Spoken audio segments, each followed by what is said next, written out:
perspective of the developed countries of go-to-market.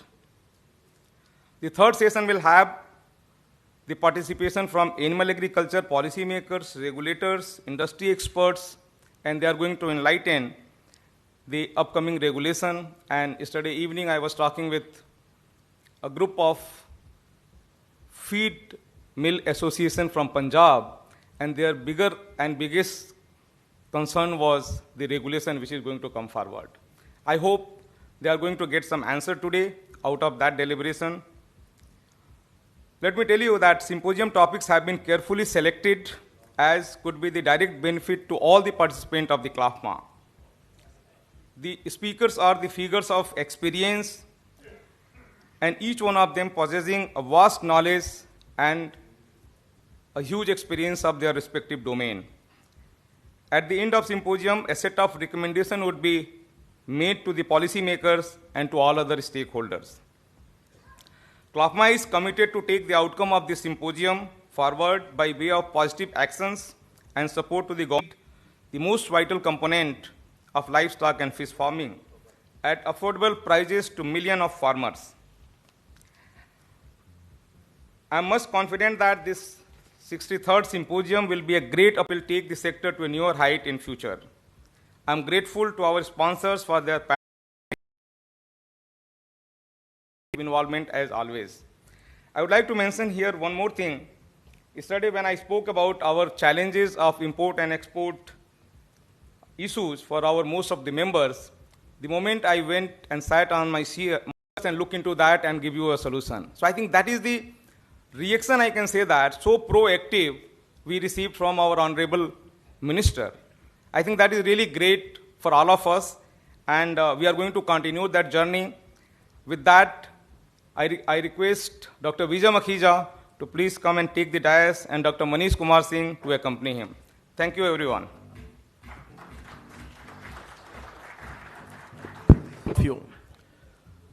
What is the purpose of this symposium today? The purpose is aligned with CLFMA vision. Our vision, convergence of multiple stakeholders of the animal production system, contributing to the society and to the national economy. So that's the purpose. And so it gives me pleasure to introduce the first session, Feeds Private Limited, and the past chairman of CLFMA.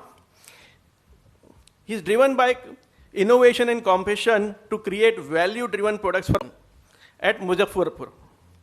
And it has been growing in leaps and bounces with a turnover of 600 crore and employment to 800 people.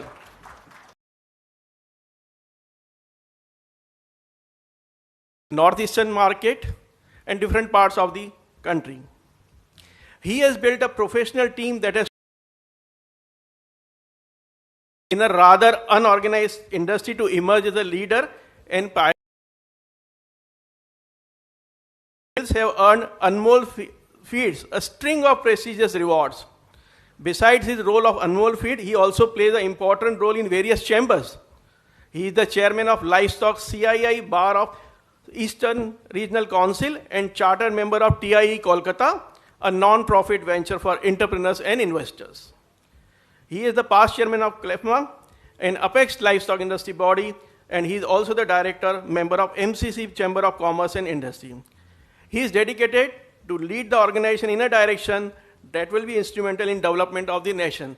And ladies and gentlemen, I must also applaud Mr. Anuj Sarogi for venturing into e-commerce for the animal feeds. So let's give a round of applause to Mr. Sarogi. And thank you, sir, for being available for this session. And I request our chairman, Mr. Neeraj Srivastava, to extend a bouquet to Mr. Sarogi.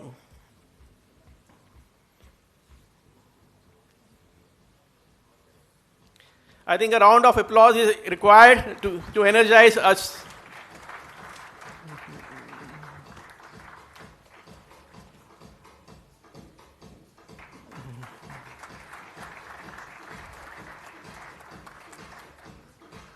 Thank you. Yesterday, our colleague Naveen said a wonderful word that CLFMA is getting future ready. So Naveen, I invite you to just share your thoughts. What do you think about future ready, and introduce the first presenter also.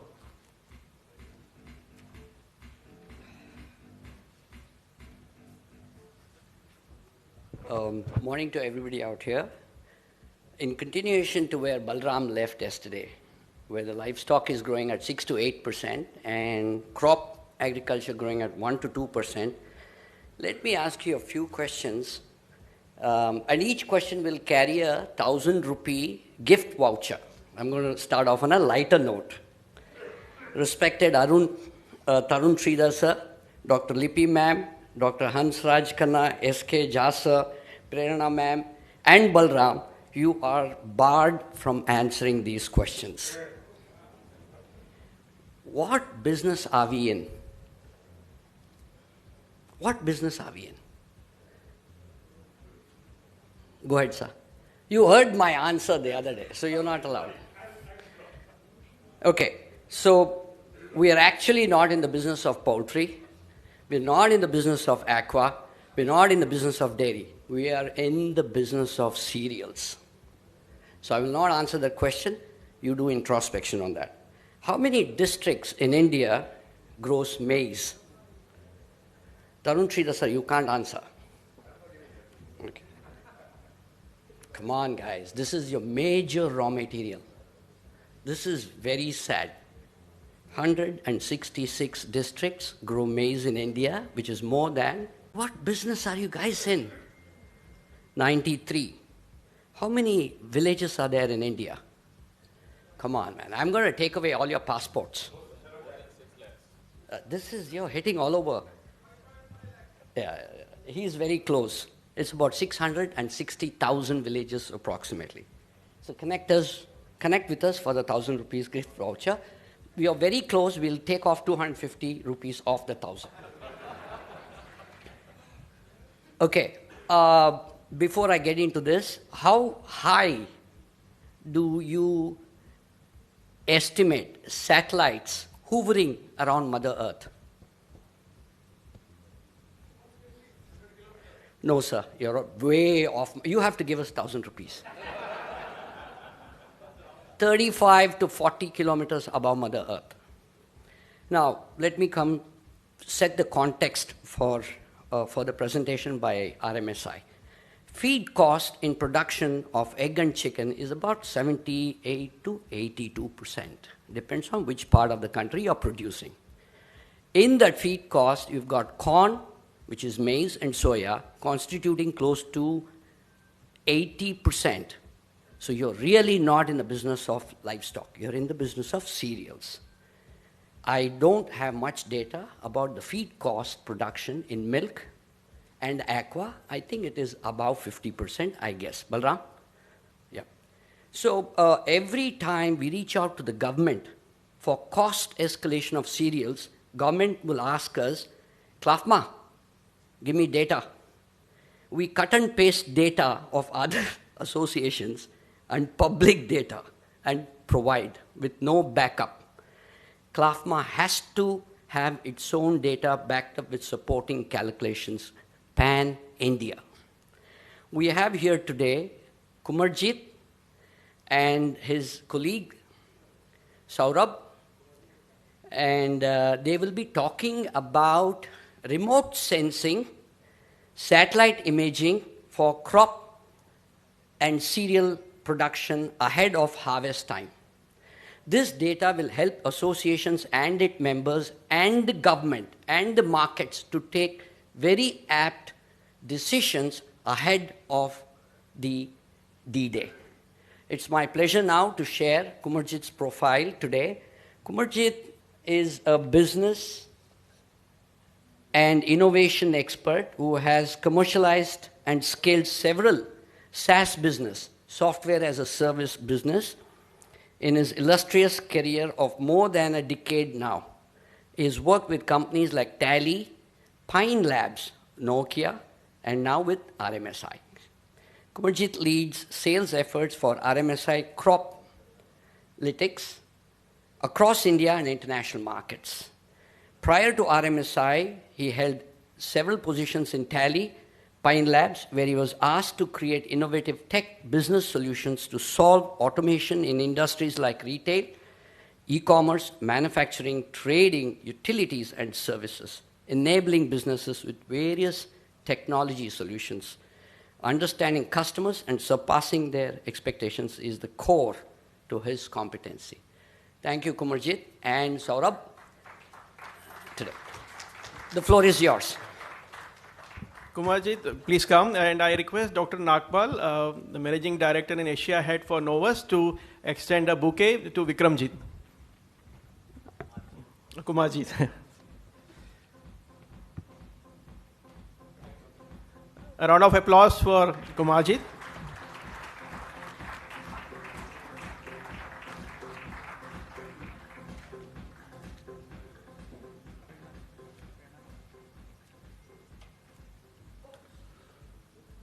Good morning, everyone. With great pleasure,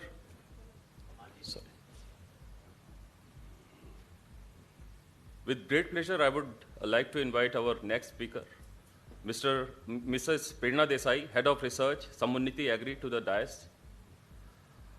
Ms. Prerna has a vast experience of commodity research of more than 25 years. She specializes in agri-commodity research.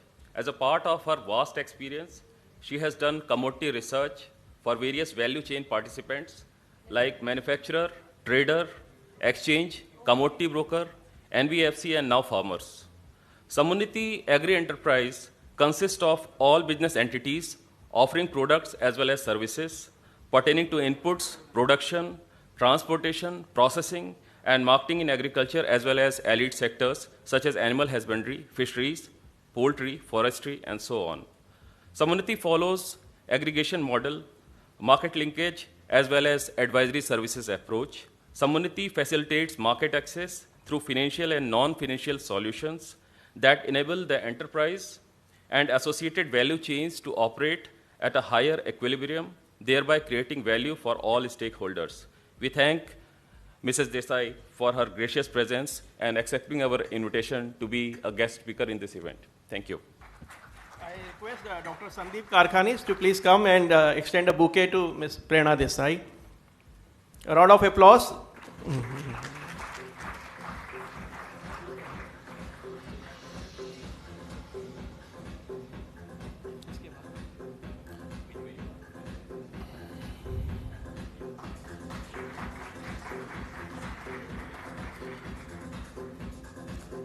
I would invite next Mr. Kevin, Regional Director, South Asia and Sub-Saharan Africa for US Soybean Export Council. Mr. Kevin is chiefly responsible for the strategy and implementation of market and trade development for US soy within South Asia. Before this position, he was the Regional Director for the Americas based in Mexico. Before joining USAC, Kevin worked in various positions with the US Grains Council, most recently serving as Regional Director for South and Southeast Asia and Oceania. Additionally, he worked on many complex trade issues for the US Grain Council, posted in Beijing, China, and Washington. Before his work in membership associations, he was with Archer Daniels Midland Oilseed Processing Division, where he was responsible for the Western Divisional Soybean export position. Kevin is a graduate of Iowa State University with a degree in public service and administration in agriculture. He also is a co-founder of an app that won the American Farm Bureau 2018 Agri-Tech Startup of the Year. He received an MBA from the Massachusetts Institute of Technology in Cambridge. Thank you, Mr. Kevin, for your gracious presence. I request Mr. Suresh from Kevin India to please come and extend a bouquet to Kevin. A round of applause, please.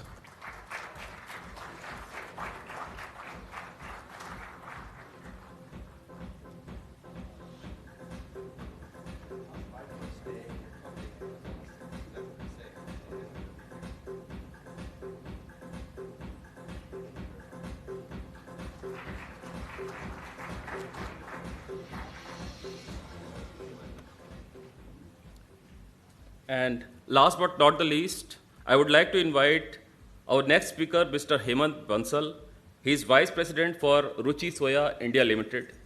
He is also Vice President in Indian Vegetable Oil Processors Association, IVPA. IVPA is an apex body of vegetable oil producers, and it was formed in the year 1977. IVPA represents stakeholders from across the edible oil value chain. The vision of IVPA is to promote sustainability, economic growth, and excellence in the edible oils and oilseed value chain in India.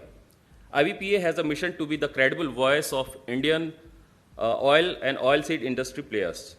Mr. Bansal is presently working with Ruchi Soya Industries as a Vice President, Crushing and Commercial. He has more than 20 years of experience in oil and oilseed procurement and trading, managing oilseed crushing and refining plant and brand management. In the last 20 years, he has been associated with companies like ITC, Reliance, Spencer's, Cargill, ADM India, Patanjali, and Ruchi Soya Industries Limited in multiple capacities. Mr. Bansal recently has been honored with very prestigious Global Oil Professional of the Year 2022 at recently concluded Global Oil Conference in Agra. We congratulate him for this success, and thank you, sir, so much for your gracious presence. And now I request Mr. S.V. Bhave, immediate past President of CLFMA, to please extend a bouquet and welcome Mr. Hemant. A big round of applause for Mr. Hemant.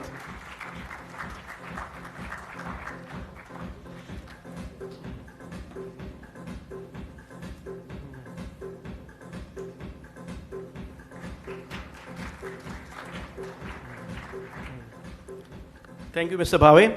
So, ladies and gentlemen, I pass it on back to the moderator of this session, Mr. Amit Sarogi. It's all yours now. Thank you, Vijay. Good morning, ladies and gentlemen. We all know that the subject chosen today is how important to us. Feed is ingredients are 70 to 80% of the feed cost, and feed is 80% of the of any animal agriculture cost. So we are talking about 50 to 60% of our cost today, and we all know that we are in a low margin business. We need to protect our margins, as well as we have to give the best quality nutritionally balanced product to our farmers for nation building and their economic well-being.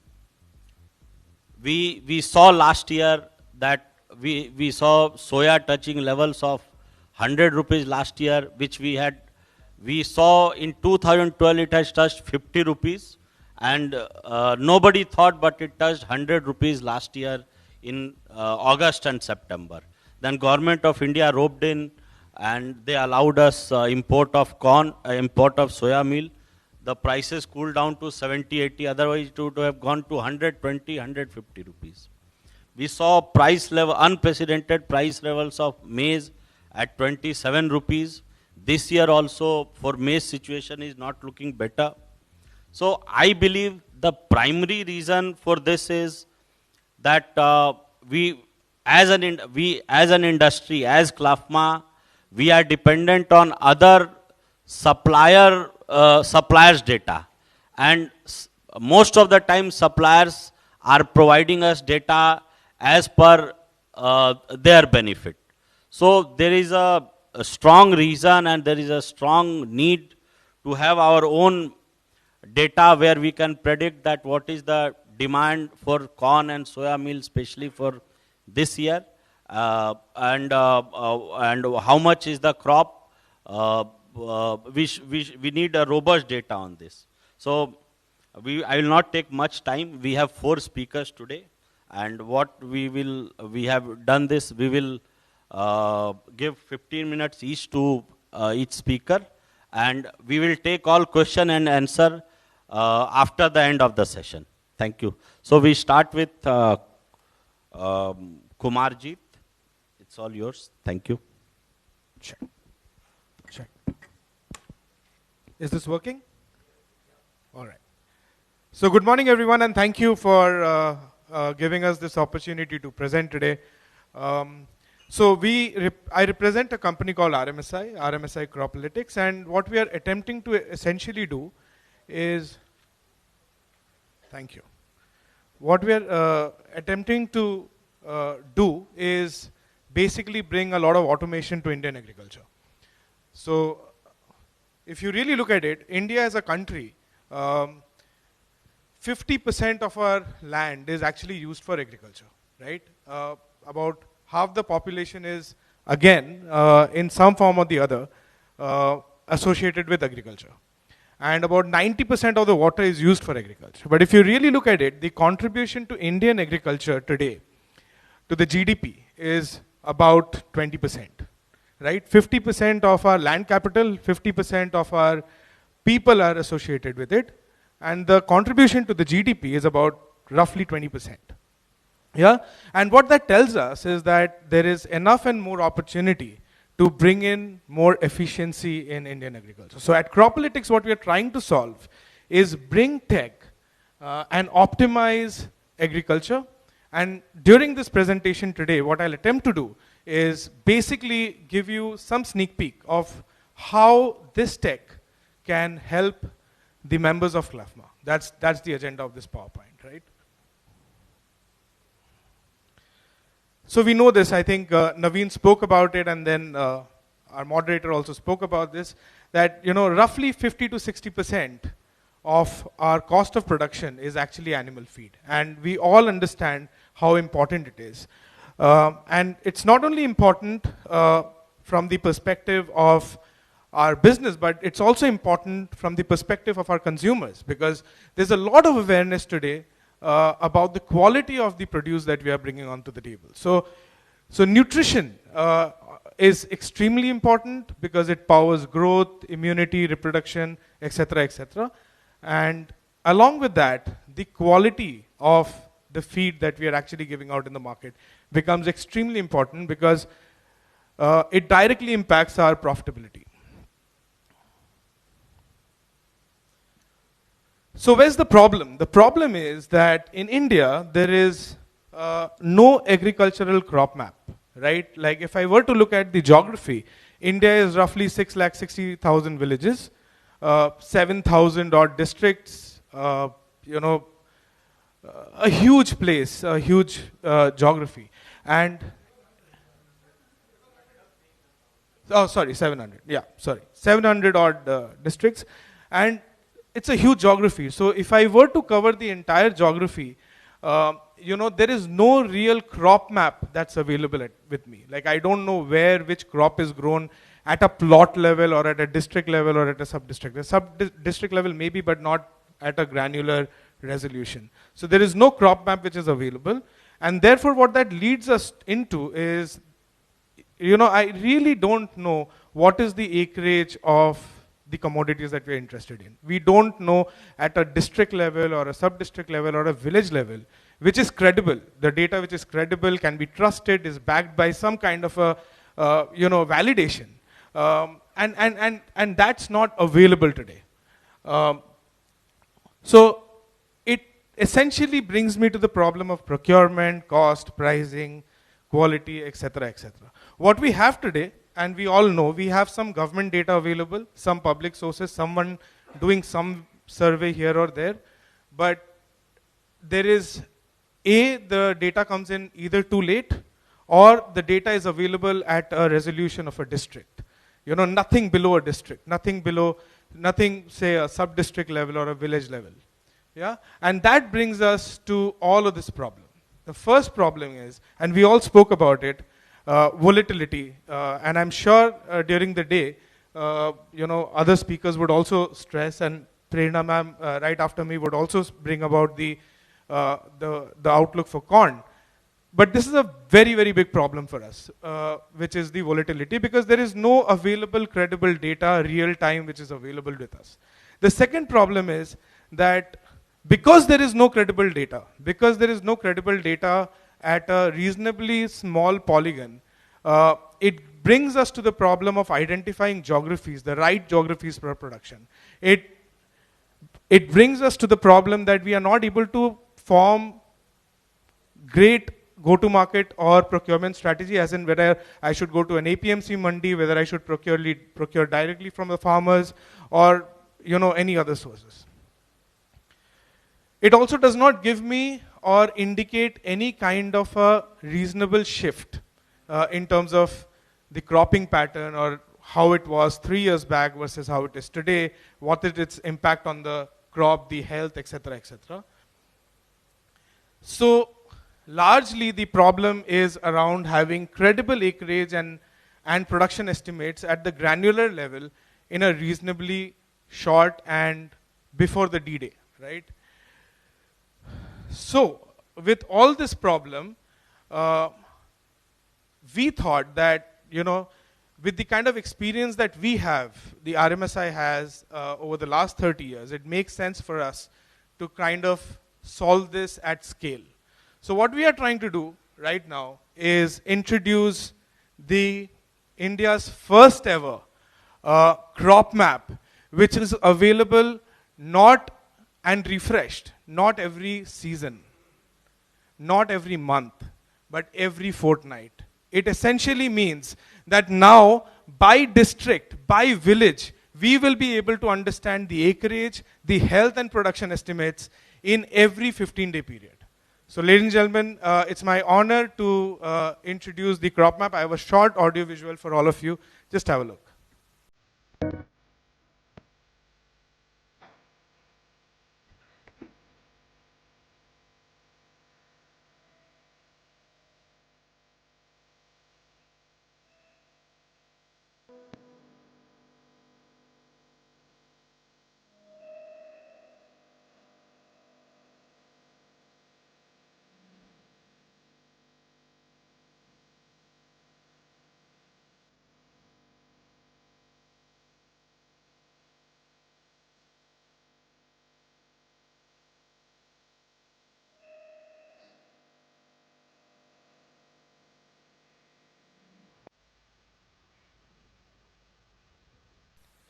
Yeah. So what does this digital crop map do? So it's all about using satellite images and using satellite image to create and update the real-time crop map of maize and soybean. And I'm not talking about a state, I'm not talking about one particular district, I'm talking about all the 166 odd districts, all the 93 districts at the level of a village, right? And not only it is about creating and updating, but it is about making the data available to each one, all the players across the agri-value chain and stakeholders, available at a click of a button. So you have a portal, using that portal, you have maps, and you can just go and access this data real time. Take all your business decisions. So, and the way the crop map is designed, it is designed to be extremely fluid. So you can have analytics come to you at a click of a button, and the analytics is available and you can play with it as per your need. So if you want a district level analysis or a sub-district level analysis or a plot analysis, you can have all of it. And the best part about it is the way we have designed this tech. We are at least 5 times faster than any source available in the market, and we are at least 5 times more affordable than any other source available in the market. That's the tech that's gone behind it.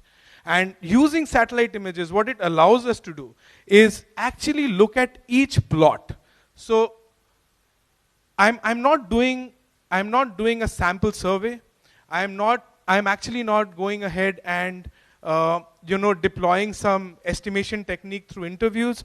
But what I'm actually doing is I'm having a look at each and every plot that's available. So tomorrow, if you were to come back to me and say, this is, hey, you know what, this is X is not the acreage, probably Y is, I can actually go back to that picture and show you where the standing crop exactly is and why that estimation is near accurate. Yeah? So what's the background engine? How does this entire methodology work? What is going behind this? So if you look at this chart, on the top left, you see a satellite image, right? So you procure the satellite image. Once this image is procured, what we do is we superimpose boundaries on top of it. Now this could be cadastre boundaries, this could be village boundaries, this could be state boundaries or a district boundary.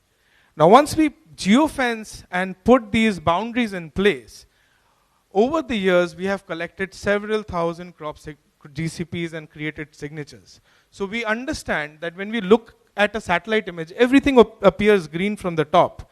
But when you do and create crop signatures, and when you look at the satellite images, the spectral value tells you exactly which crop is present where, right? And when you do that, you are able to replicate and understand what is the exact estimation of acreage of that particular crop where. And there are several indices. One such indice is also something called as NDVI. I'm not going to go very deep into it, but it also helps us understand the chlorophyll content and therefore the health of the crop. So it does not only tell you the presence of a crop, but it also tells you the health of the crop. And if I were to put all this information into my AIML system, the way it is designed, it gives me an output of the likely production numbers, right? And all of this at a click of a button, yeah? So what makes RMSI Cropalytics the organization who's been able to do this? We have been in the business for the past 30 years, yeah?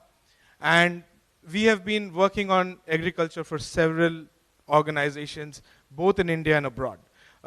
And over the period of time, we have created multiple base layers. When I say layers, I mean that, we have, for example, a weather data for India at a district level for past 100 years. For past 100 years, I've got all the weather data.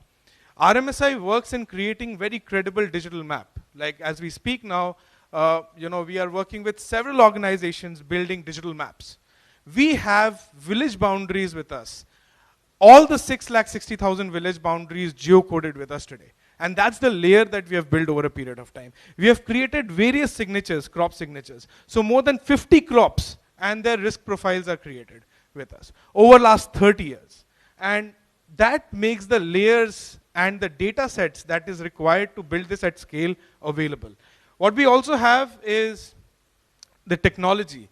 So to be able to do this at scale for a country like India, what we essentially need is machine learning and artificial intelligence, because otherwise to be doing this at every 15 days is not possible.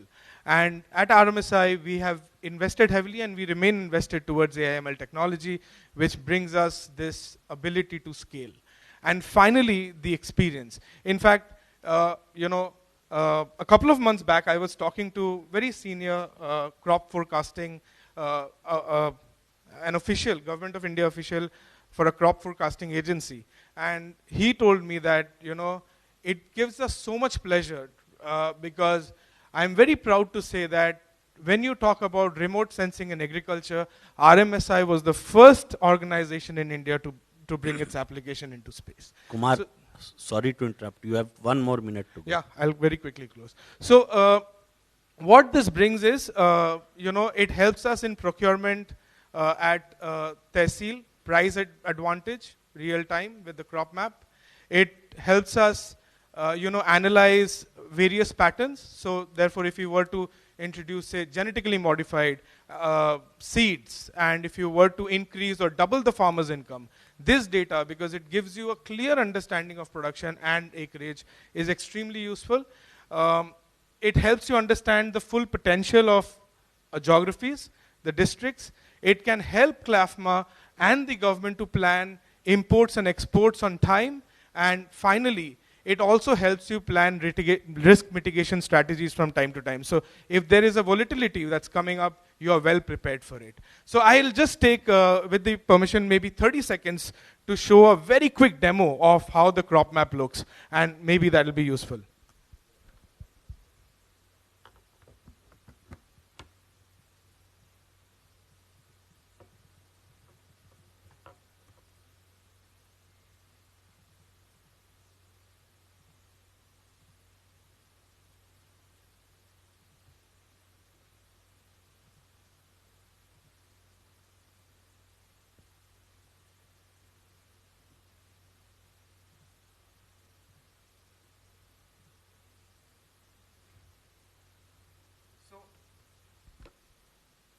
So what I've just done is I've just used my credential to log into the portal. This is a SaaS platform. And once you just enter into the SaaS platform,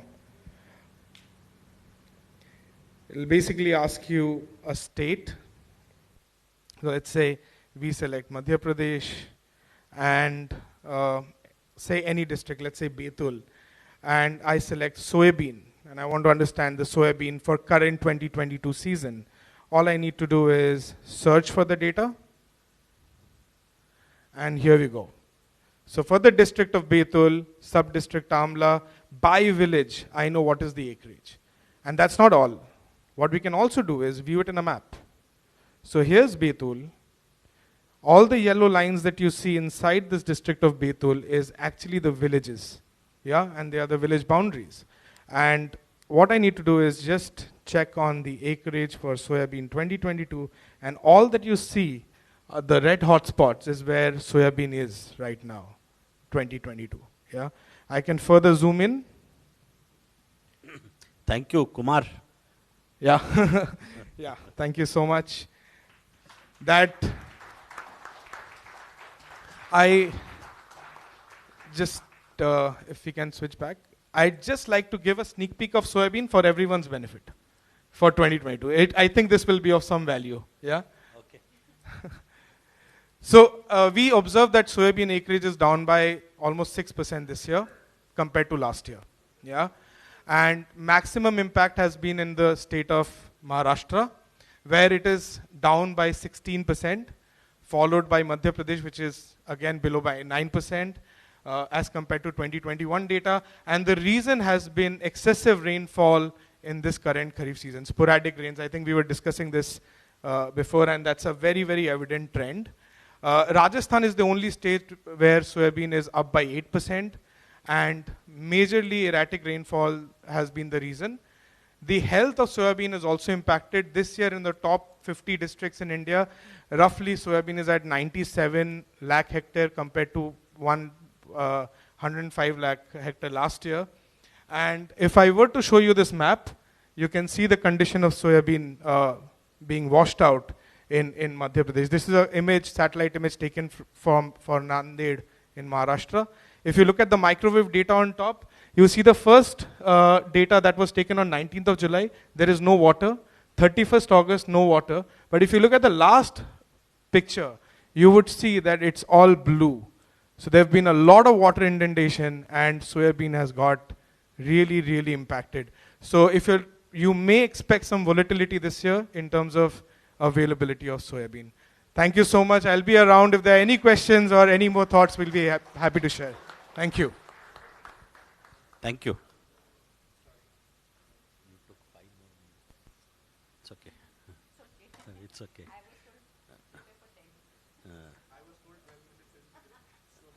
Anyway, now we heard from Kumar. We'll take all the questions at the end. Now, without wasting much time, we'll go to Prerna Desai, ma'am, please.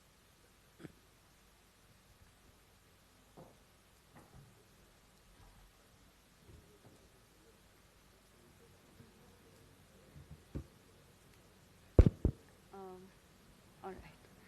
So, thank you all, and thank you for a wonderful presentation. I think it will add to our knowledge about the price outlook and the availability.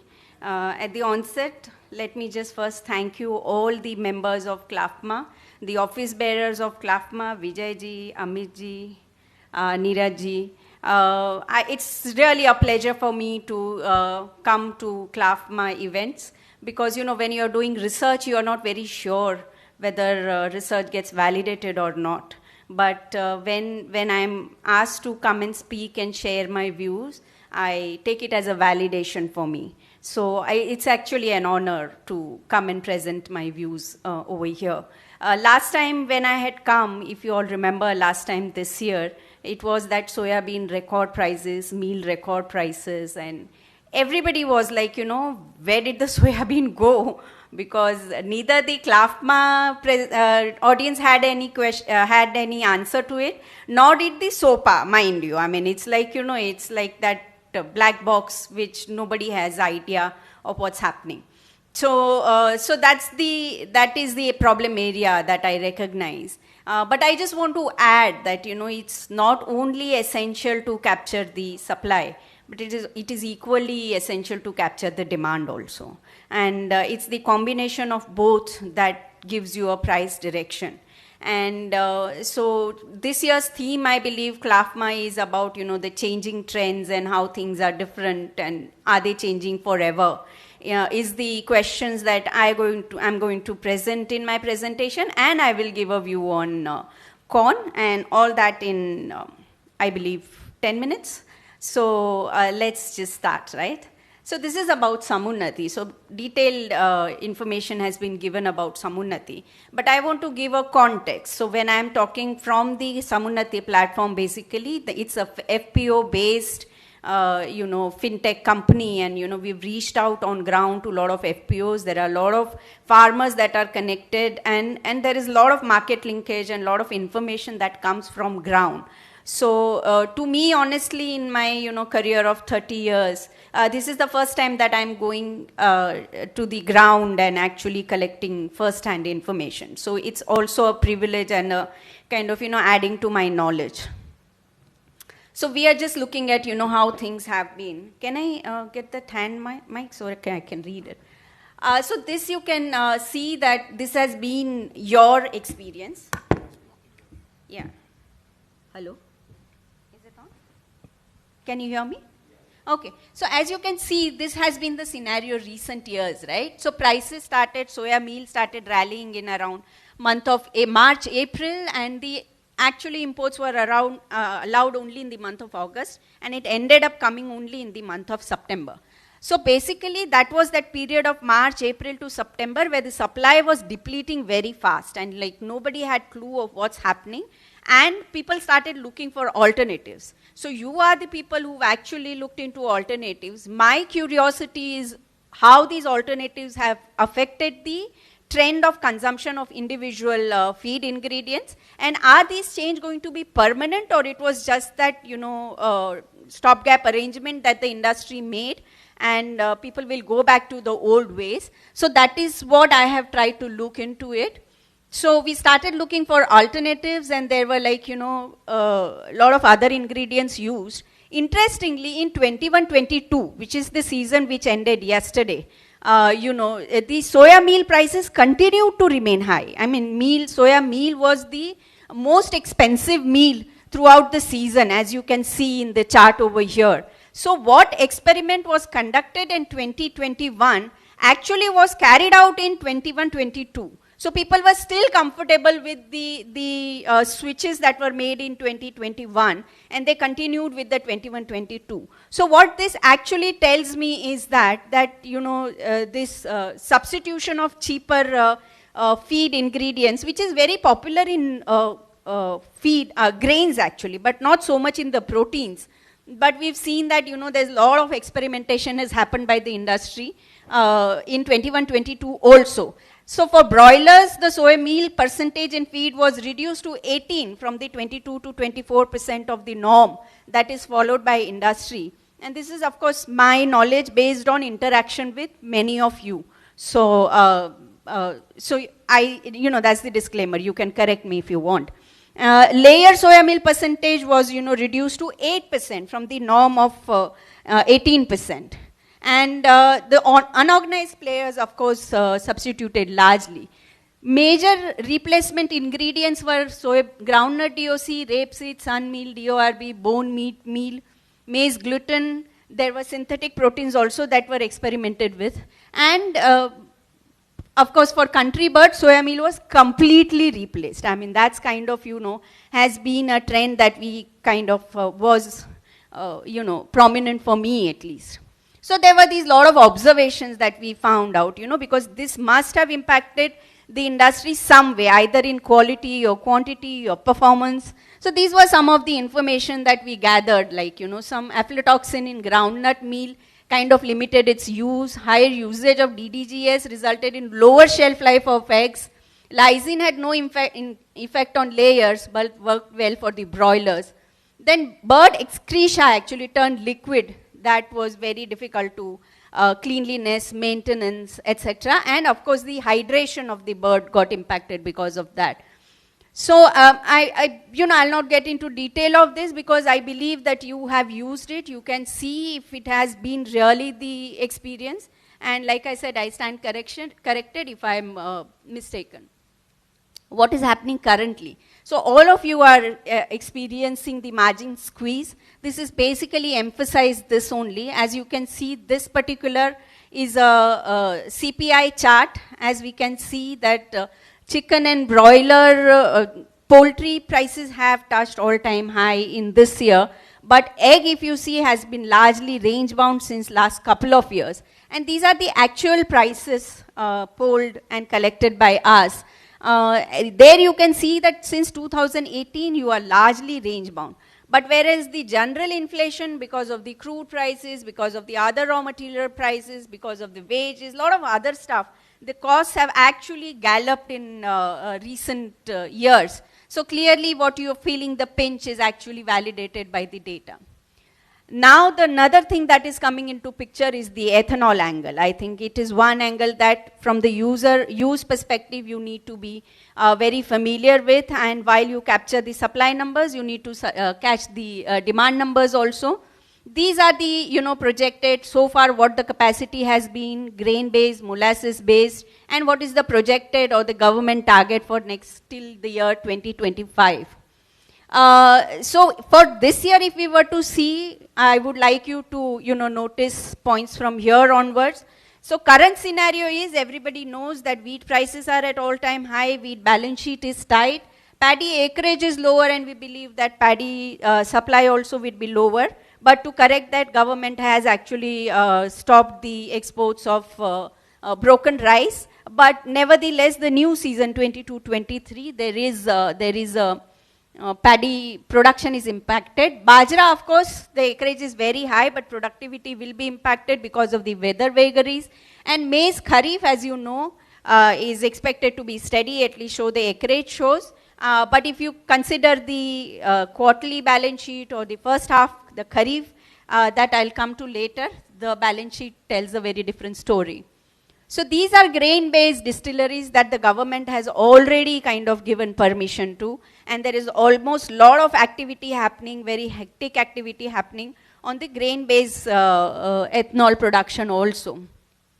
The current capacity is actually around 270 crore liters, and it is expected to, we intend to kind of go to,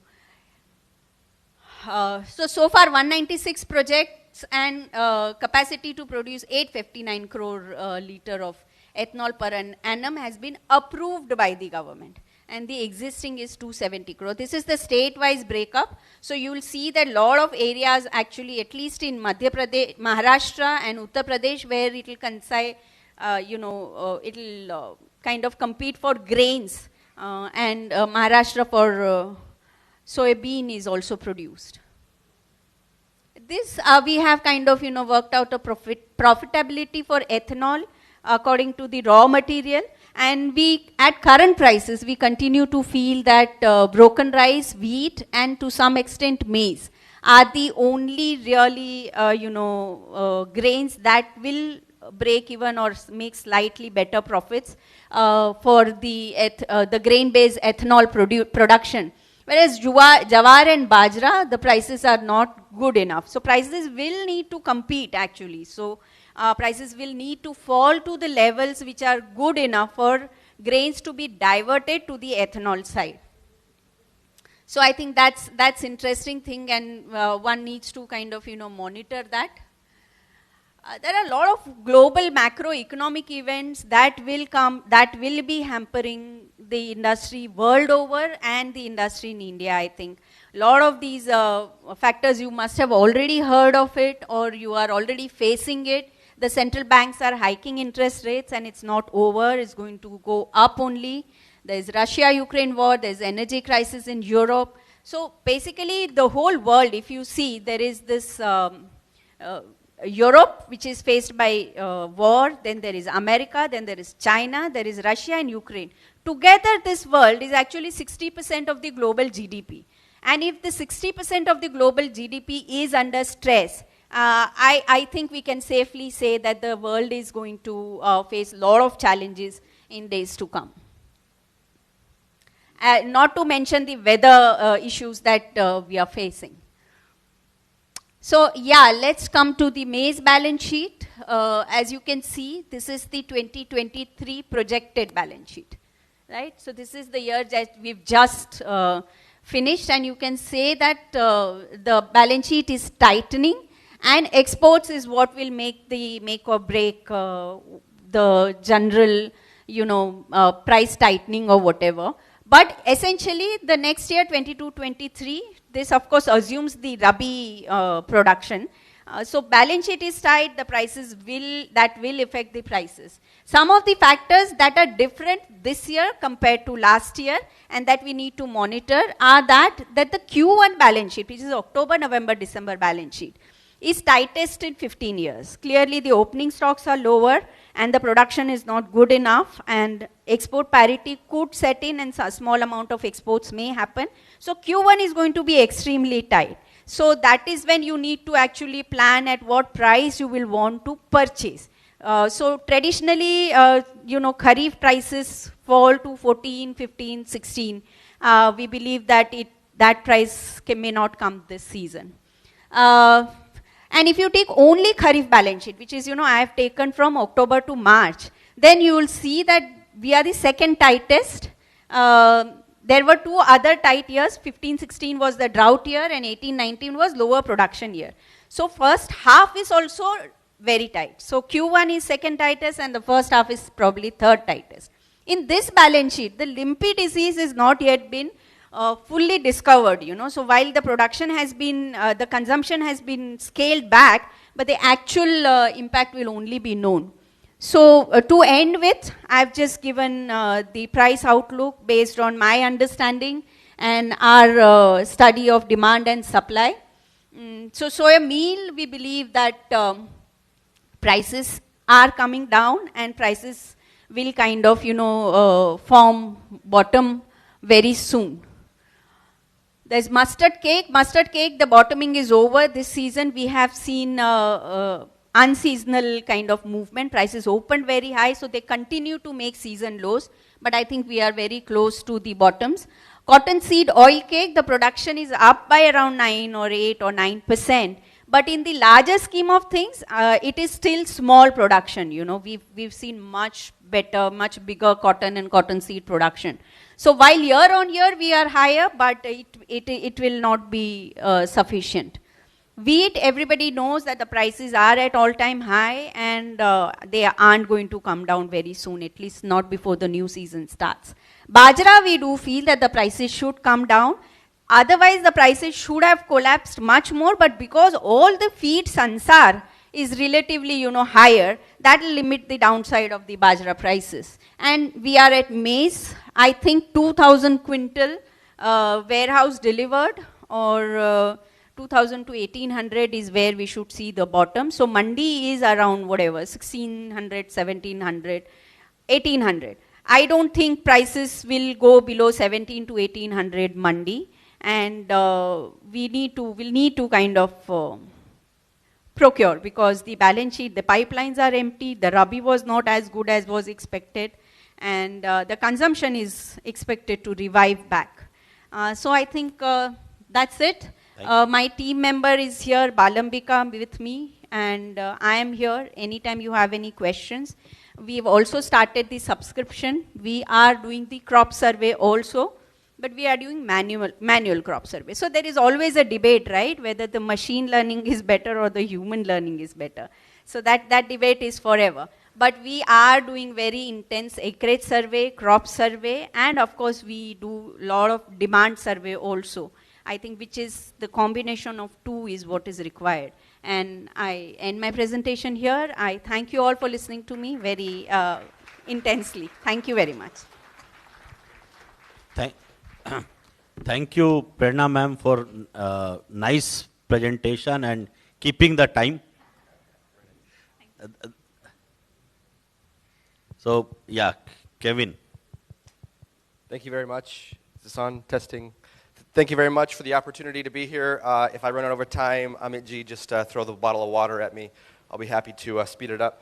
In the interest of time, thanks again for the invitation. Congratulations to the CLFMA on the 63rd anniversary of this esteemed event. It's quite an accomplishment, and I'm very proud to be a part of it.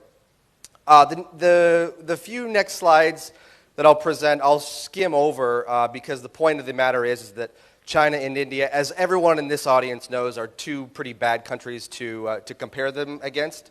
It's more of a reminder, I guess, for my colleagues back in the United States. This is a chart depicting per capita income of the world, China and India, in real dollars. But when you look at it in terms of PPP, purchasing power, at parity, it comes a little bit closer. But the interesting thing to look at is I've given a couple different scenarios. One, China as it stands right now, India at 7%, 8%, 9%, and 10% growth over the next decade or two. And you arrange yourself at a spread of about 5 to 10 years, starting at 2030, going to about 2036, when India is expected to be at a point where China is right now in terms of GDP at a purchasing power parity. So if you look at meat consumption, I think we all know as incomes rise, meat consumption increases. I think this is pretty steadfast in our knowledge.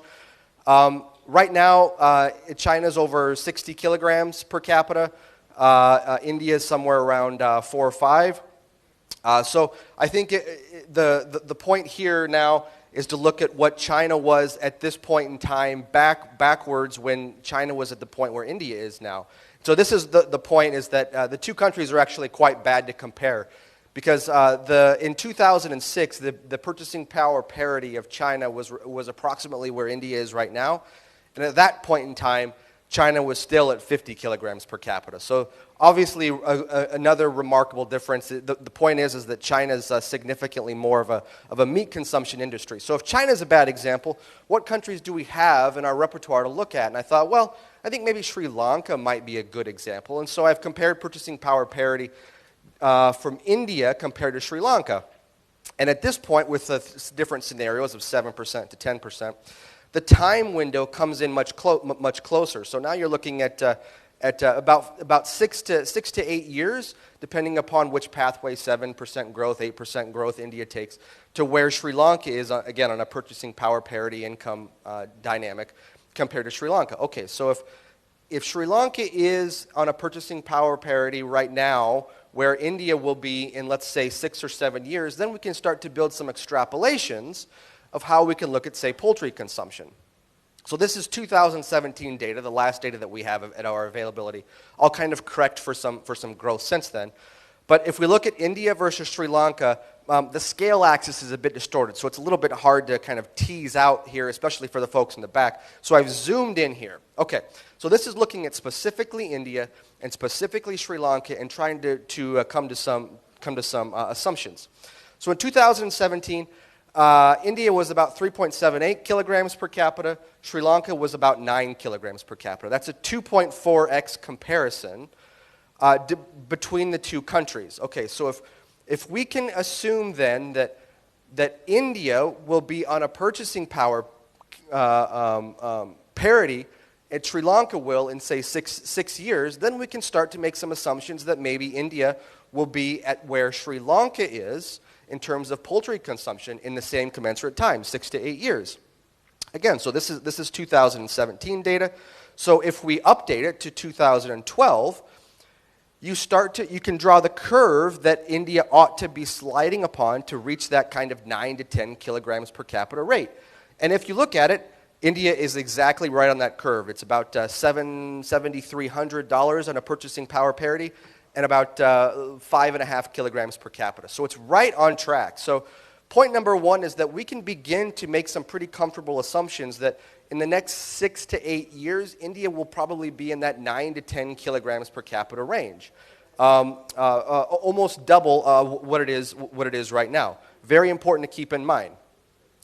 Let's look at some chickenomics, as I call it, some economics of poultry production.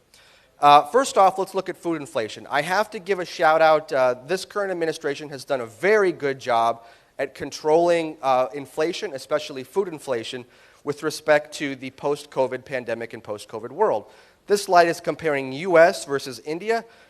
Two things I think come to top of mind. One, the US is around 11% inflation right now, something that we're very much not accustomed to.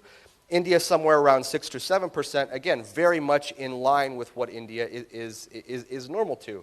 That said, 6 to 7% inflation, I think, over a significant period of time is still too high.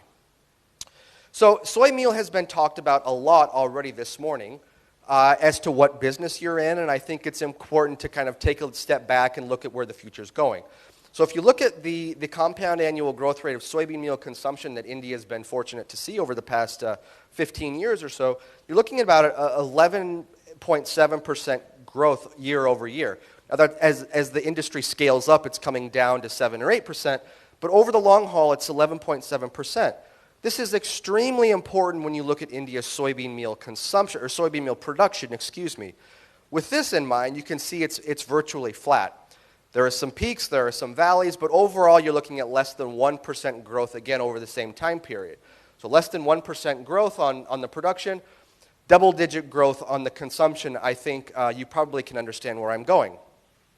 If we extrapolate these trend lines out and use some assumptions, again, on poultry consumption, I think you come away with some very interesting takeaways. Number one, over the course of the next decade, if you assume the 1% growth, again, which is actually over where soybean meal production is right now, you're looking at 8.8 to 9 million tons of soybean meal production, again, in the next decade. If you look at consumption, and you bring that number down to 8%, which I think is a reasonable assumption to make, it's a 15.1%, or 15.1 million, excuse me, over the course of the next decade. So the next couple years, I think, is what you'll be looking at right now, and that's a transitional opportunist, that which India is taking advantage of, being an occasional net exporter, being an occasional net importer. But I think over the long haul, the numbers tell us that India is going to be relatively short on soybean meal going forward, largely because of this slide here. This is stagnant yields. This is the yield chart comparison showing the U.S. Versus India. U.S. about 3.5 to 4 tons per hectare and growing remarkably and expected to grow continuous growth. India stagnant growth at about 1 ton per hectare. So point number two, the impressive growth in the poultry and aquaculture sectors will drive soybean meal demand, and stagnant yields have restricted the amount of soybean meal production, and therefore current trends suggest that India's soybean meal shortages to become more and more common, prices are to remain high. Point number two, or issue number two, is renewable diesel. As we live in a world that's long carbon of 400 parts per million and growing, many countries, especially in the developed world, are taking action in order to reduce their carbon emissions. This slide can show you Latin America, North America, the United States, and the European Union are all reducing their carbon emissions. One way that we're actually doing it is in our liquid fuels policy, and that is one of the most effective ways that we're doing that actually is the low carbon fuel standard, which is a state policy driven out of California. And their intent is to actually reduce carbon emissions for liquid fuels by 20%. 20% to 2030. So if you look at that, you can say, okay, if your goal is 20% reduction, how are you doing? Well, this chart shows you they are smack dab on target. So the policymakers are looking at this and saying they are doing remarkably well. What is the major driver of how they're doing this? It's not electric vehicles. Electric vehicles are the gray chart, so they're approximately fourth. The biggest component of how they're doing this is renewable diesel. Now, this is not biodiesel. These are two totally separate products. Biodiesel has a blend wall. Biodiesel has issues in pipelines. Biodiesel has issues in cold temps. Renewable diesel has none of this. Renewable diesel is totally cold tolerant. You can use it at 100%, so it's a completely drop-in fuel. And as a result, that's why oil companies are using it in order to gain carbon credits. As a result, we're seeing a crush expansion in the United States unlike anything we've ever seen. In my opinion, this is the most interesting point in the soy industry since China joined the WTO. And that's not an exaggeration. Over the next five years, the U.S. crush capacity is expected to increase 18 million tons. In the next 5 years, the U.S. crush capacity is expected to increase 18 million tons. So point number 3, biofuels policy, along with blending restrictions, are driving the usage of renewable diesel, again, not biodiesel, and fueling an era of crush capacity expansion, much like never seen before, resulting in a significant amount of exportable surpluses of soybean meal from the United States. Again, as we're crushing to use the oil for the renewable diesel, that soybean meal is going to have to find a place to go. Finally, I wanted to wrap up by pitching our Right to Protein campaign. For those of you that are not aware, we're very excited to be continuing the Right to Protein campaign across all of South Asia. This is the world's #1 generic protein consumption campaign, and we're very happy to invite every member of CLFMA and CLFMA itself to be a part of it. We have tremendous assets that we've accumulated. We have outdoor media-led awareness. We have celebrity-led and influencers campaign. And now we have a team of influencers around the country, especially in India, advocating for the consumption of protein as it pertains to India's protein deficiency for its increased usage in health. So, again, we would like to invite all members of CLFMA and CLFMA itself to be a part of this wonderful campaign and to be included in the activities. We're not asking for money, so we don't expect that. We just would like your participation and your involvement. So, thank you very much again for the invitation.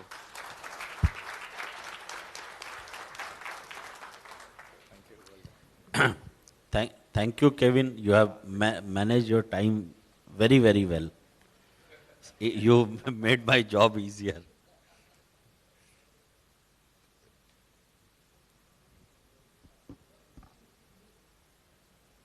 Good morning, everyone. And thanks to the entire office bearers and CLFMA committee members for giving IVP and myself as chance to be a speaker here.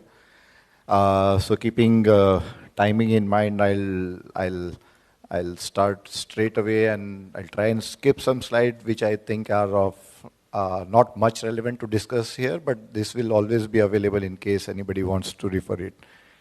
So this is just about IVPA, although it has already been discussed. IVPA is an Indian Vegetable Oil Processor Associations, and the IVPA comprises stakeholders for edible oil, oilseeds, and other manufacturer, processors, refinery. What we don't see here is much members from poultry and livestock, and so we invite all CLFMA members to be a part of this our association. Our President, Mr. Sudhakar, is also here. So he was not supposed to make it, but at last moment he came here. So these are our vision, values. So we can, it is already discussed. These are some of our prominent members of IVPA. As I said, we would love to see some of the members here on this chart. IVPA comprises of almost 70% of edible oil manufacturers and a lot of oilseeds players. So I'll skip this slide. This is general information. This is mainly on the Kharif oilseed status as on today, mention of groundnut, soybean, and other crop. So this time what we have been seeing is, I'll focus on soybean. It's more or less the same area what was last year. We don't have a satellite as what Prerna ma'ams have. We also do a on-ground survey, talk to people, and that's how we come to our numbers. So which is groundnut and other oils, I'll skip for now. So this is just a small graph to see. In the year 2022, this has been a year where it's most unevenly distributed rainfall which has occurred. So, and still in Maharashtra and MP, the rains are occurring. Yesterday it rained heavily in Indore. So, means, every time we are doing some maths on the numbers, this rains is not able to, let us to come to a final number. So I'll come to those numbers on my next slides. So these are just the MSPs for different crops. So what we see here, the MSP in 2019 has increased from 3,700 to 4,300, is for especially for soybean, and that's one of the reason. I say only one of the reason for the increased prices of soya meal, but that's equally required also for India to become self-reliant in edible oil farmers. So this MSP should be used to incentivize and de-incentivize different crops. We'll talk about in the next slide. So this is, straight away we come to this soybean S&D, which is a point of major interest to most of the people sitting here. So I'll, this is the last year, so we say marketing year. Marketing year is from October to September of the next year. So if we talk about what happened in the last year, because the soybean prices went up to as high as 100 rupees or 110 rupees soya meal I'm talking about. So if we talk about last year, this was the stock in 2021, I'm saying. This was the opening stock of soybean, which was 2 to 2.5 lakh ton. And the production last year, although there are different number of soybean production which comes in as high as 120, 130, but we go by our numbers, whether right or wrong, and we prepare all our S&D. And these numbers, not only we decide, we talk to a lot of people in the industry, brokers, farmers, processors, different research agencies, and then we conclude to our numbers. So we believe last year the crop was, in 2021, was close to 90 to 95 lakh ton. And the seed import which came in was close to 3.5. So, and retained normally crop that retained by the farmers is somewhat 12 to 15 lakh ton. So that total crush till September last year, what we believe was 80 to 85. And this was the reason, and nobody anticipated the crop got finished, because most of the people were taking a number of 110 and 120. And if you take that numbers, definitely there would have been another 10 lakh ton of meal by August, September, and that would not have led to that high prices. So meal opening stock was almost nothing, 2 lakh ton.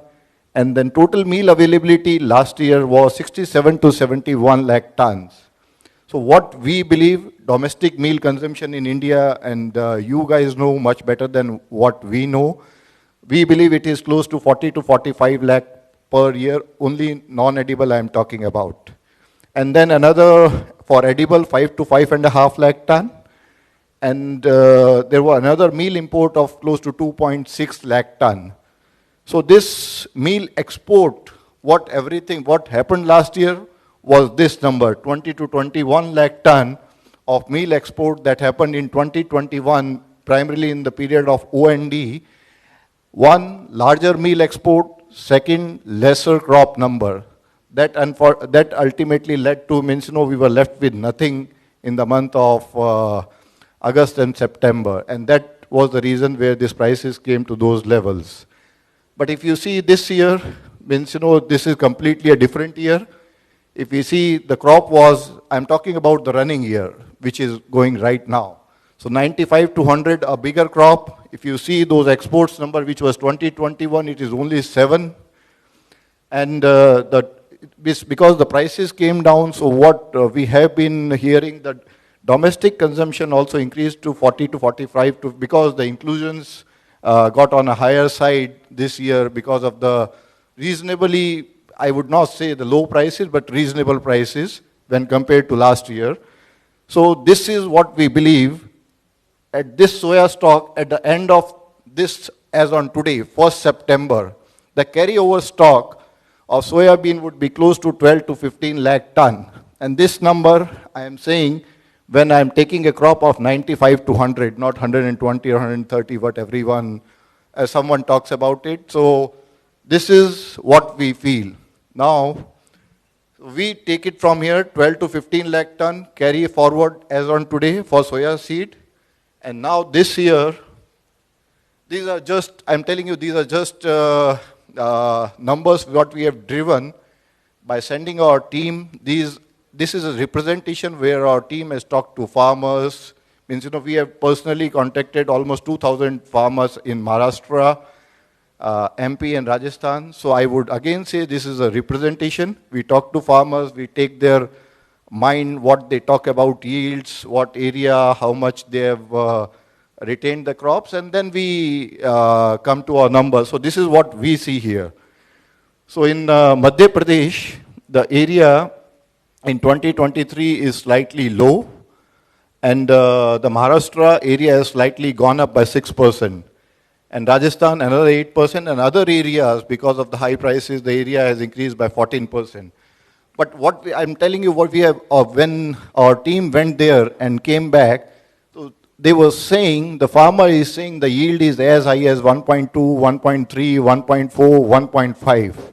Then we put a normalization factor and all that stuff, and still on taking a conservative number. So these are the numbers as on 10th of September. So we had done our crop survey before all this, the rains came in. So I'm talking about those numbers. Our team is right on the ground. They are again doing a survey. We'll see what has happened with the crop with these untimely rains. So we see this year crop would be 113 lakh tons, plus a carryover of another 12 lakh ton from this year.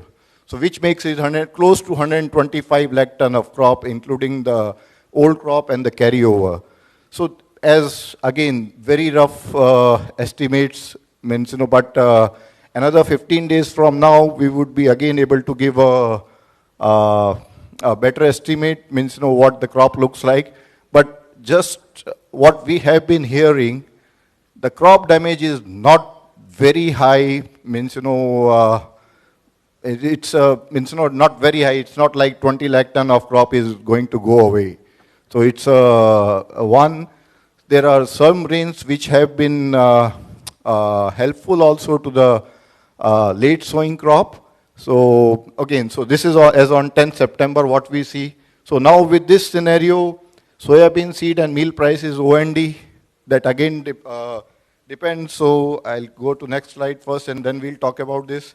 So mustard, I don't think so Amitji would be of much interest, so I can skip this as of now. You have 3 more minutes. Yeah. So this is, we'll take that question after this slide. So although what we have tried to analyze at what levels Indian meal will get exported. So in Europe, South American meal is 540 CNF. And these numbers keeps on changing basis CBOT and other scenario in US. Yesterday, what we have seen, Kevin would be able to comment better on that. There is the estimates have came far yesterday night only, so I couldn't change it all, but still. So 540 Europe, 590. If we talk about India CNF, Europe, it is coming $590. So which is, we are $50 away, as on today, India is $50 away from the export.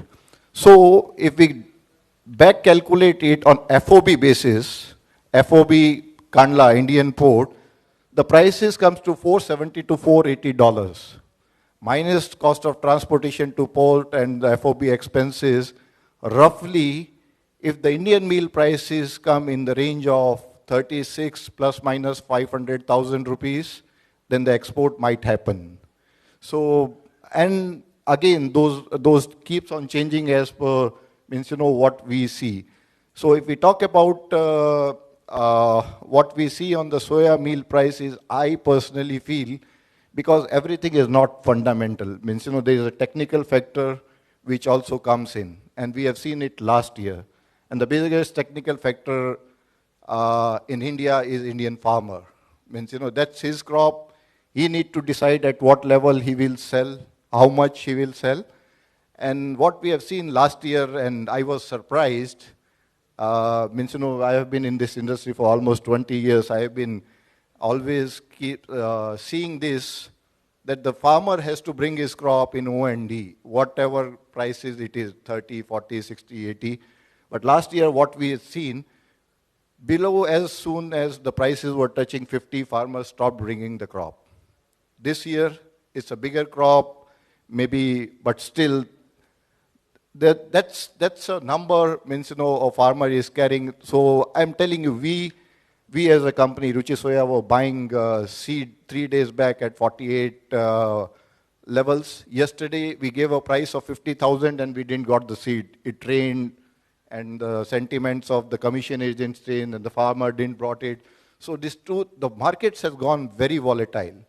2-3 rupees 1,000 per ton changes in a day or two. Means, this was not the scenario 3, 4, 5 years back. So see, it's how depends, means the export happens. So I have been talking to some of the people, some, they were asking, इस बार कितना 42,000 मील आ जाएगा क्या?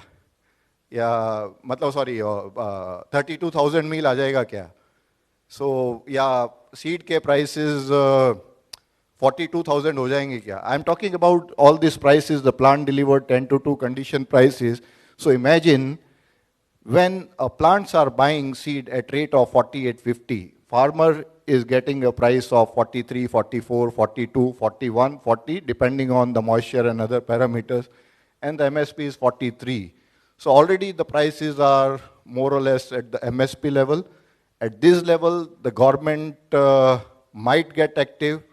There are rumors already going on that the import duty on oil can get increased. So last year, that was one of the factors. Oil prices were $2,000.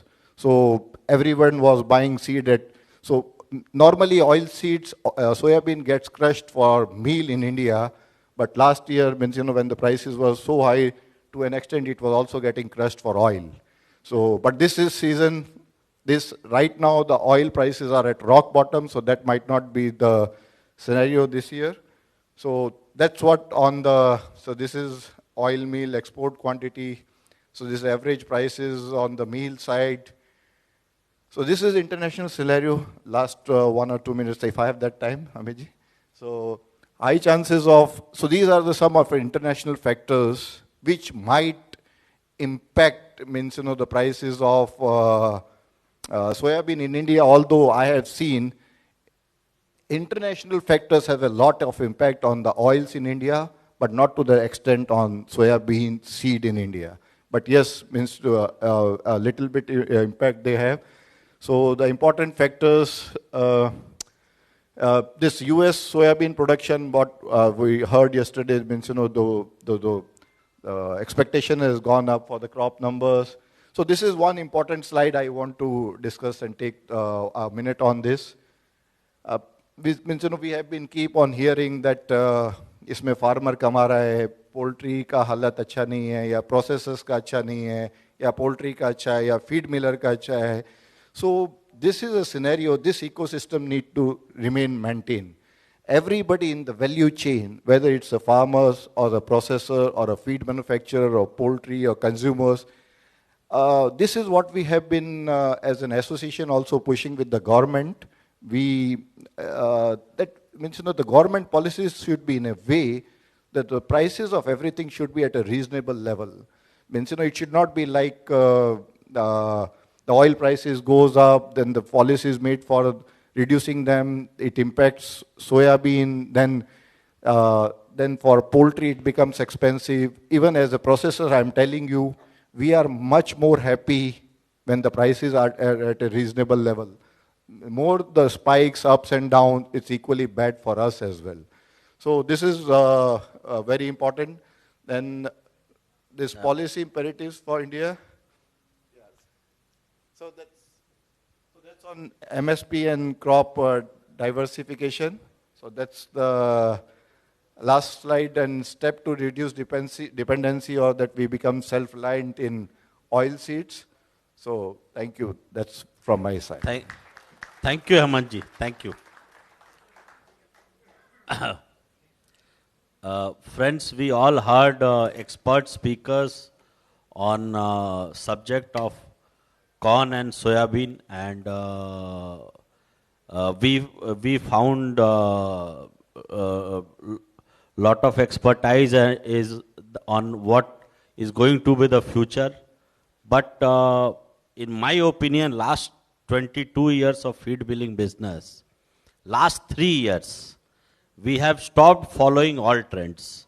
There used to be a trend that when a season will start, prices will come down, and then as soon as the season progresses, prices will go up. But this year we have seen in corn, corn was very high at the start of the season. So last 2-3 years we have seen that especially corn and soya meal has stopped following all trends. And with use of all technology in terms of crop estimation and all those things, we are able to do that, but I'm not sure that everyone comes with their own data. So we need to, as CLFMA, we need to find out a way that how we can predict the real demand data as well as the crop outlook of this. So this is 64% of our cost, and this is very, very important to our industry. Since we have run with the time, we'll take 5 questions. Anyone is, please introduce yourself and the company and the name of the speaker, and you can ask questions. Someone can circulate the mic. So, first question is from Naveen. Your satellite data, what is the, I mean, when you're having a satellite at 45, 50 kilometer, what's the data, the satellite image, pixelating, and what's the data accuracy, sub-meter, meter level? Can you throw some light on that? Thank you, Naveen. So to answer the question, Naveen, satellites are of various resolution, right? You have data ranging from, say, a 50-meter resolution to a 30-meter resolution to a 10-meter resolution to 30-centimeter resolution. Now, when I say 30-centimeter resolution, what I essentially mean is that when you look at an image, a satellite image, image is nothing but a combination of multiple pixels, right, put together. So one pixel, one dot in that image is like 30 centimeters. Now let me put some perspective. Even if I were to look at a 10-meter resolution, which is available very freely, and it's highly scalable, a 1 hectare land will have about 100 pixels, right? 100 pixel to analyze 1 hectare of land. And that's good enough to scale to a geography as large as India. So that's how the satellite images and the resolution work. And I would just like to add, when we look at the satellite data, we look at satellite data over a time series. It's temporal, right? So we analyze it every 15 days. In the start of the season, what we analyzed was that when I look at soybean, for example, the acreage was not as low as what it was towards the end. Because when we started, there was a lot of sowing, and that's what government data captures, or majority of the survey would capture. But when we went through the season, there was a lot of rain, and soybean got literally washed out.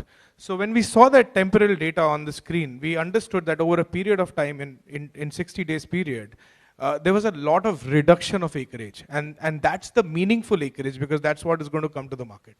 Yeah, I hope that answers. Thank you. Ram Kutti. I am Ram from Coimbatore. This is to Mr. Kevin. This is very interesting, the right to protein, but you said about the last the point. In India, recently the ICMR, Indian Council of Medical Research, did a survey, and they find that average Indian consumes 30 to 40 grams of protein against 70 to 80 grams of the requirement. This is a very serious concern, and India is becoming the diabetic capital of the world. That is because we don't take the balanced.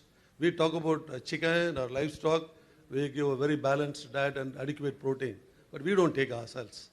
And an average Indian getting into this problem because we take more of carbohydrates, starch, and less of protein. So this has to be taken, because you have said you need the CLFMA support. In fact, you are talking about 3 to 5 kilos of chicken per capita. Next, you take Sri Lanka, they take almost 10 kilos per capita. So looking at that, we can have a great scope. Demand for chicken and egg also can increase but same time this campaign, probably CLFMA should join along with them the protein campaign. This has to be taken very seriously. There is a long What gap is your between- question? The What is question the is question? that we should join them. I'm not. I said I'm Okay. complimenting and Okay, then thank you. congratulating. This Thank great you, Ram Kuti. approach. We should take it up and go all out. The Thank protein promotion. That's what I Thank mean. you, thank you. Dr. Raghavendra, yeah. Yeah, this question is to Kumajit. Quick, this one. See, have you validated your forecast with the actual yield? Yeah. The first one. The second one is there any also provision for not only the grain, even the straw? Yeah, we would like to know because we have a calculation wherein we forecast this is the grain yield, this is going to be the straw yield. Yeah. So is there any provision in your software that So you're can talking also- about yield estimation here. yield estimation of the grain as well as the straw yield? Sure. Yeah.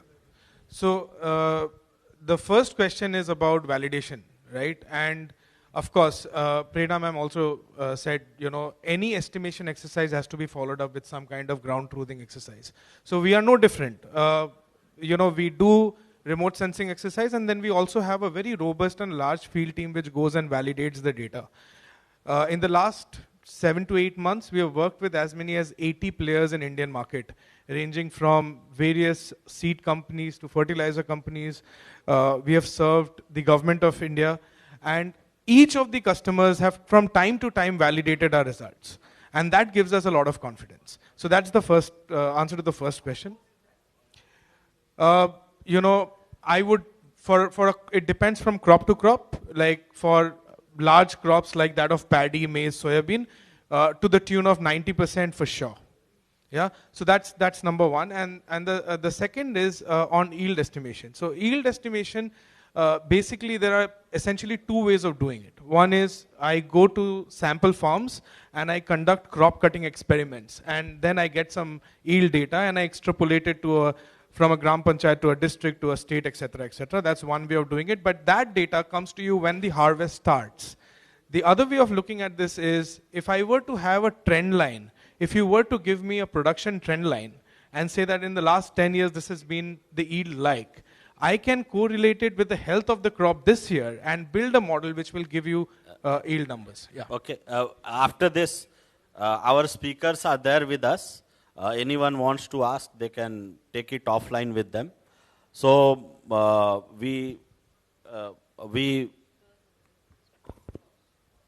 okay, last question. She wants to, can someone? Hello, sir. I'm fairly new to this industry, but I have a question. First of all, thank you so much. Very insightful, especially about soybean. So, sir, What's your name and company? My name is Pari Kode, and I work for DSM. So, sir, my question is, right now, as you mentioned, the crops, right, especially soybean and corn, they are not following any trend. And with the changing conditions, we cannot assure that maybe some other crops can follow trend as well. Substitution is, of course, one of the things that we can adapt to. But what is your view on adding feed enhancers to the feed, such as enzymes, and they're adapting to the Indian market? So, see, it will, see, usage of enzyme depends on how is the composition of grain and soya in the formula. So it will all definitely with change of prices, the usage of enzymes goes up and down. So, yeah. So, sir, do you have like a positive outlook towards enzymes? That we will not be able to predict at the moment. Okay. So, anyway, so we come to the end of the session. Thank you. I, not to your question, of course, he's the better person to answer it. There is one शेर, I don't know, शेर वाले अगर कोई हो, तो जैसी दुनिया अब थी वैसी कब न थी. So I think when we say that trend खत्म हो गया है and that, 2 years, so 2 years have been exceptional years. We have to recognize that also. And historically we've seen exceptional years also. What soybean seeing today of farmers selling resistance, other crops have already seen it. So, human behavior, market behavior, economics, And yes, of course, there are the political angles to it. So trends are there. Don't lose faith. It is not impossible. There have been precedences. You can put things in context and take your decisions based on it. That's all I wanted to add. Another thing I want to say, that since our corn and soya prices depends on global markets also, and last year we saw soya, and Government of India and our Honorable Minister Rupalaji helped us in importing soybean meal so we could kind of save the industry. So as CLFMA, we should work with the government and we should finalize a formula with the government that if this is the domestic price, if the domestic price in India in soybean and corn crosses this particular level, the Government of India should allow import of corn as well as soya meal in the automatic route. This will solve our most of the problems, because in that case we will not be at the mercy of only our supplier industries. That's my 2 cents for our industry. Thank you. Thank you, Mr. Amit. And I request now Mr. Neeraj Srivastava, Chairman CLFMA, to present a token of appreciation to Mr. Sarogi. A big round of applause for moderating this session. I started 15 minutes late, but we could manage time. Really appreciate it.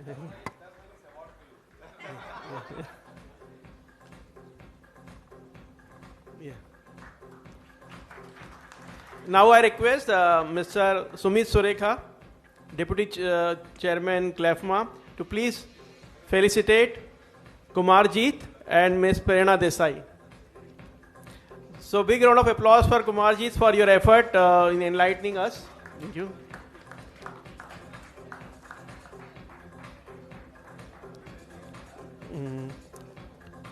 We request Mr. Sumit Surekha to recognize Ms. Prerna Desai's presentation as well. So a round of applause for Prerna.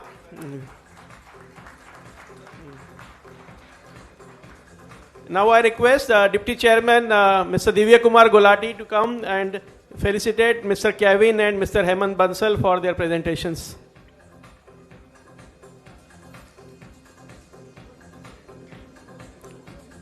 Thank you, Kevin, for coming all the way. Thank you.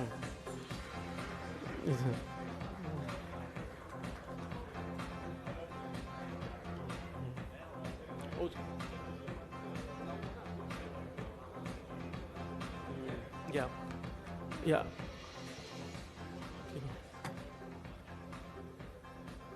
A round of applause for Mr. Hemant.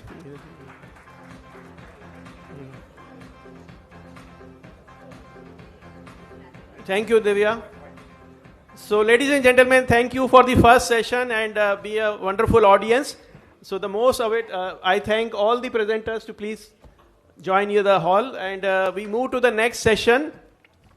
The session number 2, which is most exciting and everybody is looking forward for it as well. So the go-to-market strategies for the dairy, poultry and aquaculture products. And it's indeed my pleasure and privilege to invite Mr. Balram Singh Yadav to please come on stage. And I request Mr. Neeraj Srivastava to welcome with a bouquet of flowers.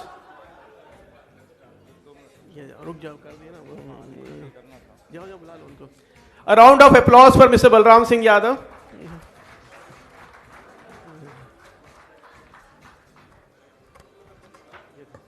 Yeah. So, ladies and gentlemen, everybody knows about Mr. Balram Singh Yadav, but still, in a very quick manner, I like to say a few things. Mr. Balram Singh Yadav is the Managing Director of Godrej Agrovet, India's foremost diversified agribusiness company. He also served as the Managing Director of Godrej Tyson, ACI Godrej, Creamline Dairy, Aztec Life Sciences and Godrej Maximilk Mumbai. He has been chairman of India twice in Association of Livestock Industry. Mr. Balram started his career with Godrej in 1990, and over the years he has handled roles of increasing responsibilities across business head in the regions in this company. He became the business head in 1999 when he was asked to establish and lead the poultry business.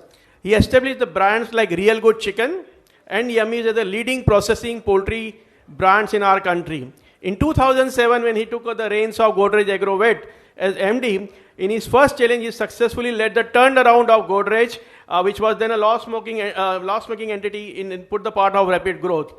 In 2017, Mr. Balram was instrumental in taking the GAVL public, and the public offer received a record response, and it was subscribed over 96 times. So that kind of recognition GAVL has got under his leadership, and over the last decade, GAVL top line has grown at a CAGR of 15%, unlocking the significant value for the shareholders. A racketeer par excellence, Balram inspires his team with the incredible stories from his rich experience in the field, only when he's not driving them to deliver their best. He's also an active angel investor, mentoring a slew of next generation entrepreneurs. And he completed his BSc honors in agriculture science from Haryana Agriculture University, and where he was ranked second in the class, and he's earned his MBA from IIM Ahmedabad. So ladies and gentlemen, big round of applause for Mr. Balram Singh Yadav to have opportunity for us to moderating this very exciting session. So, yeah. So, we are honored to have Mr. Sudhakar Desai, who is the Managing Director of Imami Agrotech and President of Indian Vegetable Oil Producers Association. May I request and take 1 minute time of BSY sir to please welcome Mr. Desai with a flower bouquet.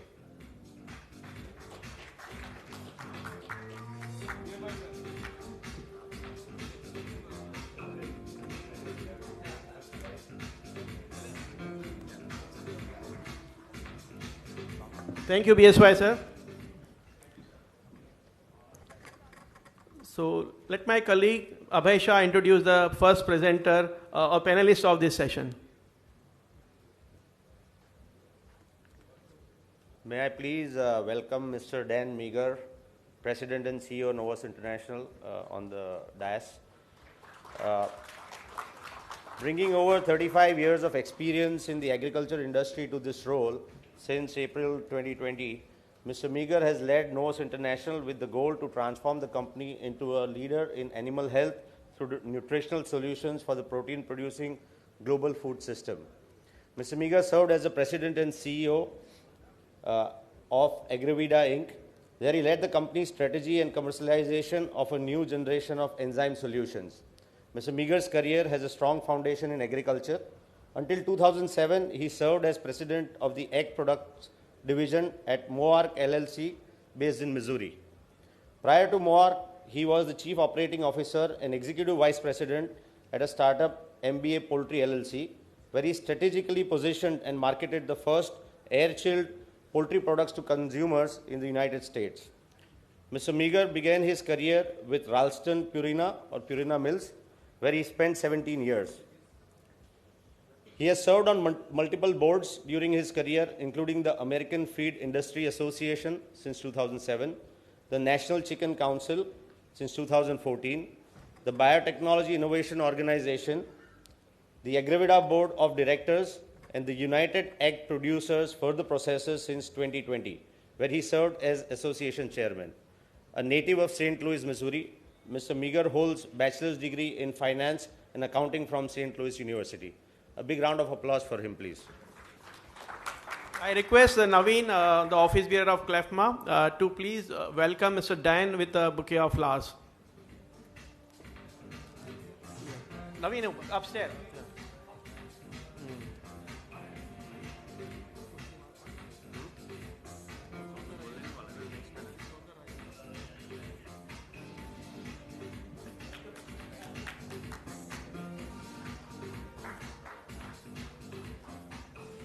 Now, may I please welcome Mr. B. Soundarajan, founder and chairman, Suguna Group, to join the panelists. Mr. B. Soundarajan is a first-generation entrepreneur whose life motto has always been the same from the beginning, which is to enrich the lives of rural India. Originally hailing from Udmalpet, Tamil Nadu, he went on to found Suguna Group of companies along with his younger brother, Mr. G.B. Sundarajan. He currently serves as a managing director at Suguna Holdings Private Limited and as a director in its business subsidiaries, including overseas companies. Suguna is one of the pioneers in the country to start the contract farming in poultry industry, which reshaped the country's poultry farming. Mr. Soundarajan's business interests lie in poultry, dairy, and animal health care. He has globalized Suguna Group's business activities by setting up business ventures abroad. The current overseas subsidiaries are located in Sri Lanka, Bangladesh, and Kenya. Under his leadership, Suguna Foods has provided livelihood to 45,000 plus farmers and has been ranked third in Asia's top poultry producers list and also ranked as 9th largest poultry producer globally. With efficient business models, he has made the broiler chicken an affordable source of protein for common people of India. Mr. Soundarajan has won numerous awards for his works. He won the Best Performance Award from National Productivity Council, New Delhi, 7 times in 8 years. Young Entrepreneur Award from CII, Lifetime Achievement Award from TIE Chennai, Asian Livestock Industry Award from Malaysian government. Mr. Soundarajan pioneered the concept of contract farming in India. Under his guidance, Suguna has so far distributed more than 5 million tree saplings and donated educational aids to many schools in rural India. He also set up Suguna Institute of Poultry Management, a non-profit organization and a partner in Skill India program. A big round of applause for Mr. Soundarajan. I request Naveen, CLFMA office bearer, to please come and welcome Mr. B. Soundarajan, sir.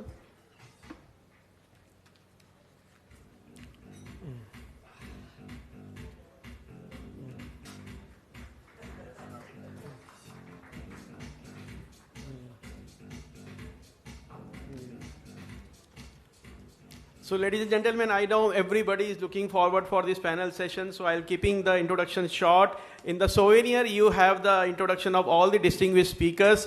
So may I request now Mr. Bhupendra Suri, CEO of Creamline Dairy, to please come on the stage. And I request Neeraj, please welcome Mr. Bhupendra Suri with a bouquet of flowers.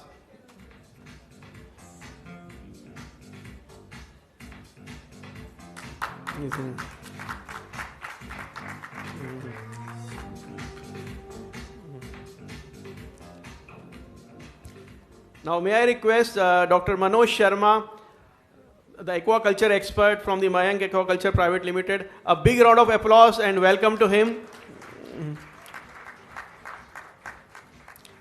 I request Abhay Shah to please give a bouquet of flowers to Mr. Manoj Sharma.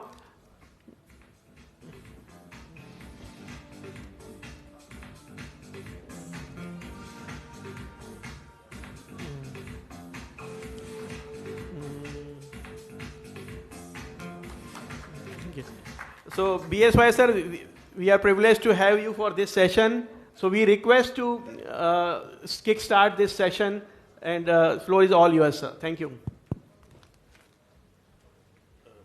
Good afternoon.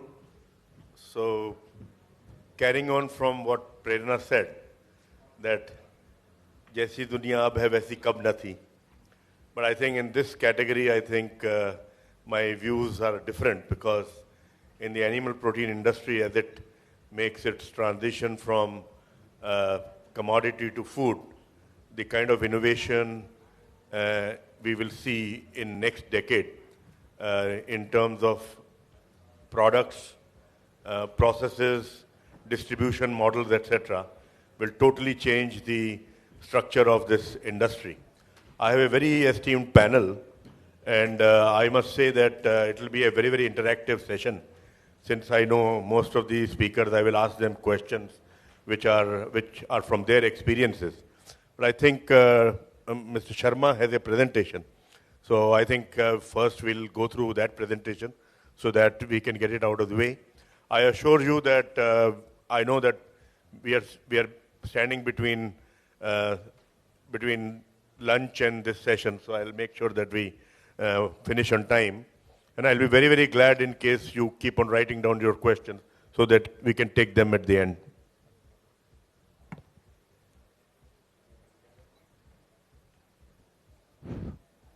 Thank you. Good morning, all of you. First of all, Balram Sahab for chairing the session, all my distinguished guests. Honestly, I'm a farmer. I'm not a market intelligence expert or a strategist. I'm just a very simple shrimp farmer. But what I have learned in last 32 years of my journey, and what is the need of the hour. So I think domestic market of shrimp is actually the need of the hour. And why it is so. So you'll go through my presentation.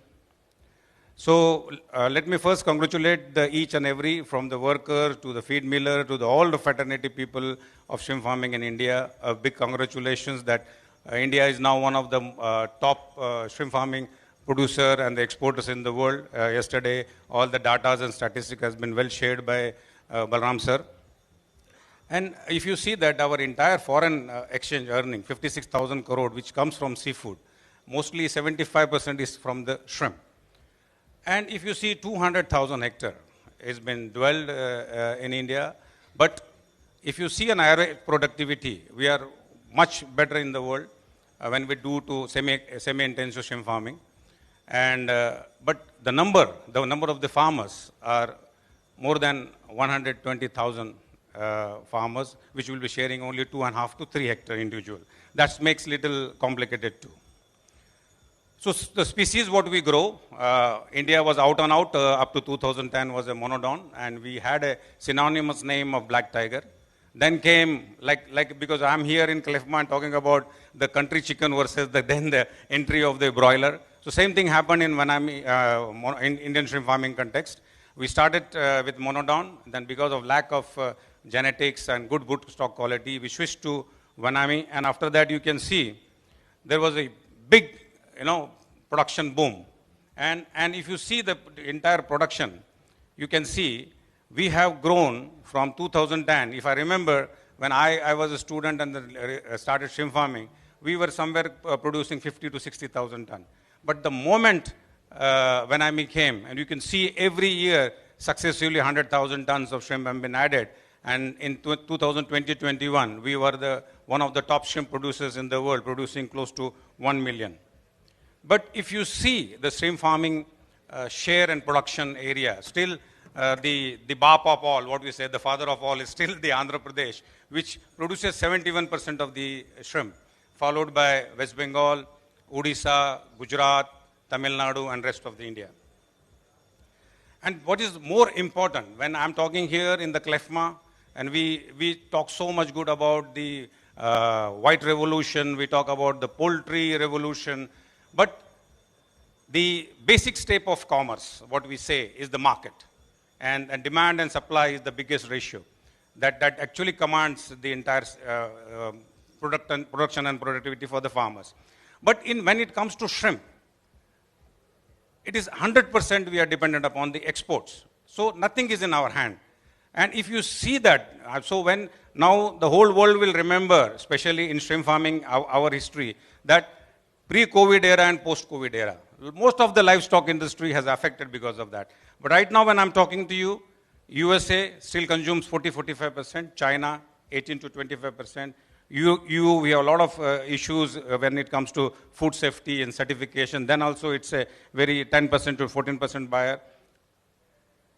And then why I say there is a need of the domestic market. Because post-COVID there are severe challenges, as Balram sir said.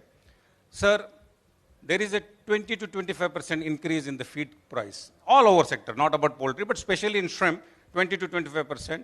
Fuel prices has gone almost like 26 to 27%. And the most which has affected our entire export is the sea freight pricing. From 3,000 container before, now it has gone up to 400 times more. So all this cost has passed on to the farmers. Because that is what actually is the reality. And the competition which has been raised from the Ecuador side. Now Ecuador, out of the moon, suddenly they have started producing from 60,000 ton. Because I remember Ecuador and India were almost same in 2010. Now Ecuador is touching Vanami, 1.5 million ton. And the experts predict that, Balram sir, maybe another 3-4 years, they might cross 2 million, which is actually will be the 60% of the demand. Here everybody has to remember that sometimes it becomes very difficult for me to digest that 12 odd nations are producing shrimp only for America and China. So I believe that our own country is the biggest potential. When we see for the cell phones, when we see for cars, automobiles, every consumer product, India has been considered as the most off market. So everybody is coming for India. And when it comes to shrimp, we are 100% dependent upon the exports. Believe me, friends, 1.35 billion population, 135 crore population, if we chew only 1 kilo per year, our 1.5 million tons can be consumed. I'm not against about exports, but I strongly feel that we have been little over victim of only concentrating on exports. Yesterday I was talking to one of good friend, Bhave Saab. He said, we should always have a backup plan, plan B, the market. So here I'm talking about, we have done superbly well. The industry has grown, 56,000 crore rupees exports, but parallelly, we should also look into our own market, because when people say that we don't have, Balram Saab, a shrimp domestic market, sometimes, because I'm working with farmers from 32 years, when I feel that 15 million tons of fish can be consumed in our country, why not only 1 million tons of shrimp? So benefit, but simple benefit, I will keep it short because 10 minutes I will talk, because benefits of sizable domestic market. When any primary producer, whether it's agriculture, it's a poultry, it's a dairy, and now fish farmer or shrimp farmer, when he is assured of getting his basic cost of production plus 10% profit, then I think there will be no stopping to that industry. So that is where I believe a domestic market where shrimps of 10 gram, which is 100 count, which is not exportable, because up to 50, 60 count, we cannot compete with the cost efficiency of Ecuador or other shrimp producing nations because of the variables factors we have. So if India, in domestic market, when a fish can be consumed at 600, 700 rupees kilo, why not shrimp at 350 to 400 rupees kilo? And that is what we have to focus and concentrate. If that happens, if farmers make success, indirectly the feed millers, the hatchery owners, the processors, we have 1600 odd processors, 500 plus hatcheries, we have 40 odd feed millers. So all this interdependent business will move when farmers is success. And then I come with my own concept in 6 or 7 years back, Jinga Lala. Jinga is shrimp and Lala is like a Surti Gujarati people, they call themselves as a Lala. So I thought it's the best name, catchy name to start a shrimp restaurant by the name Jinga Lala. And this is my journey when I started a shrimp farmer, a very small shrimp farmer, to Jinga Lala. And this is a very small, modest restaurant of 65 seating. I started in 2019. And there is a reason people say, why didn't you start directly marketing the shrimp? But if you don't, only the coastal states, 65 coastal states, if you go interior to Madhya Pradesh, Bihar, they don't know even the shrimp. Sometimes I'm surprised to show them, they say, oh, what kind of insect this is? You know, that's kind of awareness is not there. So when you give the shrimp to them, basically Indians are chickenitarian. We love to eat only chicken. And I'm talking to all the kings of the chicken here. So when you give them a shrimp, they will try to cook like a meat and chicken, and they'll make it very like a rubbery because overcooking. We have developed so many dishes and practice that shrimp can be cooked from 30 seconds to only 1 minute if you have the proper heat. So this is a simple restaurant what I started. You could see we have designed 45 wonderful cuisines from Kashmir to Kanyakumari, all part of India, Oriental. And then also COVID. When the restaurant was not working, it was a complete shutdown. Same thing, the packed PD, PGTU, and Telon, we started marketing to our 4,000 customer base, and it has given a wonderful, wonderful response. Based on that, I thought, let's start like where Mahabaleshwar strawberries, Lonawala's chikki, so why not be Surat fresh shrimp on the Mumbai-Surat highway? And this has, Balram Saab, worked wonderful. Now you will be surprised, every week we are selling close to 10 to 15 tons. And these are the product. But here, when we talk about shrimp market, Tarun sir is there. Sir, whenever we talk about that there is a failure, a lot of people have burned their money coming to domestic market. So this slides I am showing. Everybody knows why there is a comparison between fresh and frozen. Fresh, you go to any market, you will get 350 to 400 rupees. When same product, we go to a superstore. Balram sir, the irony is that they are trying to sell it 1.5 rupees per gram to 3,000 rupees, means 1,500 rupees to 3,000 rupees kilo. They are trying to sell the shrimp and they say there is no takers. And that too also, sir, with 25 to 40% glaze. So this is where I think we are going towards a wrong direction. And these are the products, and it's all about awareness. Well, talking to my brother Gulati, he was telling there is a big confusion between the market, the fresh versus frozen. Now, this has also happened with you in the chicken story, when people started giving chicken frozen legs and all. But slowly, slowly that can be achieved because now education is there, everything is there, and people know that frozen is much, much better than the fresh. And then also, there is a confusion between the protein content of the shrimp. But I'm telling you, it is one of the best protein. It is one of the finest amino acids. Shrimp has all the fat-soluble vitamins. It has all the water-soluble vitamins, minerals, everything. And the myth of cholesterol. I sometimes really surprise even the top doctors and heart specialists when they say shrimp is full of cholesterol. But they don't clear it that it is with high-density lipoprotein. It is one of the best cholesterols with omega-3 and omega-6 fatty acids. And then also there is a taboo that shrimp, which is export, 100% export, it might be very costly. And the question mark is always there whether it is available in which part of the world in India it is available. So just a food for thought, because here when NFDB, National Fisheries Development Board, is saying that India is producing 15 million metric tons of shrimp and everything is consumed in India. So when from Andhra Pradesh to Agartala and from Kerala to Kashmir, when fish can be sold fresh chill for within 3-4 days, and that to 150 lakh tons, so why not shrimp? When we talk about we don't have a cold chain logistics supply, I will take a big example of ice creams, which can be sold only 1 rupees, 2 rupees margin. 1 cup is sold to the entire nation. And why not milk? When milk is being purchased at 35-40 rupees from the producer and sold to end market through cold logistic chain with only a difference of 20 rupees, so why not? When lamb and meat of 650, and sometimes the very costly fishes like 2,000 rupees hilsa is being eaten in our country, why not a shrimp which is 350 to 750 range? So when I talk, my talk about shrimp domestic market is like towards the Atmanirbhar Bharat.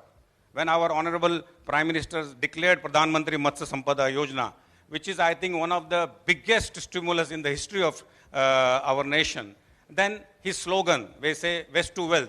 My friends, I will tell you, one of the biggest example of waste to wealth is shrimp farming, because we are using it as salt-affected barren land and converting into gold. So I think that slogan is the best. When he talks about vocal for local, I think domestic market is the best. When he talks about local to global, so already we have achieved 56,000 crore rupees of exports. So I think when I talk about domestic market, it's not about me or anybody creating a big industrialist. When I talk about domestic market, it's a cumulative effect from the industry, that everybody should come one to support the farmers, then only can be done. So everybody in our industry, processors, feed millers, hatchery, even farmers, even I'm a farmer, everybody is doing very good, but in your own individual capacity. But when it comes to togetherness, we have failed. एक हिंदी में कहावत है ना कि इच्छा तो मुझे भी बहुत कुछ थी करने की देश के लिए, लेकिन पेट भरते ही मुझे नींद आ गई. So everybody is doing for his own. और सब अपने अपने कैपेसिटी में बढ़िया ही कर रहे हैं. So this is the photo I will want to show you. This is me exactly 26 years back. I used to only produce 1 acre, 2 acre, and Gujarat, imagine when the Gujarat was 100% vegetarianism, and I'm showing you a picture of 28 years ago, when I used to sell whatever I used to produce, few hundred kilos, by sitting on the road with my one assistant. And now, same Manoj Sharma is producing 1,200 tons of shrimp in his own farm. And that too in Gujarat. Balram sir, I'll tell you very proudly, when we started selling few kgs of shrimp on the road, people used to, laugh at us, what's going to happen in Gujarat. But today I will be very proud to tell you, every day, after hard working of our Surat Aqua Farmers Association, there are only 2 shops in Navsari Bazaar market. And Tarun sir, every day on average 4 to 5 ton vanami, and Saturday, Sunday 10 ton vanami. We have 755 districts in India. Imagine a district like Surat, where people say 100% people population is vegetarian, when they can eat 10 tons of shrimp on an average, which is 2,000 tons per year, imagine what kind of a potential market we have. If this picture is possible, if Manoj Sharma can do, I think everybody sitting here can do. I'm not a Superman. I'm just a very simple, honest person who has dedicated my life towards the development of shrimp farming. And when somebody says that, Soundarajan sir has created such a huge company and provided 45,000, so is Balram sir, and everybody sitting here might be having a similar story, success story like me. But one thing I will tell you great about this business, wasteland, salt affected wasteland, 1 hectare can create an employment to directly, indirectly 40 people. 40 people, imagine in Gujarat itself we have 4 lakh hectare. If 1 lakh hectare can be divided, I think the lakhs and lakhs of jobs can be created. Last but not the least, as sir said, time up, I have very strong belief that aquaculture has the power to transform lives of million people, and it can create employment and food and profit for all. Thank you so much for giving me this chance to speak out my mind. Thank you. Thank you, Manoj. It was very enlightening, and I'm so glad that we invited you. At least we are seeing go-to-market models in shrimp. The question I will ask, but you don't need to answer now. I'll give you an opportunity. I think that shrimp industry is all the players are big and they're rich. And they also are cognizant of the fact that 99% of their business is export. So what stops them from developing domestic market, which can also make them sustainable? Because exports is something which is going to be definitely volatile in future with new competition coming in. You can answer it later, but think about the answer. Yeah. Now we have Dan. I think it's very important to bring an international perspective, and he has got more than 4 decades of experience in animal protein foods. And he has seen the markets evolve, and he has a fair idea of where we are. And then I would like to ask you about your experiences, how these animal protein foods have developed in the geographies you've worked in, and just also walk us through what you observe about India and what you see as changing.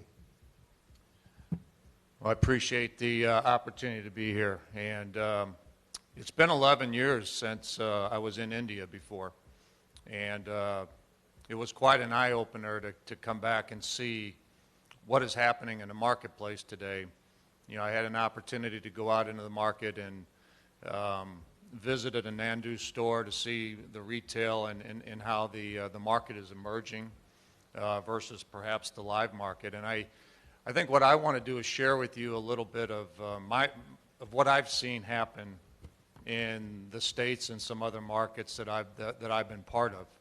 And I think, if anything, just to learn and maybe ask questions and to develop, because every market's different. Okay, my background is unique.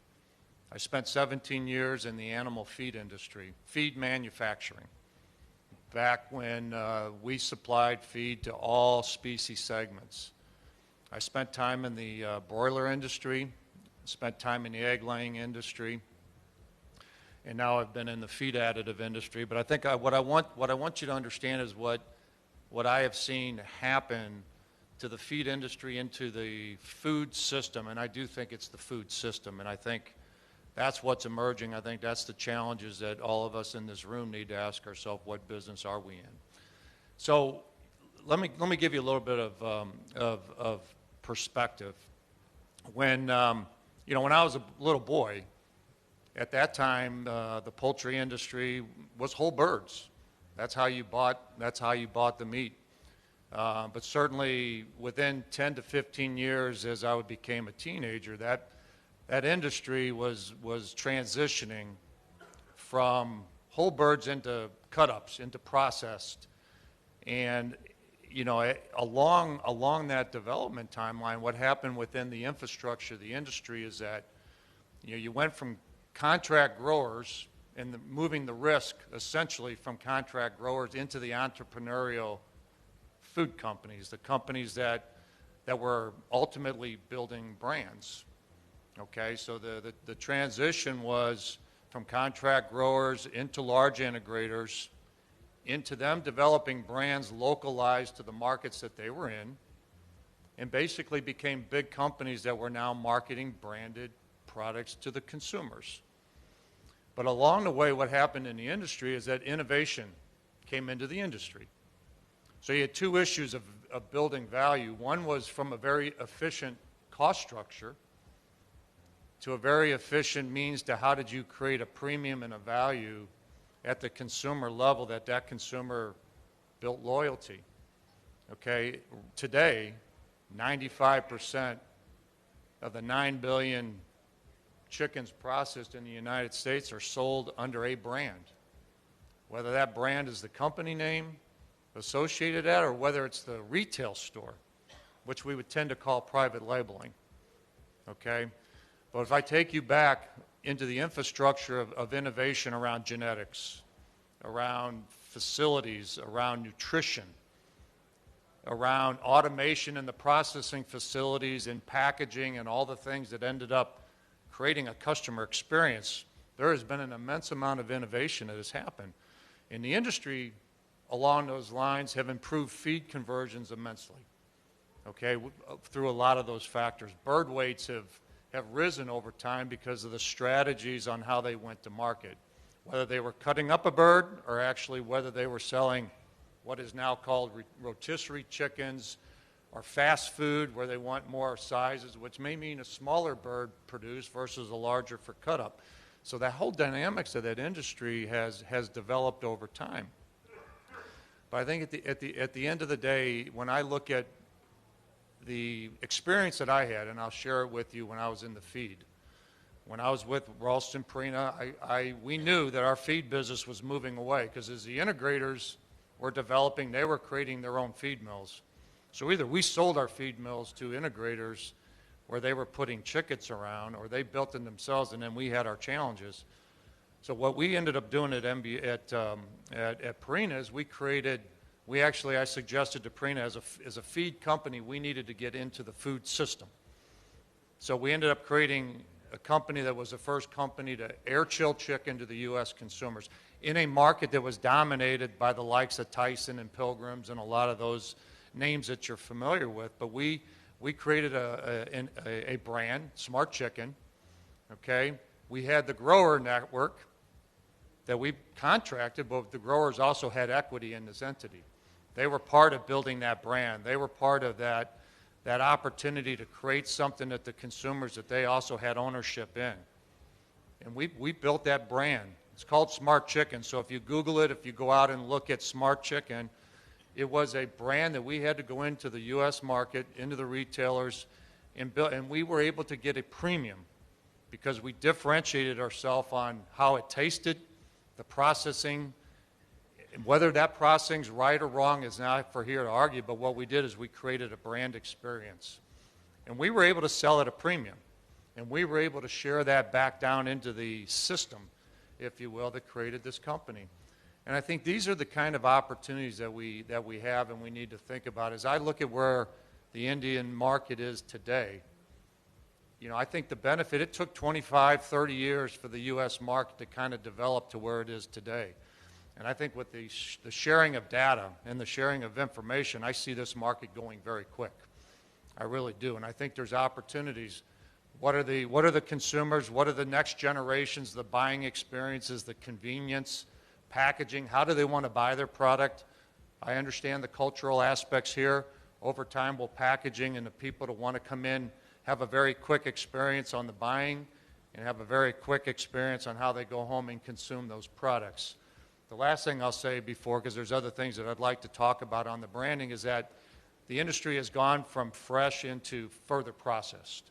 So we have seen a major boom in what we call retail and food service. Food service is delivering products into the restaurant chains, whether those are boneless, skinless breasts, whether they're chicken wings, which is a very big thing now that are marketed by restaurant, or it's these further processing products, the ready-to-cook, already marinated products, things that people can go into a retail store and buy it. The retail experience in our markets is a lot different than the retail experiences here. You go into a grocery store and the protein section is very prominent with eggs and branded meats and different aspects for you to be able to choose from, along with your other goods that you buy in the store. So it becomes a really drawing card to the power of the brands, the power of differentiating, and that all is different as you look at different geographies. So, you know, I know we want to have kind of an open dialogue here, but I'd be willing to go into more depth on it. But there's two things I'll leave you with. Number one is over time, brands build loyalty and build value with the consumers. And number two is that the system from an efficiency standpoint, as I listened to some of the presentations and the need to think about GM crops, the need to think about technologies and different things that will lower the cost will lower the cost structure and allow competitiveness, whether it's on an export basis or whether it's just in the profitability of your businesses, along with how you build the opportunity to create more value with the customers and the willing for them to expand the protein consumption, whatever protein that might be. I thought, a lot of the branding and the customer experiences of coming into the stores is really where I see the opportunity. So with that, I'll pause and certainly entertain further questions. Thank you, Dan. I think what I heard you saying was innovation. I think the air chilled is some technology I think it takes hard to introduce, because whenever myself or any of our colleagues went and bought a chicken processing plant in Europe, they always try to sell spin chilling because of yield issues. I think this was a great innovation. And second thing I hear you saying is about branding. And since I come from this company called Godrej, which is a very big brand, I can understand that the kind of value the brands bring. But having said that, we turn to Mr. Soundarajan. Mr. Soundarajan almost revolutionized this industry by bringing integration. When you write your biography or whenever anything will be written about you, I think making integration a success and a kind of a change which overtook this industry and captured huge amount of value, you will always be remembered. But I know you for more than 2.5 decades, and I have seen both you brothers innovating on the back end as well as the consumer side. And I remember that you were the first ones to try and brand live chicken, because you got a new breed into India and you really wanted to brand live chicken. Never heard of, never even thought, and marketing people like me, I think it was a sacrilege to try and brand something like this. I would like to ask you about your experiences, live bird branding, what you did at the shops, what you did with the consumer, and was it a success, and what were your learnings from it? Initially, in about 20 years back, we tried with our brand as a franchisee stores. We initiated from about 150 stores that time we established. Experiences initially for 6 months to 1 year is good. Then after, we are able to see the loyalty of the franchisees. Because of the loyalty of the franchisees, this model is failed because they used to source from the various sources and they used to keep it in the store. The chicken is the live chicken. We are unable to differentiate by color or by brand or anything. Due to that, after that, we given it up that model in the live chicken side. Then we thought about how to do the branding in the live chicken itself. That we tried in the various models, but nothing is succeeded. Then finally we thought about the brand name can be established whether we are selling our chicken or others' chicken. Initially we started with our chicken to sell, but really it's not happened. But we given in about 25,000 stores, we given up the boards and all. Due to that we got a good visibility. But at the same time, whether is it translated into the business, I can't say it's happened. I think I wanted you to talk about when you tried to go to the consumer through the yield model, trade as well as consumer. So what was your experience in that? And what would you do to demonstrate that? And what was the reaction? And what was the outcome? Initially, 2000, 2001, we went into the other breed. That breed is given a very good yield comparing with the existing breeds. It used to give about 2 to 3% of the additional yield what we've seen. That time the chicken is sold as a whole chicken.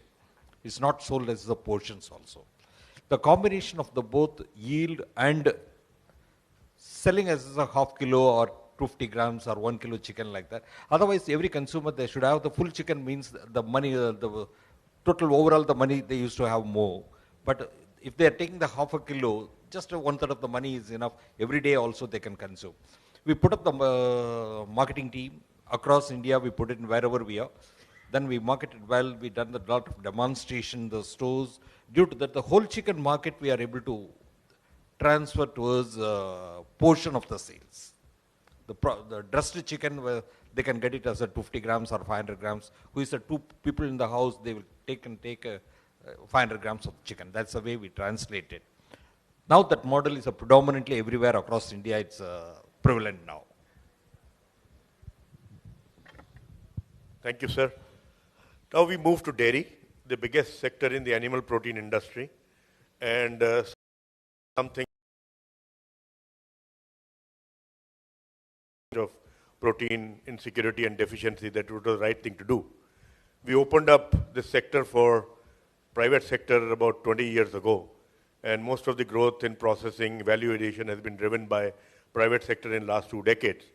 This is also an industry where public money competes with private money, because cooperatives don't have to make profits and private sector cannot survive without it. So I think this is a very interesting space. Now, just to make the conversation more interesting, I have Mr. Bhupinder Suri. He is Managing Director, CEO of Creamline Dairy, which is a subsidiary of Godrej. It was our first foray in the milk industry about 5-6 years ago. Mr. Suri has spent more than 2 decades in food in one of the most profitable multinationals called Coke. And then we got him into the milk business, and you all want to know what hit him. I would ask him, what are the differences between these two industries? How does he see the size and how evolution will happen? So some opening words on that. Thank you very much, and thank you for the CLFMA team to have me here. It's been a very interesting conversation, listening to very inspiring discussions across poultry, shrimp. Coming to the dairy industry, the point which BSY you're asking, which is Coke versus dairy. So no, this is the margin and the volume. So the scale is what hits you when you come to the milk industry. You know, the whole terminology which used to be cases per month became liters, lakh liters per day. So the whole discussion is how many lakh liters per day do you do of, so just changes the dynamic completely. And, something which is talk about branding. The large part of it is all about one side is scale with very low margin, and one side is, branding with profitability. So, that's a pretty interesting piece, when you try to match these two industries. So that's one thing which I saw. The other thing which I feel is that on one side, there is a well-entrenched industry, like a red ocean. Everybody has milk. And the big part in that industry is where you have to now grow the value-added part of it. Something very similar to which Dan was talking to, which was we need to move towards value-added. If you look at the entire percentage of value-added in India in milk industry, it's about 28 to 30%. Whereas when you look at the global number, I'm not even talking about developed market number, the global number is 55 to 60%. So there's a big journey out there into value-added products, and that's where I think the private players will play in. And that's where, when I look at what I did in Coke and what I'm now doing in dairy, the whole, the idea of the private players in the dairy segment is to somehow grow the value-added category. And when I say the value-added category, there's a range in the value-added category. There are the well-entrenched categories like ghee, like paneer, and many of these kind of well-entrenched categories. And then there are the new ones like whey drinks and many more new stuff which is coming up. So I think in both these areas, there's a massive scope in India to invest behind it and grow in that space. So that's, I think, my quick learnings from Coke to here. So Manoj, I'll come back to you because I just wanted to give you some time to think. You are such a solvent industry. Your profitabilities are so high. All the players have got scale, and you just ignore the domestic sector. So I just want to know why such apathy. Sir, I think this is one of the most important questions you ask, so thanks for that. But let me tell you the history of shrimp farming a little bit, because till when I came, from 1988 to 2010, we are out and out monodon country, and we have never ever to produce more than 60 to 75,000 ton. So in this 20 years, the industry has hauled to that limited infrastructure, whether it's a feed mill, whether it's a processing, and all was around 75,000 ton. Then great Tarun Sridhar sir is sitting there during his tenure. Everybody knocked the door to bring the exotic species Vanami, which was, can say that it was like a broiler to the poultry industry, the Desi versus the broiler.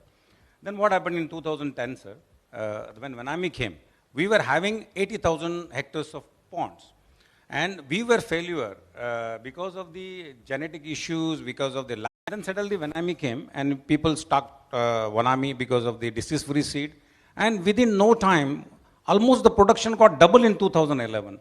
So I remember people were throwing the shrimp on the road because not the lack of the market, because lack of the infrastructure, even the lack of ice plant, even the ice was not able to get it in the time.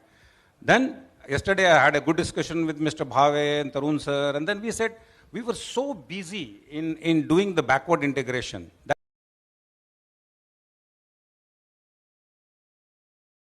we built on infrastructure, and you are such a seasoned campaigner, to put up a feed mill it will take at least 2.5 years. To put up an hatchery it will take 2 years.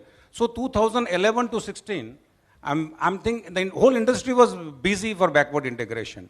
But here, as an expert, I will say that being a farmer, not an expert, being a farmer, so I'll say that, yes, we do fail to study the rise and fall of Vanami in Vietnam, Thailand, that everywhere where Vanami has been introduced, there was a very sharp curve and then there is a fall. So we have had a Vanami tsunami. In 5 years, India has gone from 100,000 ton to 1 million ton, and we were all busy. But now happened suddenly, COVID came, and it was big a shocker to each and every industry. I think whole gamut of life has been affected with COVID. In COVID, when there was a lockdown and nothing exports moving, now industry has realized a sudden shock, and then, and we have little tendency, and sorry to say that, जब प्यास लगेगी तभी हम कुआं खोदते हैं. So we never have a backup plan or an additional well when one well is giving you so much water.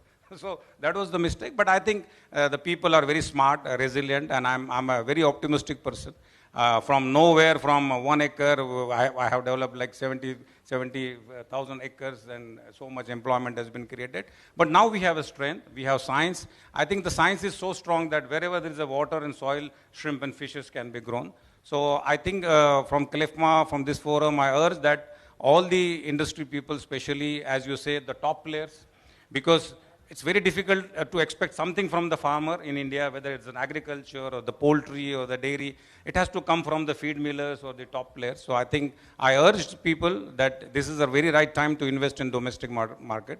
And when 150,000, 15 million, 150 lakh tons of fish can be sold, why not few lakhs of shrimp? But a proper strategy has to be framed. And I think I'm very inspired with NEC or Amul movement in India. And we have such a huge examples in front of them. And I think very soon, I think, sir, the industry will understand this difficulty, and hope we will win soon all the situation. Hope for the best. Thank you, Manoj. Then we are at a cusp of a change in India. So if we put the data together, then from 2000 to 2015, the growth in processing industry was low single digit, 5-6%. And then suddenly we saw 2015 onwards, there was a plethora of processing plants which have come. Now, the basic premise of processing plants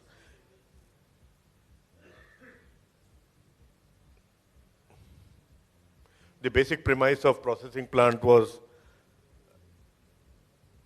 Mr. Rao, you want to say something? You want to say something? Okay, the basic premise of processing plant was that not driven by consumer, it was driven by escaping volatility of the live bird market. So seeing the evolution of the markets in West, that beyond a certain point, everything starts becoming a commodity. So I wanted your views on that, that are we escaping volatility and margin pressures by getting into processing, and what we should do more to make sure that that also does not become a no-go space in next 5 to 10 years here? That's a great question. I think, you know, the evolution into the processing plants, I've seen value created.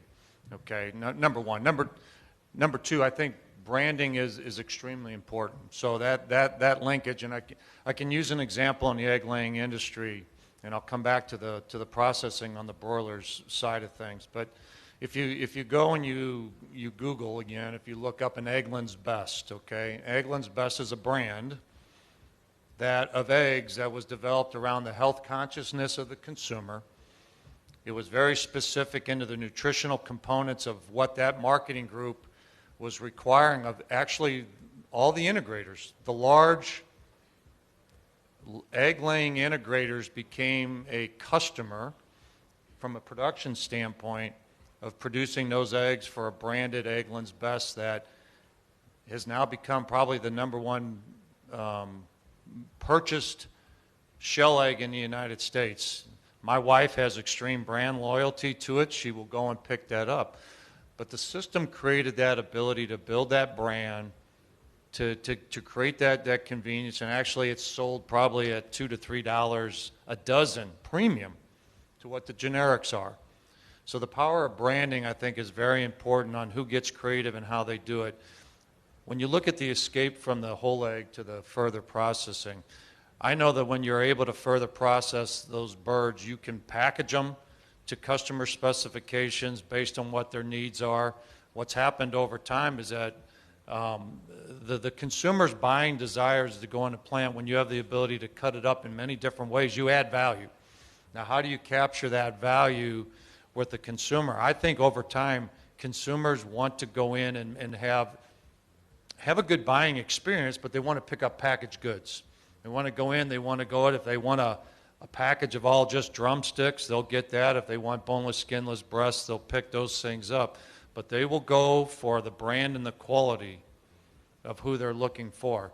And what's happened over time is that you're now getting into different aspects of organic, of different aspects of how the animals are produced, what the consumers. Further processing, in my opinion, will add value. I think I'll get back into the comments around how those plants are run and the cost efficiency of them to drive the profitability, because nothing is sustainable without profitability. And I do think that the facilities themselves have figured out how to reuse water through the system. They've figured out how to capture the offal and actually turn that back into a feed ingredient coming back into the animals. So all those aspects in the processing plant and the further processing are going to create a customer experience. So certainly there's going to be areas where you're going to be into a price mechanism, but brands, in my opinion, will differentiate you and continue to differentiate at the customer level. Thank you.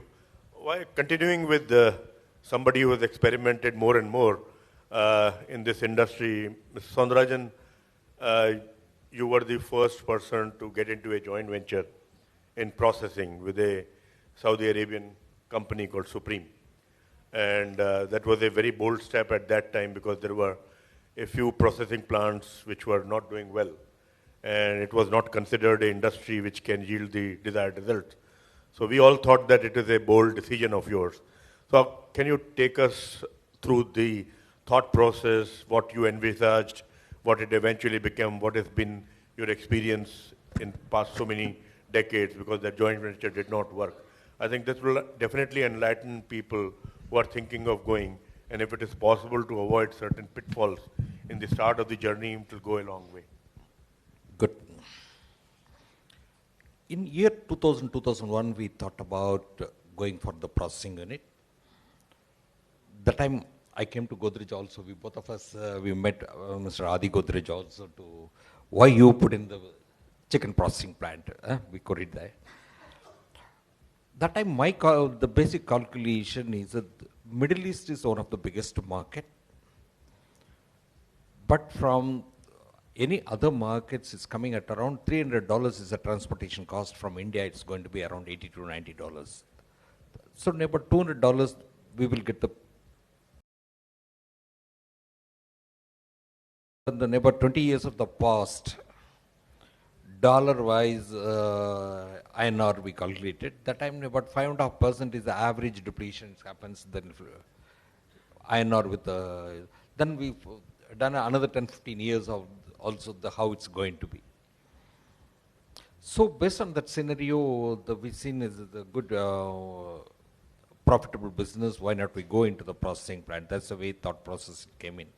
When we put in the processing plant, in about 3 years, 100% all chickens are sold outside. Not in a single kilo is sold in India. Every year, about 15 to 16,000 tons of chicken is getting exported. The quality is well accepted. All those things it went well. That's a time we are able to see the pressure from Brazil because of the Brazil's production cost is much lower. Indian rupee also stable in the 3 years. Gradually the margins came down, the profitabilities are not there. That's the time we thought about what is the next. Joint venture partner also not comfortable because of the company started bleeding. Then gradually we shifted to the Indian market. The fourth year, about 80% exposed, 20% domestic market like that. When we are going into the market, there is no Horega markets are not open, or retail markets also not open. Only the food service is the only solution within the Indian market that we started supplying to KFCs or McDonald's, that like that. After 2 years, gradually we put in about 1,500 freezers. That's the time the modern retail is coming up. The retail stores, the kirana stores to departmental stores is coming up. We put up the many freezers in the stores and we kept the chicken. After some time only, we realized the people are not ready to pick up the chicken from the departmental stores. They are looking for chicken stores only. So within all these things, my joint venture partner also not comfortable because the company started losing after 3 years. Then after 10 years, continued to lose. So that time we parted because their interest is getting exported from India, not doing the business in India. Then we took that shares also taken over by us. Then we continued to invest on distribution channels to improve. One thing, what we missed is we are not to put that's a completely FMCG business. We are thought about is a chicken business. All our existing livelihood, the people are there, we put in, but the things are not getting improved. All along we are losing. That went on for about 10 years. Then we took that's the time we realized about a chicken store is an area consumers, they want to buy the chicken. Then the processed chicken itself, separately we put up the stores. Now currently we are at around 300 plus stores we have across in South India. We are doing the good business in the chicken stores. The margins also is very decent, it's going very well.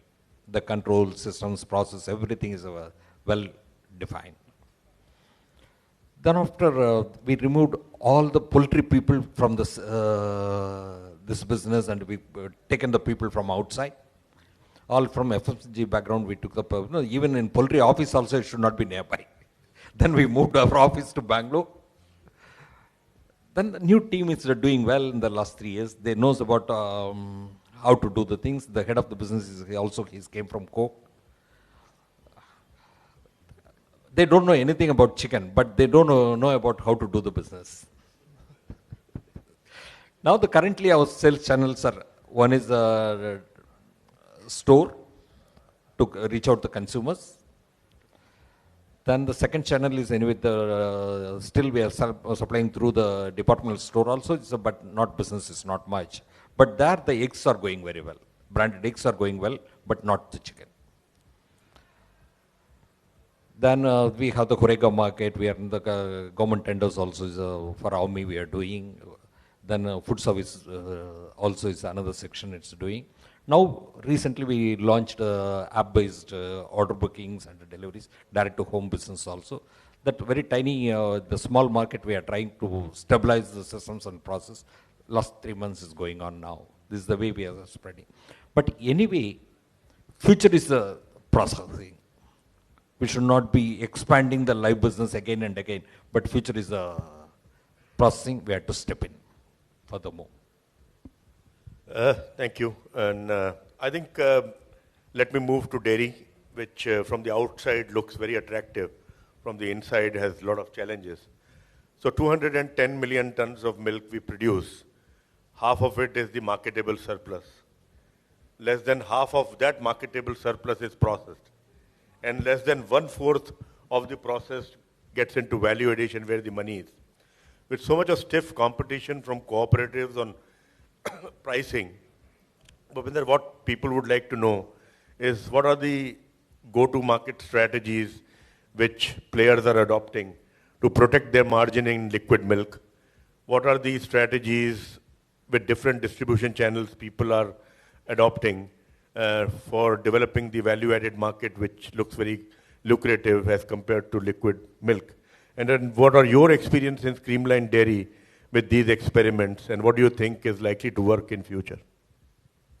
Great. So I think when I look at the dairy industry today, you have this huge volume flowing of liquid milk, and the margins are low. The margins are very variable. So, and like Vijay rightly said, there are different players playing different games in the market, and as a result, the pricing to the consumer.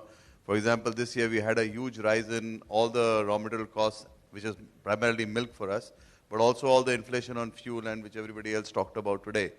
And the increase in prices which we got is very low compared to what the price increase has been in the environment.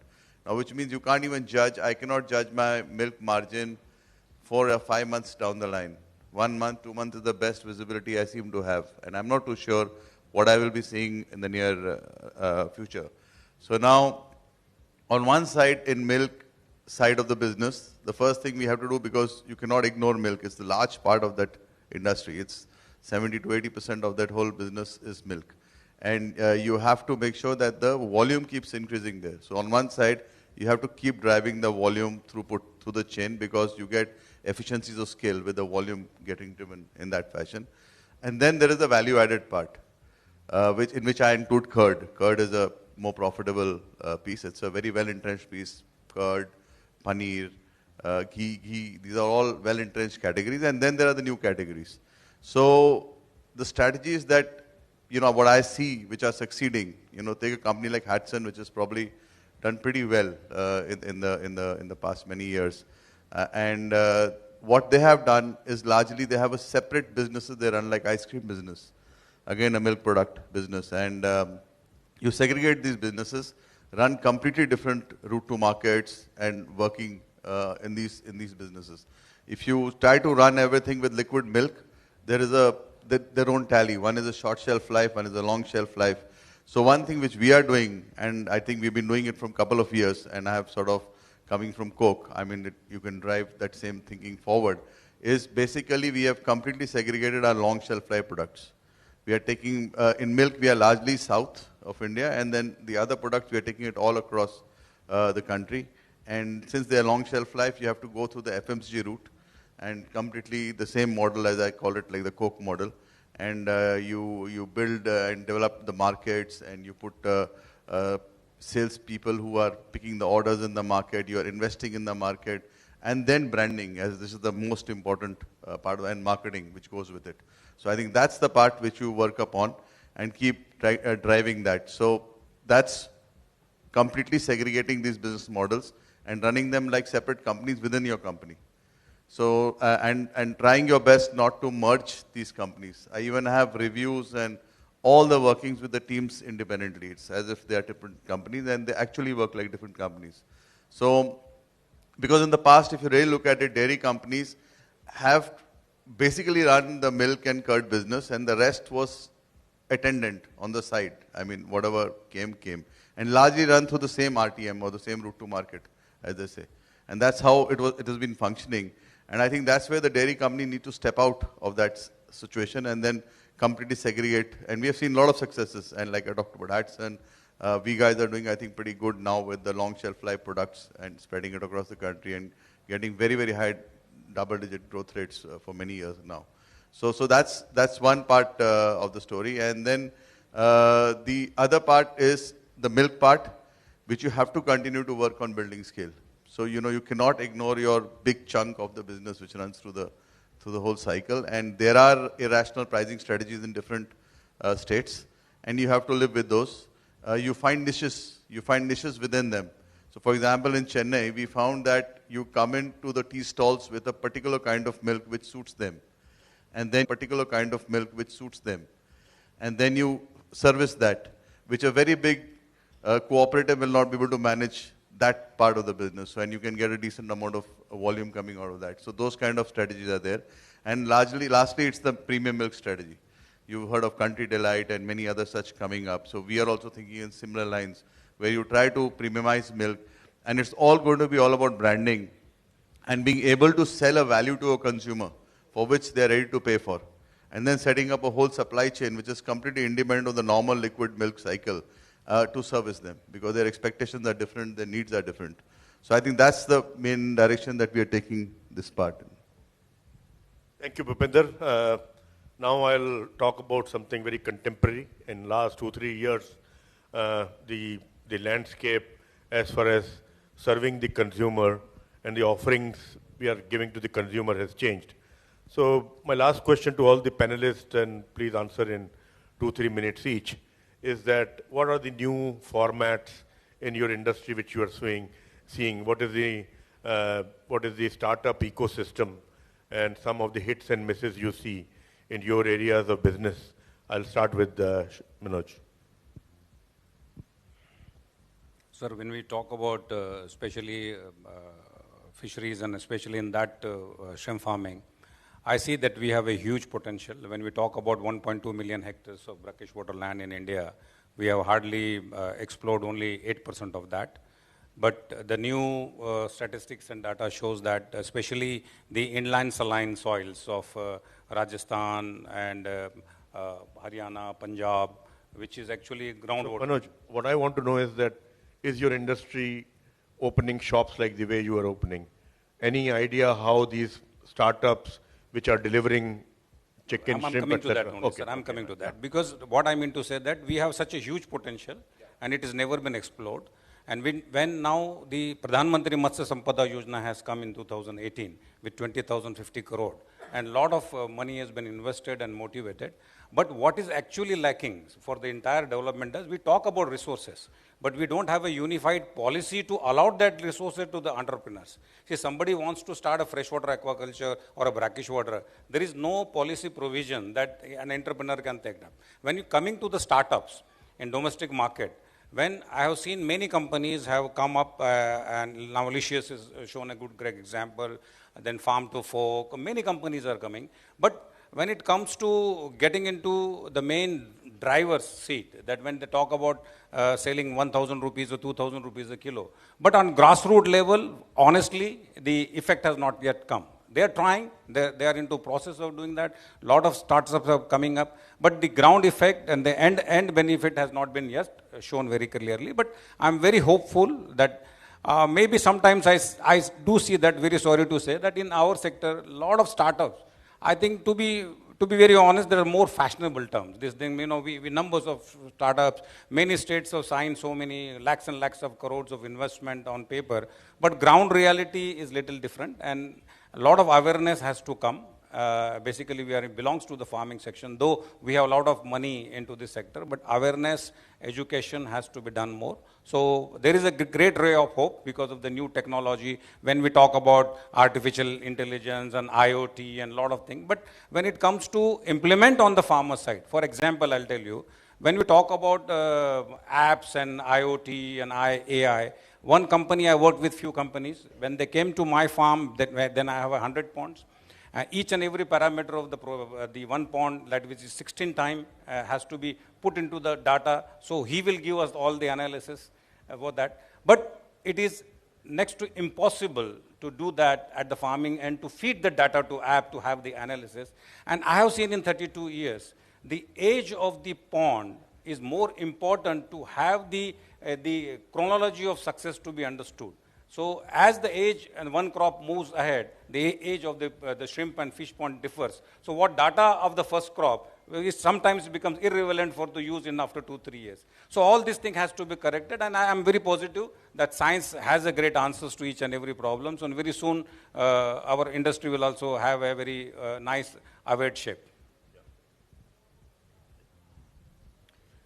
So it's an area that's got a huge amount of investment is in this area. There's probably 25, 30, 40 billion dollars being invested into food and ag, new innovations and technologies that I see happening in our industry. When I made a move into a startup company 10 years ago, the amount of money in food and ag was dwarfed compared to how much is in today. And the type of things that, you start with the precision farming. We heard a little bit of that this morning. But the transparency that's happening between what a consumer wants to understand about their food and where it comes from and being able to almost trace it all the way back to who grew it is becoming a real, it's an opportunity for us with technology. So I see a lot of investment in digital cooking, recipes to go with the products that you spend all the time in the processing plant to try to specify your high margin specific products. How do you connect that value proposition very easily, with the customers? So these are the type of technologies that are going on. Crop efficiencies and understanding that precision aspect is where a lot of big dollars are being spent. But I also think that as innovations continue in biologics and a lot of things that come into the nutritional side of the experience and how we, again, are able to explain that, manage it, and communicate with the customers, we're in a whole different world. All of us, we talked a little bit about the alternative proteins that are forthcoming, cell-cultured meat, these type of things that are making its way through the venture capital system because people view that the consumers want that. I still believe it's a small percentage of the overall meat consumption, but it is something that we have to be very real on, and it's a segment that's continuing to blossom in this area that we will watch. So, listen, I'm all pro-innovation. I think this industry has gotten to where it has today because of innovation over the last 50 years, and I think innovation will take us into the future. And I believe there's a huge amount of creative opportunities out there that we need to figure out how to harness into our system and to take advantage of innovation and technology.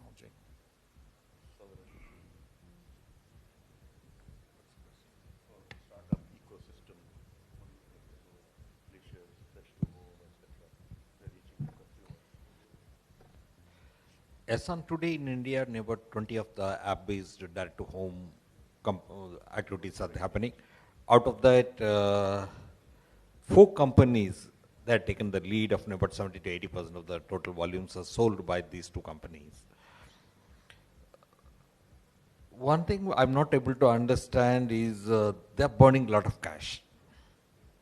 Their material cost accounts for about 75%. Even last year when I calculated their P&L, 450 crores is the size of the quantum they purchased.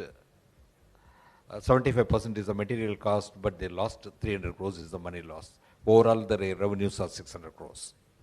Whether is it a 1 year or 2 year, last 3-4 years, the same thing is happening. How long is going to happen, I don't know. The material cost had to be shrink to 60% levels, but they are working on that. 25% they are doing the businesses of valued products, not a processed chicken.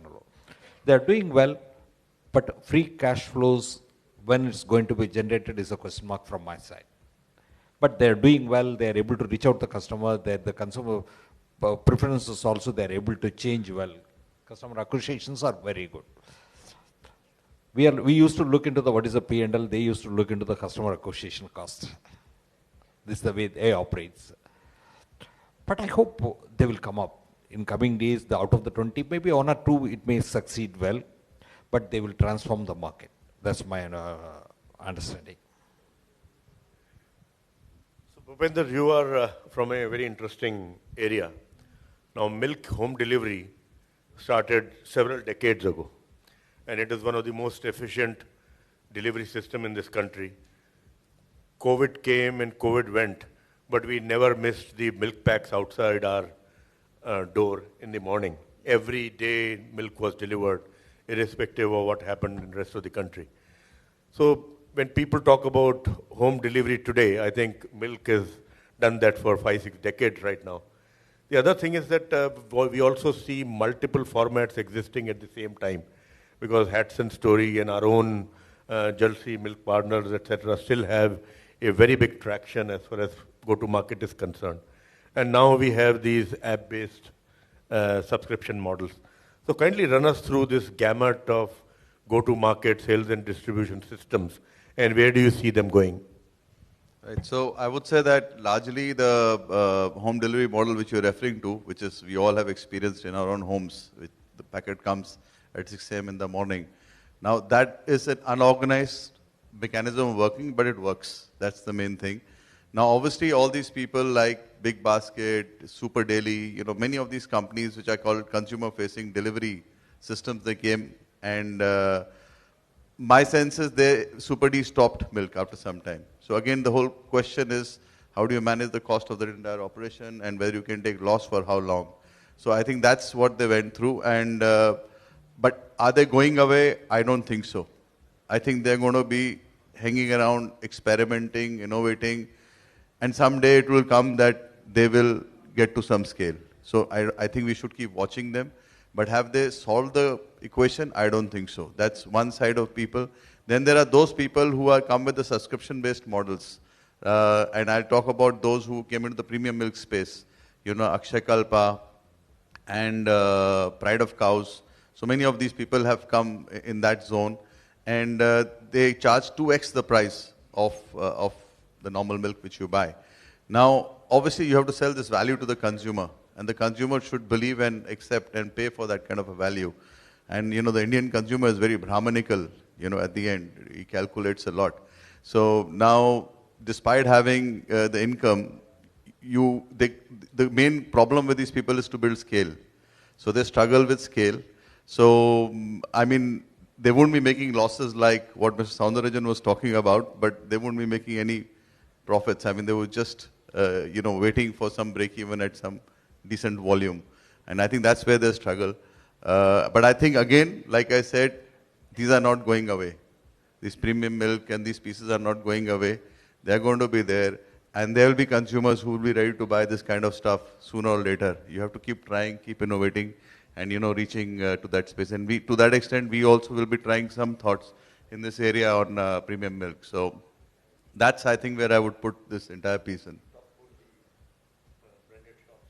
Yeah. The other part which Mr. Balaram talked about was, now again, when I say organized and unorganized, large part of the milk industry in India is through unorganized multi-brand agents. That's the structure. And I would say it was Hatson which decided to step out in a very big way out of that sort of cycle of going through this historical way of working through these agents, as we call them. And they started setting up their own parlors, and the parlor and with the delivery system. They literally pulled out of the agents and came to the parlors and started to sell directly from them. And you get a different consumer experience when you enter a parlor. And plus, they also service, they got cold refrigerated vans to do it to maintain quality. So they did those kind of work, and they, I would say, have succeeded to a lot of extent. We guys, most of the dairy companies, and especially us, for example, we have our own parlors we started setting up. But I would still say it is about 10 to 15% of the industry as of today. And it is still, I would say, more in the hands of the, I call it multi-brand agents. That's the structure today. But slowly the market is shifting towards where you control your distribution and where you are able to get the thing to the last point and give the right consumer experience. So I think that's where the industry is moving to. Thank you, all panelists. I think it has been a very enlightening 75 minutes already.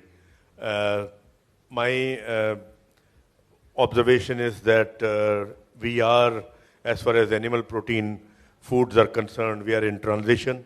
There are multiple models in multiple geographies. depending on the evolution of markets, the cities are behaving very differently from the smaller cities and the villages. But I think this transition definitely is seeing a lot of innovation, which is the need of the hour. It is also seeing a lot of branding, whether it is a product branding or a distribution branding. So that also, I think we are on the right track. Now I open the forum to the audience.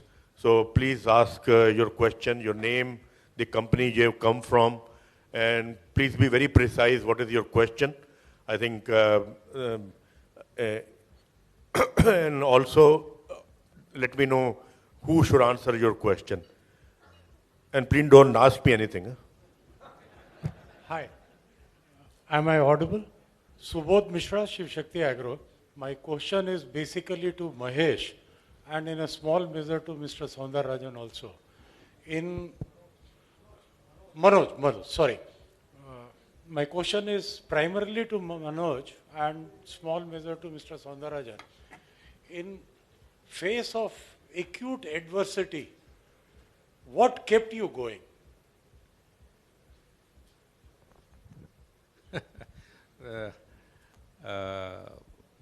Actually, I'm very passionate about my subject.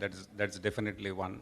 But what really gives me a lot of strength and energy to do that, because when I see 1 hectare of shrimp farming can employ and provide livelihood to 30, 40 people, and the development in Gujarat, what we have done, had transformed life of like a few lakh people. So that really gives energy, and that only gives some creativity that how we can continue their livelihood, because they have been working with us from last 15, 20 years. I think very simply, everything owes to that and everything dedicates to that. And that makes very challenging, and that also makes very happiness to work into that environment, and which provide livelihood to employment to so many coastal people. What question? Same question you are asking for me? Initially, survival made us to drive. That's the early stages. Then, stage 2 is the success. It made us to drive. Yes, and now the satisfaction of larger employment, farmers' enrichment, contribution to the industry. Then God allowed to serve to the people, because many, many capable people are around us. But even though through me, God is allowed to serve to the industry and farmers. That's a satisfaction for me. That's true. I'm Pramod Kumar Singh from Proteon Pharmaceutical. My question is basically the conjuncture of BSY's question to Dr. Manoj Sharma, and especially to Dr. Manoj Sharma. When we have so much dependency on total shrimp production, 95% getting export and 5% consumed domestically, and I do understand that this 5% is basically non-exportable commodity which is getting consumed in India. When dependency is so high, what can we do in India to increase the consumption of this variety of protein so that our dependency on export can be reduced? No doubt exports gives us a lot of dollars, but at the same time, if there is an international crisis, the industry will doom. We have seen that in 2-3 times. 96 we saw that, 2004 we saw that, again 2010-11 we saw that. So what can be done? And a supplementary question to this, we have very good body in shrimp production, that is Empeda, who is working on making the revenue profitable model for the shrimp production. Can something be done on the same lines to propagate the consumption of shrimp in domestic market?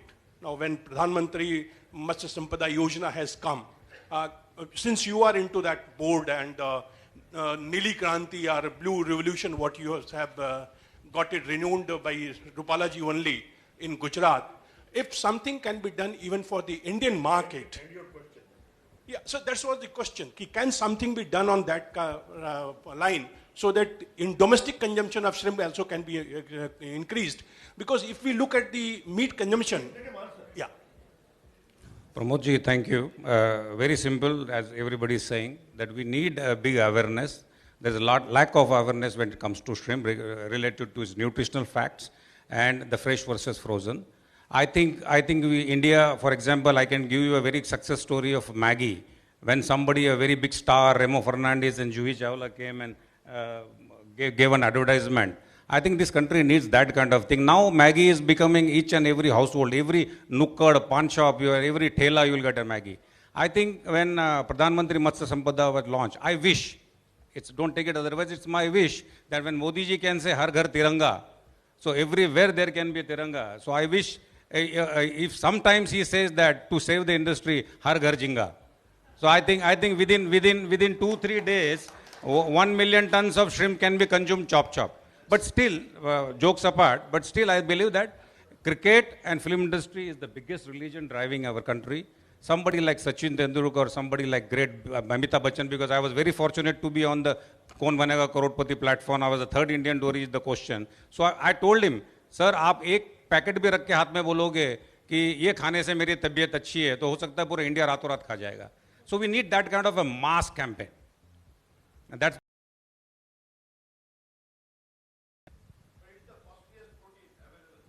No, sir. No, sir. Sir, आप मुझे बताइए. नहीं, this is a very good question. यहाँ से awareness चालू करते हैं. आप मुझे बताइए कि जब अपने देश के अंदर, when 2,000 rupees kilos fish can also be consumed, hilsa, we can eat an average mutton eater can take 680 to 750 rupees mutton. How 350 rupees kilo or 400 rupees kilo jinga can be costly protein, sir? You tell me. You answer myself. Because we have always designed that way. Pharma ka sabka, sorry, I should not talk anything about other marketing, but when we try to keep 70%, 80% margin on MRP to the vendors, to distributors and all, how is going to happen, sir? Sir, we'll keep the debate for the lunch. So, yeah. But it's the cheapest protein. Yeah.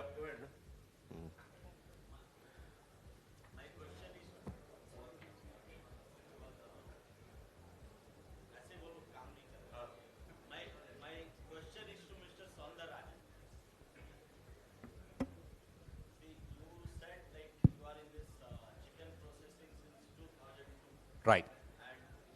We are seeing that from consumer side, not much has happened since then. Like the industry is not going as per our expectations when it comes to processed chicken consumption.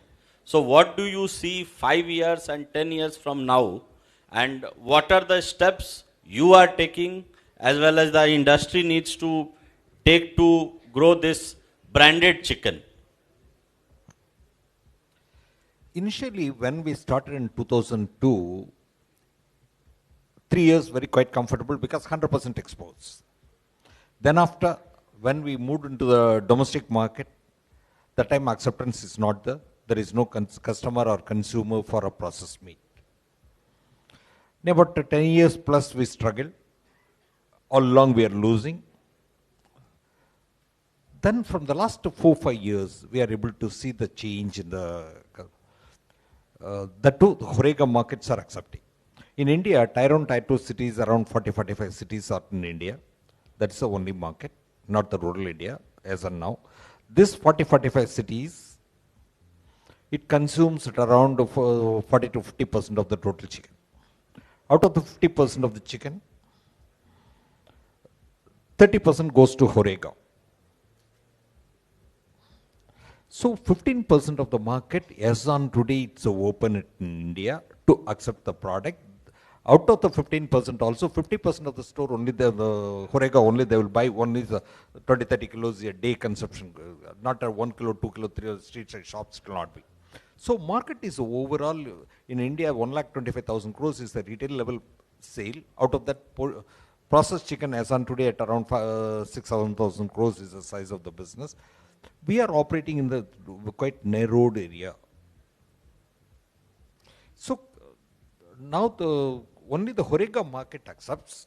That's the point number one. Due to that, this area we can play well. But even though problem of comparing the live chicken, that's the biggest problem.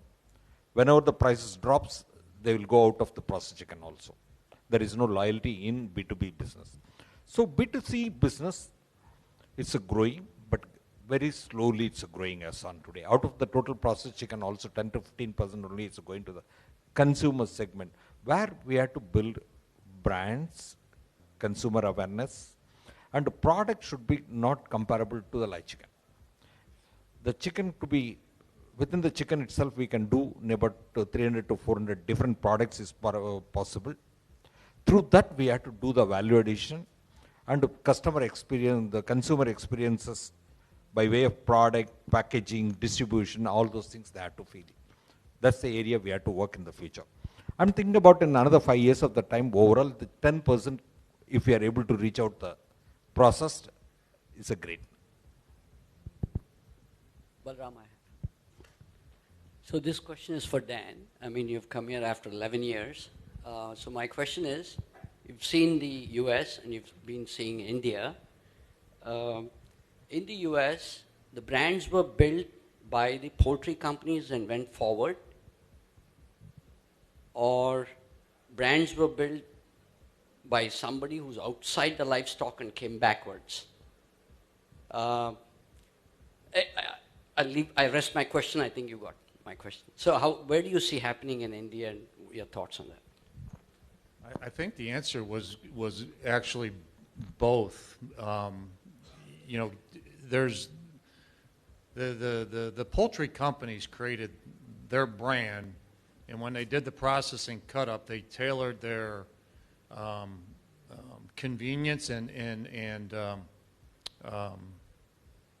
options to the consumer in that manner. That's what led to the further processing industry, because they were actually able to create the boneless, skinless breast became the first major component of how they marketed to the consumer. The back half of the bird was always the commodity, and everything was focused on boneless, skinless breast, on tenders, in creating that customer experience, how they packaged it, how they talked about cooking it, recipes, and building those brands. And it was really around the items. The back half of the bird actually, over time, when they figured out how to start marketing wings, you know, chicken wings to the restaurant chains, actually increased the value of the back half of the bird. So when you think about why further processing has emerged, when you cut it all up and you put that bird back together, you have more value per bird than you would if you just sold the whole bird. So it became very much a mindset of how did you develop the products, the drumsticks, those aspects, and then it's moved into the marinating. It's moved into some of the products you're even working on that I had the opportunity to look at. So it became a product development mentality that built onto the brand. So the brand was expanding the products that they offered. Okay, so, and there has been some companies who have made a business out of being a marketing organization that have bought the products and then they've added the value to them. So my question to you is both, but fundamentally it started at the poultry processing company that made the decisions to start partitioning those, and then how did they sell them? Okay. I have one question for Balram. The reason is you've been watching the stock market, startups, venture capital, angel money coming in. The exit for these people has been an IPO. And you've seen a lot of IPOs list very high, and retail investors have lost shirt and pant when they enter. SEC is becoming very stringent. The money from these people is going to dry up, Sundarajan sir. So the innovation is going to get choked. Can you comment on this? Where it's going to happen? Anything that you've seen in terms of SEC, you can't list until you have profitability for 3 years, and some thoughts on that. I think all these people will go through a learning curve, and so will the investors. Tech was a cakewalk. It is almost impossible for startups to get that right now. So sanity has started coming. The second thing is that, which I saw in several startups which I'm associated with or mentoring, because these are techies. You know, they build a business model out of an app and other things. But there is a big thing which is happening now that all these big institutional investors are telling them to recruit business people like you and me, who know how to do business, because only app cannot deliver everything. So that is the second change I am seeing. The third change which I am seeing is that the biggest discussion in all these startups, in their boards and advisory boards, is path to profitability, margin expansion. So at one time, say a year ago, everybody talked about top line, but multiples of top line valuations are over. Now it is path to profitability. So the sanity is coming. And I think several enthusiastic people with a lot of money have also learned their lessons from the startups which went public. So I'm saying this is a phase, first time I saw during 2000, 2001, when you were a small kid, that the dot-com boom, I've called you. So the dot-com boom, you know, and the survivors thrived. This is also there. And actually animal protein is not that kind of attraction, but you look at aggregation in agri-products. 150 startups are there which are playing in different parts of aggregation, because from the outside it looks so good, no? We have 100 million tons of wheat and everybody can aggregate, and you can build $1 billion business by just aggregating a few lakh tons, isn't it? But easier said than done. So I'm saying that all this will evolve, but there will be winners definitely, as Mr. Soundarajan said. I am very, very, the best part is that there is huge amount of data and learning will be generated with failures, which will help these companies which succeed. The second thing I must also tell you is that in this industry, particularly in any kind of food, never get your eyes off cost leadership, defined returns. And Dan can correct me that Tyson is big because they kept on gobbling businesses.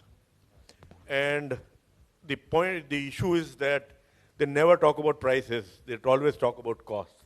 And I think that all the things we have to do, but make sure that the cost model is sustainable. Yeah. I think that's a huge takeaway on the aspect, because I still think people are still learning. Even the dot-com didn't teach, there's still money after concepts. I think at the end of the day, the point that you were trying to make is demonstrating the profitability. Tyson over time actually still are a chicken processing company, but they want to be viewed as a food company and probably could care less whether they were in the production side, but it all gets into the profitability of that business and the sustainability of that business. And I think that's a challenge for all of us as you look at both how do you create a marketing image and the customer experience, but how do we also improve the efficiency with the technologies and the innovation to drive the cost of our business down so that it can be profitable, because that's the only way it's sustainable. Thank you, all of you. I think. Just one more question. Chalo, one last question. Yeah. Good afternoon, all. Am I audible? Yeah. I am Vikas Gaur, working with Avitech Nutrition Private Limited. I am having a very simple question, sir. That if we see all the protein source prices, what my analysis is, when milk was 25 rupees, egg was 5 rupees. When pulses were 90, 80 rupees, egg was 5 rupees.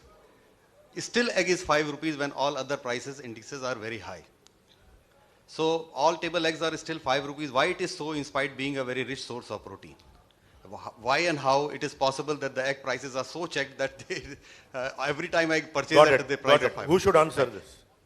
I request Mr. Sundarajan and you to answer the question. Thank you.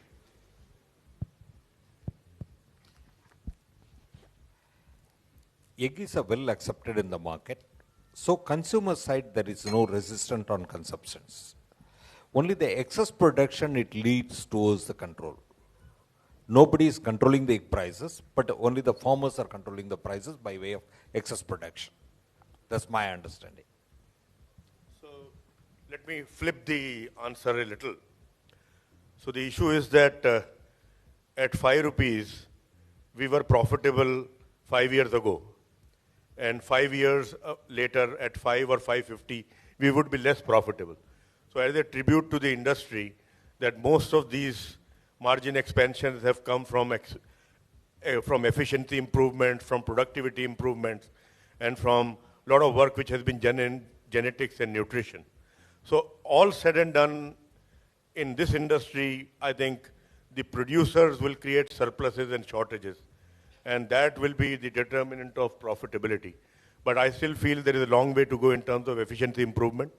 One of the best ways of increasing per capita is to make it affordable, and I think that is one thing which we should keep on doing as an industry, because paying capacity for non-vegetarian foods will always be an issue. So I hope your question is answered. So thank you very much, and thank you very much organizers for organizing this, and thank you very much panelists, Manoj, Dan, Mr. Soundarajan and Bhupender. I think it was a very engaging session, and I'm really grateful and honored to be part of this group. Thank you. Thank you, Mr. BSY. Now I request Mr. Neeraj Srivastava to please present our token of appreciation for this wonderful moderation of this session, sir, to Mr. BSY. A big round of applause, BSY, sir. Thank you so much.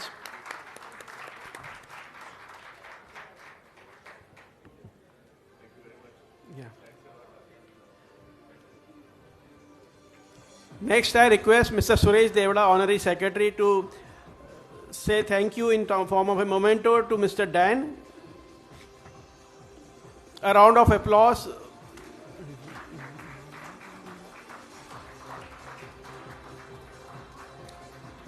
Next, I request Mr. Ramkutti, please come forward and felicitate Mr. B. Soundarajan for such a wonderful, insightful session. A round of applause, please. Yeah. Yeah. Now I request our Managing Committee member, Dr. Devendra Huda, to come forward and recognize Mr. Bhupendra Suri. Yes. Since he has already, we have already heard from him, I would like to add some more. Bhupendra Suri is the CEO of Creamline Dairy Products Limited. He is currently responsible for driving sustainable growth in Creamline Dairy Products through focus on building Godrej Jersey brand of milk and dairy milk products by setting up best-in-class procurement operations and route to market. He has also worked in Bajaj Auto Limited and Asian Paints Limited. Thank you. I request Deputy Chairman CLFMA, Mr. Divya Gulati, to please recognize Mr. Manoj Sharma. So big round of applause for Mr. Manoj Sharma's presentation. Dr. Manoj Sharma is done his MFSC in fisheries and also PhD in fisheries. Dr. Manoj has received a national award for National Fisheries Development Board for best shrimp farmer and many national and international awards. Thank you. Thank you so much, ladies and gentlemen. We conclude this session, and after 1 hour we meet in the same hall with more exciting presentation. Thank you so much.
resource person, especially from the Government of India.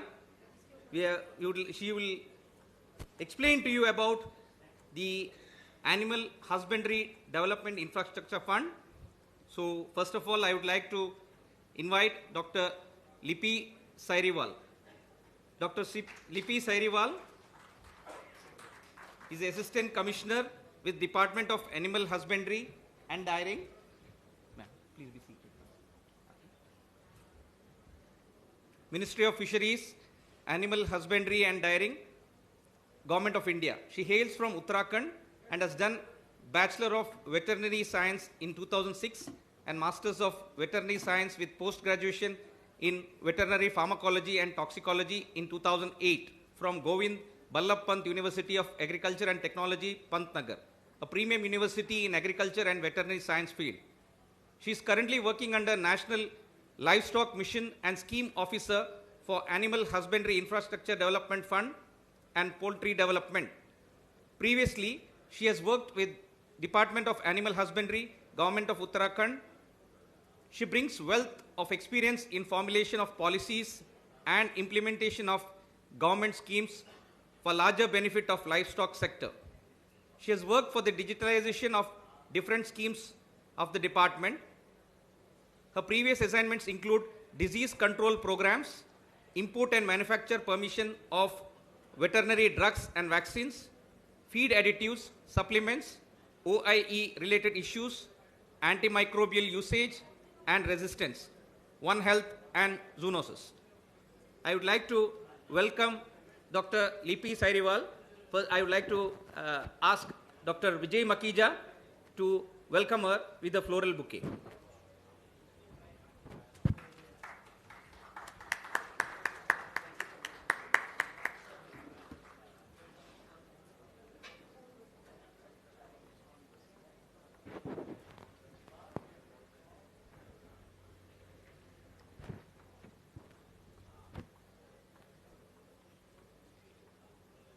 Ma'am, over to you.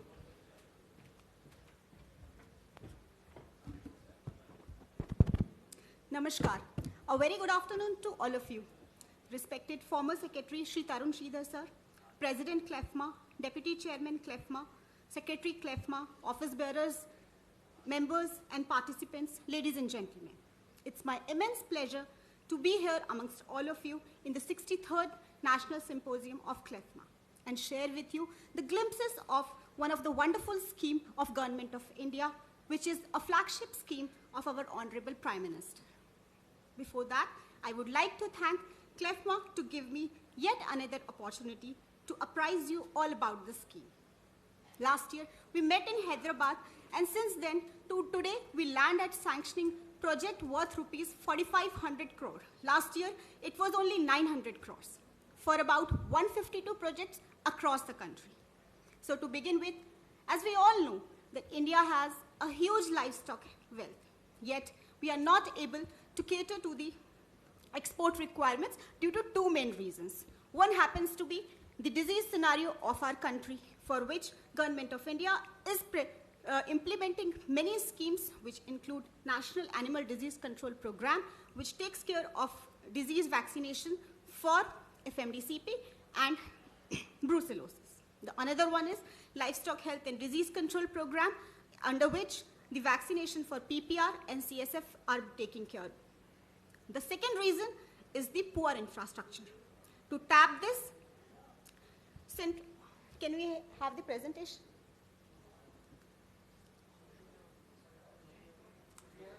So we know that during COVID times, to strengthen the infrastructure of livestock sector, Cabinet approved a central sector scheme under the Prime Minister's Atmanirbhar Bharat Abhiyan stimulus package on 24th June 2020.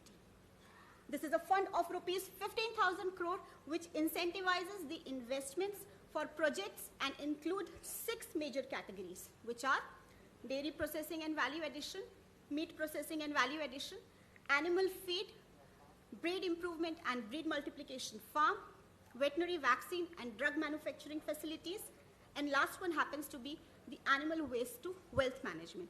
I would tell you the details of the subcategories of these activities also. So with the objectives of as much talk today, right to protein, one of the major objective of this scheme is protein-enriched quality food requirement and prevention of malnutrition, increasing the availability of quality concentrated animal feed, increasing the milk and meat processing capacity, increasing the price realization for the producers, and making available quality meat and milk products. Development of entrepreneurship and product diversification. So now these are the eligible categories under which an applicant can avail the assistance. Talking about the first activity, dairy processing and value addition, which includes the setting up of any ice cream unit, UHT plant, flavored milk, whey powder, milk powder, cheese manufacturing, and any other milk product. Also, the inclusion of manufacture of feed testing, milk testing equipments. Talking about the animal feed manufacturing, establishment of mini, medium, and large animal feed plant, bypass protein unit, total mixed ration block making unit, enriched silage making unit, mineral mixture plant, animal feed testing laboratory, feed supplements, feed premixes, and mineral mixture plant. The third category is meat processing and value addition. So these are the activities for which the assistance can be availed, which is large-scale integrated meat processing facilities, export-oriented integrated buffalo meat processing facility, integrated poultry meat processing facility, pork processing, value-added products, and these facilities can either be an integral part of meat processing unit or standalone units. Recently added category. Is it not? Okay. Yeah, that would be better. Where is it?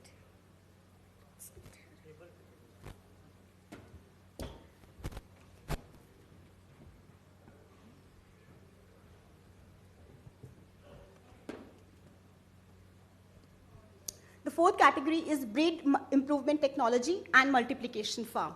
So for this, technology, any kind of technologically assisted poultry farm, which also includes the purchase of parent and grandparent stock. This includes setting up of a hatchery, broiler, or a breeder farm. Breed improvement technology and multiplication for cattle, buffalo, sheep, goat, and pig. Recently, we've added 2 more categories because until unless we have a healthy livestock, we cannot think of getting a good production. So this category was added, which is setting up of veterinary vaccine and drug production facilities, under which establishment of any new veterinary vaccine manufacturing plant or strengthening of existing vaccine manufacturing plant can be assisted. Also, establishment of new veterinary drug manufacturing plant or strengthening of existing veterinary drug manufacturing plant. Also, strengthening and establishment of veterinary diagnostic laboratories. Infrastructure facilities for R&D, which also includes transfer of technology. Talking about animal waste to wealth management, which includes production of PROB, production of bio-CNG, any kind of innovative methods, which also include lignin extraction technology from animal and agri-waste. It also includes assistance for infrastructure development for manufacturing of cow dung or cow urine-based products. Marketing infrastructure, which includes the construction of processing and marketing center. It also includes measuring, packaging, and labeling facilities. Also, it includes the cost of mobile marketing units. So any kind of marketing infrastructure availed for these 6 categories can be taken assistance under this scheme. So talking about the scheme highlights. Now these are the key highlights. So who all can apply under the scheme? So for the very first time, department is assisting directly individual, FPOs, MSME, private companies, and Section 8 companies. The major incentives are 3% interest subvention, which are payable up to 8 years, and in this 8 years, 2 years is the moratorium. We have a facility of credit guarantee fund. Department has set up a fund of rupees 750 crore, under which the 25% credit facility is being taken care of. Also, this has been CGTMSC from MSME has also been taken care of. So for the projects which are up to 2 crores, the credit guarantee coverage can be taken up for the CGTMSC. The striking feature of the scheme is there is no ceiling on the loan amount. So projects from 5 to 10 lakhs to up to, we've sanctioned the project of about 800 crores also. So there is no ceiling on the loan amount. So loan can be taken up to the 90% of the actual project cost. Now the another important feature is convergence. So if any of the eligible entity has taken any kind of capital subsidy or grant from state government or central government, and rest of the portion has been taken as loan, so for against that loan, 3% interest subvention can be taken under this scheme. For ease of application, department has developed an online portal in collaboration with SIDBI, which is hidf.udyamimitra.in. So this is the lending model, a very easy and a fair and transparent mechanism which department is following through this portal, wherein the application comes to the portal. It is scrutinized by the department for its eligibility, which is as per the guidelines. The documents are uploaded by the bank, and then it goes to bank. Bank will sanction the project, and after the sanction of the project, it will upload the sanction on the portal, which is further processed in the committees, and interest subvention is thus passed on to the bank, and from the bank to the beneficiary. So these are few of the features which department has added, like the portal has been integrated with Common Service Center to reach out to the rural parts of the country. The portal is integrated with the CSC networking. Department has engaged NDDB, Industry Association, for hand-holding support. So for all of you who are sitting here, for all the industry association, I can see INFA also, CLFMA, and all other industry association. So the DPR preparation and hand-holding. So you can impanel the agencies through a fair and transparent mechanism, and department will pay that fee to the industry association. Then on the portal, you can find a directory of hand-holding agencies, which is, we have more than 20,000 expert agencies which are there on the portal. Also, the model DPRs have been uploaded for the ease of application. So these are few other notable initiatives which have been undertaken. So anchor model has been included for getting the benefit under the scheme. New categories are being added from the feedbacks which we receive from all the associations. So this scheme, as I already mentioned, is being converged with all the central and state government facilities, schemes. The GIS tagging has been implemented for better monitoring and integration with Google Maps. So online, to promote the vision of our Honorable Prime Minister of Digital India, this online portal has been developed. And one most important thing is, so any pre-existing loan for these categories, if any of you have taken loan for your projects and the production did not start till 24th June 2020. I repeat, if the commercial production has not started till 24th June 2020, that can be taken care of under this scheme. You can still apply. Bank will upload the pre-existing loan sanction on the portal, and the department will provide the interest subvention to your bank. So this is our online portal. If you can see that in these 5 steps, the interest subvention is passed on. The portal has all the related documents, frequently asked questions, and whom to contact, and model DPRs. Everything has been uploaded on the portal. So these are 3 steps, 6 steps. So very easy. So portal right-hand side, the login button is to be pressed, which will take you to, which will ask your mobile number, and then you get the OTP. A very simple process. The form will open, which is divided in 3 parts, wherein the details are to be filled and the documents are to be uploaded, and then you submit your application. And after the application is submitted, you get a unique number through which you can track your application. So talking about the HIDF journey, if we see that department has marked 327 projects eligible with the project cost of more than 5,666 crores.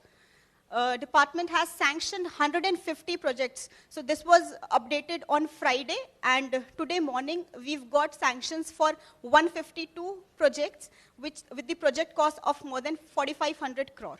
Last year, when I presented in Hyderabad, we were at around 40 projects for the project cost of 900 crores. So in an year, we've reached to the project cost of 4,500 crores. 106 projects have already been established, and commercial production for these 106 plants have begun. So the most important thing, what has been the impact of this scheme in these 2 years' time?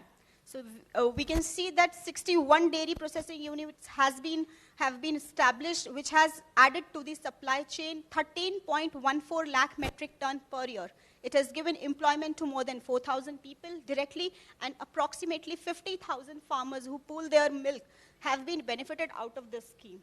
Talking about animal feed plant, 67 units have been established across the country, which has given us the production capacity of 46.59 lakh metric ton per year, amongst which 11.67 lakh metric ton is for cattle and 34.92 lakh is for poultry. More than 9,000 people have been employed through these 67 units. So the recently added category 10 for breed improvement, these are all for poultry, and one is for cattle. So this is a farm which has been established in West Bengal. It has employed more than 900 people. Recently we received one project for the animal waste to wealth unit, and 40 people are being employed with the capacity of 11,822 kg of compressed biogas. So I'm thankful, department is thankful to all the industry associations, especially CLFMA. CLFMA has been very supporting in the promotion of the scheme, from awareness to hand-holding to participation in our various activities. We are thankful to CLFMA, and we expect that CLFMA would help us to make this scheme, the awareness of this scheme. So these are the firms which have already been assisted, 67. You can see many of the beneficiaries are sitting here from Nanda Feeds, AGM, Sugna. We have got 67 projects, and the commercial production for these plants have already begun. So these are the firms which have already taken the assistance under this scheme. So this was the glimpse of the conclave which you were all part of on 14th of July. And so that's it. And with this amalgamation of Government of India and Industry Association, we can bring a change for the sector for better India. Thank you. Jai Hind, Jai Bharat.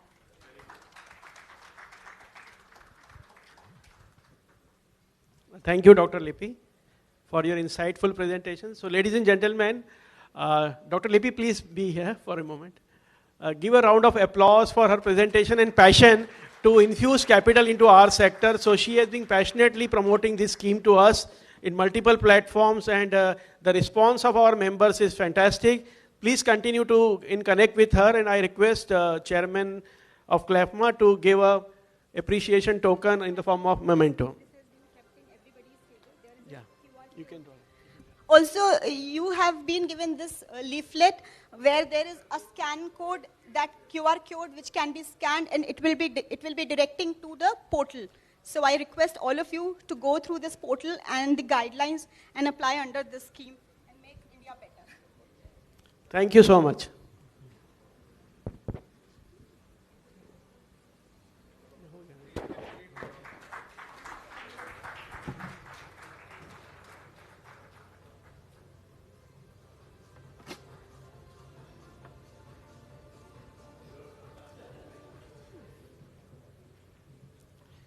So moving on, ladies and gentlemen, we have eminent dignitaries who have spared their valuable time to be with us for this session on the regulations like FSSAI, BIS, and potential impact on the animal agriculture. And to moderate this session, so we have the most beloved Dr. Mahesh from Bangalore. So Dr. Mahesh, brief your citation. If I start reading, it will take a whole afternoon, but very quickly for the benefit of all the newcomers as well. So Dr. Mahesh is a postgraduate in virology and also an IIM Bangalore passed out. Currently he is the Joint Commissioner and the Director for CPDO and TI, and he has been representing our country in the different platform. One of the very striking platform was at the Netherlands, where he presented the prospects and opportunities of Indian poultry sector in kind of a brand ambassador for Indian poultry. So thank you, Dr. Mahesh. And over and above that, he has been invited into leading forums of the IPSACON, CLFMA, FICCI, CII. So he has been advocating the benefits of poultry protein to multiple platforms in multiple ways. He's trying to communicate the benefits of poultry sector. He's being advisory member to various universities and also part of the expert committees like BIS, NABARD, IVPI, ASCI, to name a few. And very proud to share that he has been also recipient of the CLFMA Award 2018. So big round of applause to Dr. Mahesh. And he's also the Chief Liaison Officer representing the Department of Animal Husbandry, Government of India for both Lok Sabha and Rajya Sabha committees during 2021. And very recently, he was recognized for this Poultry Science Excellence Award 2022 on the World Veterinary Day by Pashudhan Prairie. So Dr. Mahesh, a very warm welcome to you, and to present to you a bouquet of flowers, I request Neeraj, please welcome on behalf of the entire CLFMA team.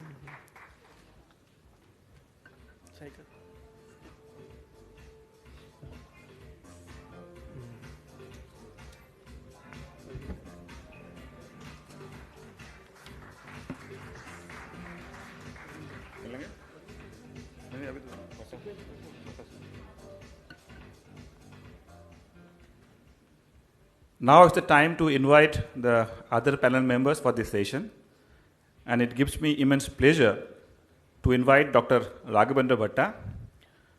Dr. Bhatta is currently the Director of National Institute of Animal Nutrition and Physiology, Bangalore.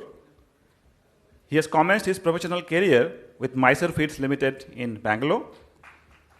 During his research career of more than 25 years, he has done extensive research work involving small ruminant nutrition with particular reference to plant phenolics. Dr. Bhatta was awarded university gold medals both in master's and doctorate program. He was recipient of several research awards, including the prestigious Sir C.V. Raman State Award from Karnataka State Council for Science and Technology. Dr. Bhatta was awarded awarded prestigious Japan Society for the Promotion of Science postdoctoral fellowship. He has also completed international training from USDA in Texas. He was invited to present theme papers in GGAA conferences in Zurich, in Canada, and also in Melbourne, Australia. Dr. Bhatta is recognized as an expert of Indian National Committee of the International Dairy Federation Task Force for Animal Feeding. He is an expert for the Technical Advisory Group of the FAO of UN Rome. He has published more than 100 research papers in journals and presented also more than 100 papers. He has authored 3 books, and he has also written more than 45 chapters in different kind of books and 3 patent applications. So welcome, Dr. Bhatta, please. So I request the Deputy Chairman of CLFMA, Mr. Vijay Bhandare, to please come forward and give a welcome to Dr. Raghavendra Bhatta.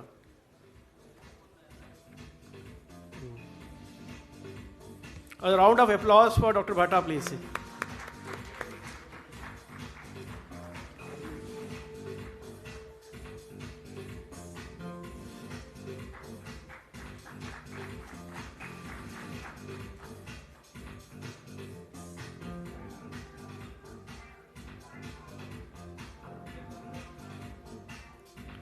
Thank you. Now the time to invite our next panelist, Dr. Parminder Singh. Dr. Parminder Singh is a professor of Animal Science Extension in the Directorate of Extension Education, Gadwasu, Ludhiana. He is working as Professor of Animal Science in the Directorate of Extension Education, Gadwasu. He has started with career with Pfizer, and then he travels and extensively to the states in various parts of the country to motivate the dairy, poultry, pig, and goat farmers to adopt balanced and scientific feed. He has delivered more than 1,200 lectures to farmers, associations, doctors, and feed millers. He is currently working on the nutrient requirement of high-yielding animals to produce desired level of SNF, fat, and milk yield. His areas of interest are mineral requirements, antibiotics, aflatoxin levels in feed. He's working also on the value addition of feed, particularly calf starter, heifer, transitional and therapeutic feeds. He has coordinated 31 courses for cattle feed manufacturers conducted by various universities, in which approximately 1,400 cattle feed millers participated. He also taught more than 53 UG and PG courses, guided 6 MBSc and 2 PhD students. He has also handled 5 research projects. For his meritorious work, he was also given the Achievement Award in Dairy Nutrition by CLFMA in 2016. And warm welcome to Dr. Parminder Singh. And to welcome him, I request Sandeep Singh, the CEO of Godrej Agrovet, to please come forward and welcome Mr. Parminder. So big round of applause for Mr. Parminder.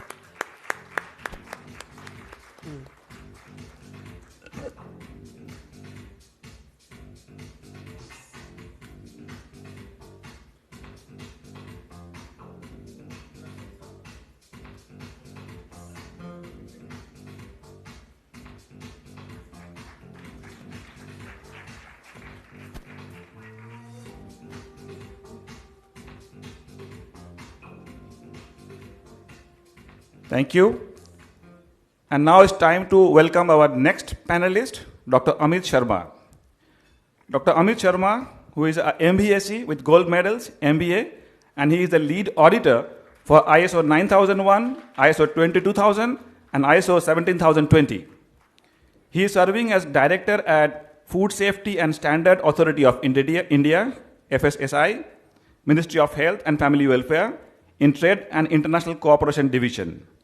He has also worked at Export Inspection Council, Ministry of Commerce and Industry, Government of India, as Joint Director, where he was involved in export inspection and certification, addressing market issues, trade barriers, coordination audit of Indian official control by DG Sante of EU, FSVPS, GACC, SFDA, DVS, etc.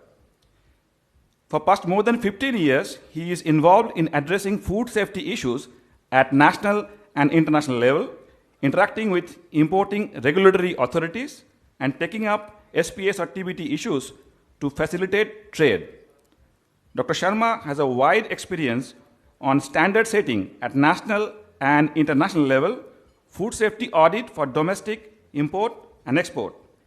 He has published several articles and national awards is there with him to just sit here. So we provide a warm welcome to Dr. Sharma. And to welcome him, may I request Dr. Arun Atre, the founder of INFA and the chairperson of the therapeutic subcommittee. A big round of applause to Dr. Amit Sharma, sir, please.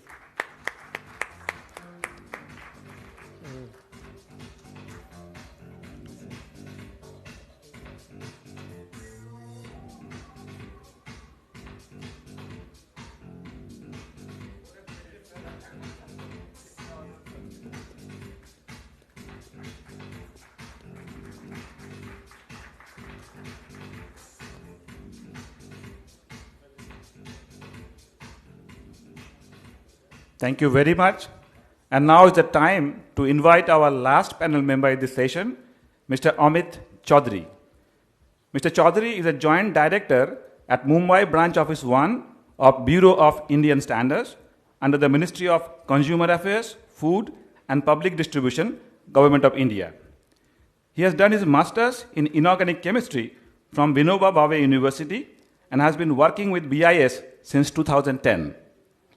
In his tenure in BIS, he has worked in the Central Laboratory, Product Certification, Consumer Engagement, and E-Enforcement.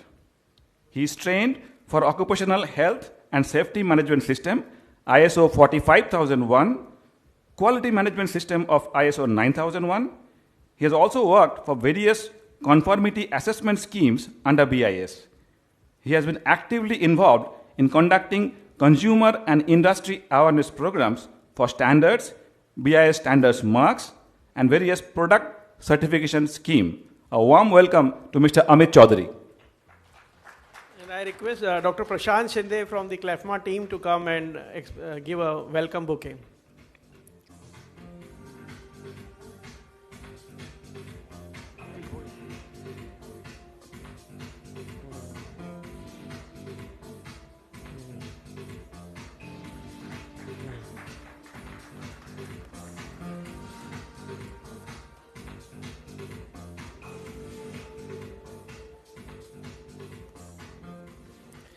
So Dr. Mahesh, it's all yours now.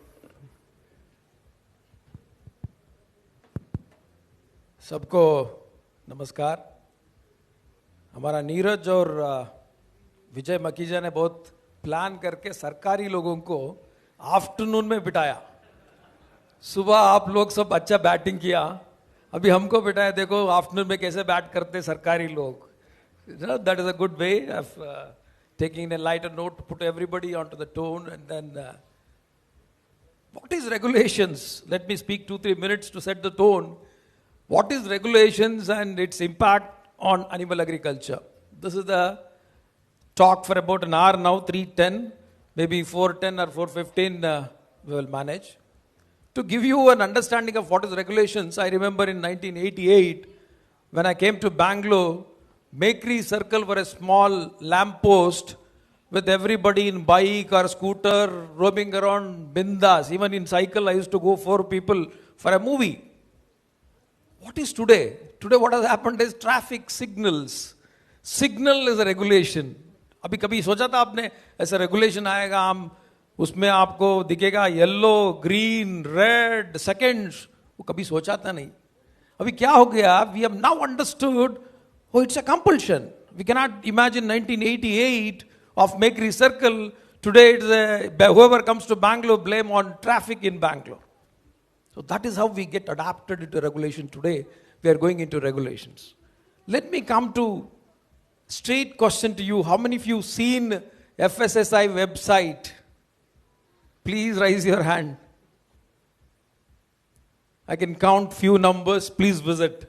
How many of you seen BAS website? Good. Now I'll ask you a question. How many of you know there is a concept called FSSI registration? It's just like notification. You can just do in an app within very, very fast. Good. The next one is license. We call it as license. I think Amit Sharma will explain more. It's very simple. जो बताया जाएगा simple, then you will all follow very simple. 100 rupees fees for registration. 5,000 rupees just for the license if your turnover is less than 12 lakhs to 20 crores. If you are doing more than 20 crores, don't worry, ज़्यादा नहीं है, 7,500 rupees. So these are the numbers which you have to mull on, think on. इतना easy है सरकार. सरकार अभी India में we have gone into digital India. I will tell you how. Again, to set the tone, Aadhaar. Can you believe 1.31 billion Aadhaar cards in India? It's an example to the world now. People are following how you could do so much of digitization. 1.31 billion Aadhaar cards. दूसरा example मैं लूंगा, जब e toll आया था, RFID tag, कितना झगड़ा हुआ toll में? बहुत झगड़ा. नहीं पैसा दूंगा, मैं नहीं लगाऊंगा, मैं स्टिकर नहीं लगाऊंगा. Everybody fought. Today what has happened? Do you know what is the per day collection of e-toll in our tolls as I speak now? Any guess? कौन बनेगा करोड़पति? Any number? 100 crores per day, 3,000 crores per month, 36,000 crores per year. That is a collection of e-toll today. That is India now. Now I'll give you another example. Since we are all talking about brand. Neeraj knows that. When a brand comes to India, it marks in such a way that Bata, we believe that Indian brand. How many of you believe Bata is not an Indian brand? Not an Indian brand? How many of you believe Bata is an Indian brand? Please rise, don't hesitate. मेरा ताता भी वही use किया था, मेरा उसका भी वही. That is not the mindset now. Now I'll come to the another great highway we established, Unified Payment Interface, UPI. Other day I was in Pune for asking for a pani puri. पैसा देने से वो बोलता है scan करो भैया. Scan karo bhaiya became a new mantra. What is the scan? QR code, UPI. What has happened? Last August, 6 billion was the transaction, 10 to 11 lakh crores is the money we are doing to the digital economy. But again, I'll come to brand. Phone Pay. Kiske paas Phone Pay hai? How many of you believe it's an Indian brand?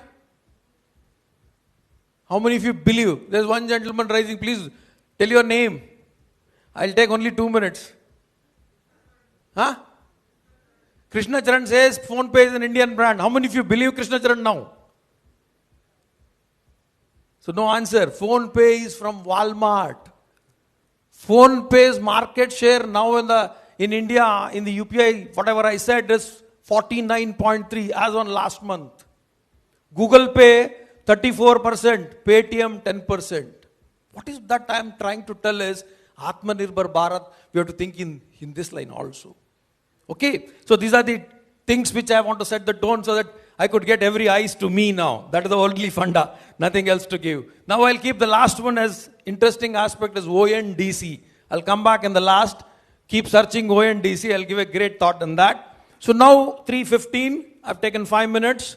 How do I structure this panel discussion? First, we have 2 presentations. My good friend Dr. Amit Sharma will talk on FSSI. As I mentioned, FSSI is a great body. Think about like a traffic signal. It's our benefit. It's for our benefit. That's what he will present first. Followed by Dr. Parminder Singh, a dairy expert from the academia from Gadwasu. He will make a short presentation, both 10 minutes. Then we'll have a panel discussion, open questions to all of them. Will that be all right? Yeah, that's fine. Now I would invite Dr. Amit Sharma to go ahead with the presentation.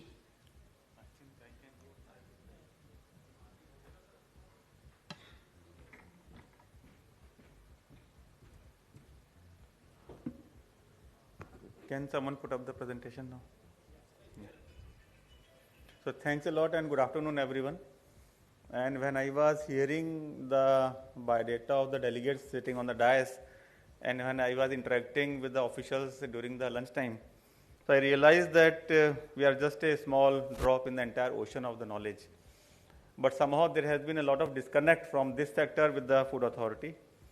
And that's the reason that I feel that I should be over here, interact with you more, so that we can bridge some gap and establish some sort of communication, so that whenever we are coming up with the regulation for the feed, so the regulations may be drafted in such a way that they are required the way they should be, and they are also implementable.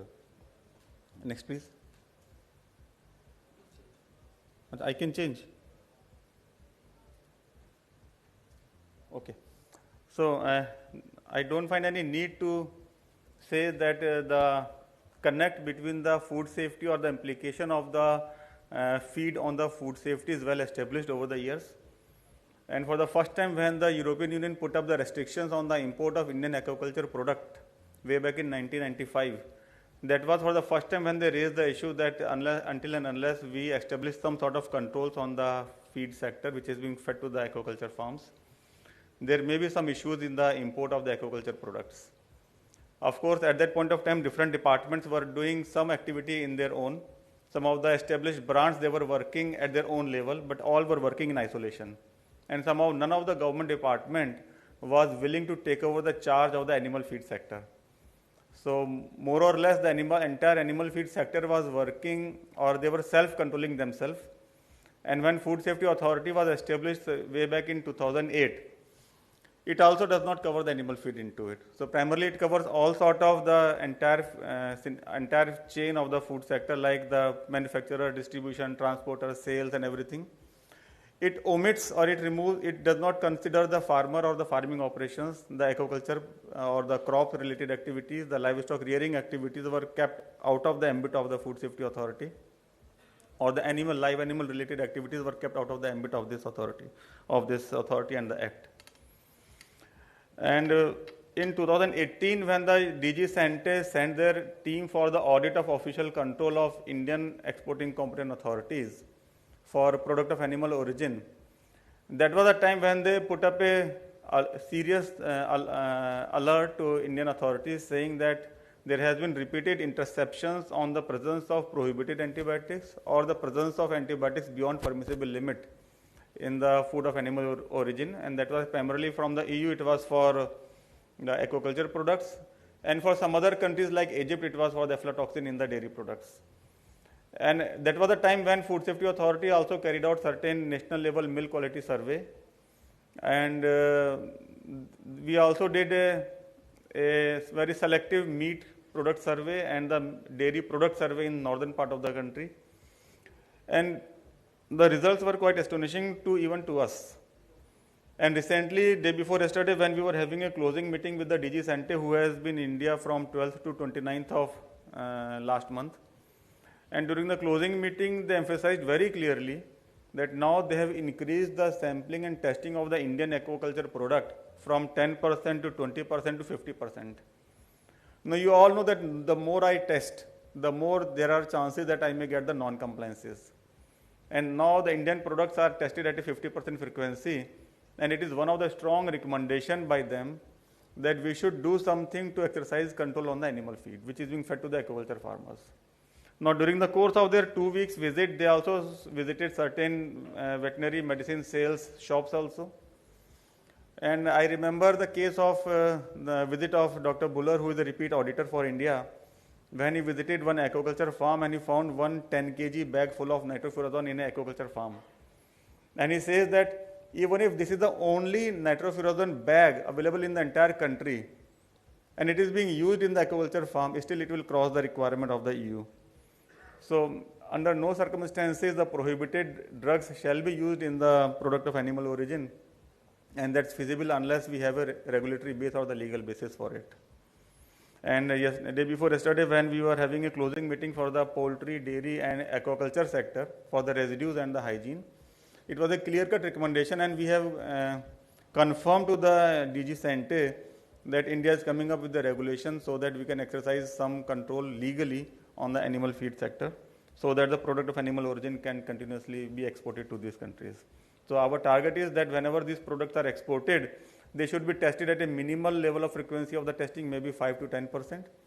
And which means that whenever animal feed is also exported to these countries, or animal feed is imported into the country, then also we require some legal base so that their import can also be controlled. And as I said that during our national level milk quality survey, we come across certain cases of, I'm not talking about the quality aspect of the products, but the aflatoxin limits. Aflatoxin was found in the liquid milk. And what was the most surprising to us was that one of the leading brand of dairy in the country, which was also approved for export to EU, and when we were carrying out the residue monitoring program throughout the year, almost out of 120 samples which were collected, 31 were found non-compliant for the presence of aflatoxin. Now, when we talk about the brands, as was discussed just now, so in India and everywhere, we establish some sort of confidence in the brands. Now, if we come across a case, and if this kind of reports are publicized throughout the country, that more than 40% samples are found non-compliant for the presence of aflatoxin in one of the leading brand of a dairy product. Of course, they are doing at their own level to control the transmission of toxins from feed to the food, but still we are finding it. And this was a very scary situation when we have to present this data to the EU, because we cannot hide anything from them. We have already been providing all the details. So when we were trying to gain a market access for dairy, it was a situation where we have to cut a sorry figure. Similarly, when we had carried out that residue monitoring program, and we realized that certain, even for the meat products, some of the antibiotics were being used which are off-label in use, so not prescribed for poultry but used in poultry, not prescribed directly for the dairy but used in the dairy sector. And aflatoxin in dairy, which is mentioned in the last corner, right-hand side corner, it's about the almost 3 years back story, when aflatoxin was found in some of the consignments of milk powder in Egypt. But for aquaculture product, it's a very serious situation that we are getting a lot of non-compliances, especially for the veterinary medicinal products. And globally, you all know that most of the countries are having a common regulatory authority for food and feed. Like in case of EU or the US, they are having a specific regulations for the feed. And some of the countries, they regulate the pet feed as well. And some of the countries like EU or the US, they also exempt the feed which is being manufactured by the farmer for their own or for their own captive use. Now, there were questions were being discussed during our previous interaction that suppose that there is a big manufacturing group who is having say 30, 40 or 100 feed manufacturing plant, and they are not supplying their feed to the market, but they are supplying to their own farms, or they are supplying this feed material to their own contracted farms, whether this regulation will be applicable to them or not. So these discussions will keep on going on, and that's the reason that when we look at the Indian feed control system, we find that for the export there is some control on the feed additive, like when Export Inspection Council is monitoring it as per the requirement of European Union. But similarly, there are some sort of controls exercised by departments like Coastal Aquaculture Authority to some extent. BIS standards are there for most of the feed commodities, but they are voluntary in nature except for one. But by and large, the feed industry is quite self-reliant and self-compliant. And that's the reason that as one of the outshoot of, or the action taken as an outshoot of the national level milk quality survey, we have issued a direction that the compound cattle feeds which is being sold in the market shall be registered with the BIS, and which means that they should follow the BIS standards. And subsequently, we also notify that the milk and meat producing animals except poultry, pig and fish, they must not be fed with the feed containing meat or bone meal. So the basic idea is that there are countries who are exporting the dairy products to India where the ruminants are fed with the ruminant origin products, so which is restricted in India. And that's the reason that the US is finding it very difficult to provide the veterinary certificate for export of dairy products to India. And hence we have come up with a proposed regulation. The proposal has already been forwarded for the cabinet circulation, and we are expecting that it may be approved in the winter session of Parliament and may be operational. We may come up with a draft regulation sometime in the last quarter of this financial year. And the idea of this proposed regulation would be to improve the quality and safety of animal feed. Previously it was only quality, now safety will be there. And the raw material which is being used for the manufacture of the animal feed. And the scope will be to regulate, supervise, control the manufacture, sale and distribution, and it will also cover the imports. And what will be covered? So animal feed for all sort of species like cattle, poultry, large animals, small animals and all. The customer or farm-made animal feed, it's still a if one farmer is having their own feed mill at their one farm supplying to their birds or animals in their own farm itself, that will definitely be exempted. But if there is an integration of the farms and wherein the feed is being supplied throughout the country, then that's the issue which we need to discuss. Right now, we are keeping the pet food out of the ambit of this regulation. The raw material will definitely be covered and feed additives will definitely be covered. And it will cover all the manufacturers, point of sale, domestic and storage, import, and the transporters. Broadly speaking, we will try to focus not on the quality parameters, but on the horizontal standards. And when I say the horizontal standards, it primarily covers the presence of the contaminants, like residues of antibiotic, pesticides, heavy metals, hormones, whatever, but not the quality parameters of the feed. So we have proposed two models to the government. One model relies more on the infrastructure and the machinery available with the Animal Husbandry Department, which means that we will have an online portal which is right now being used for the food sector, and we will have a separate entity for the animal feed. The Food Authority will frame the standards and the regulations, which will be integrated with the Department of Animal Husbandry, and then we will work with the state animal husbandry departments. They will be entrusted with the task for carrying out the pre-license inspection of the feed business operators. They will be responsible for doing the monitoring of the feed business operators, and they will also be responsible for the market surveillance. And this data will be available centrally with the Food Safety Authority as well as the common portal of the Animal Husbandry Department. So primarily they will be carrying out the licensing and enforcement activity, and Food Safety Authority on their own may carry out some of the on and off sort of enforcement or surveillance activity.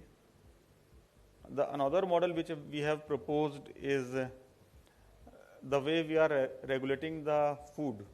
On the same pattern we regulate the feed, which means that we have a central government, central licensing authority and the state licensing authorities, and depending upon the turnover of the company, we either issue a license or issue the state license or issue a registration to the specific company. We carry out the inspection and we carry out all the market surveillance.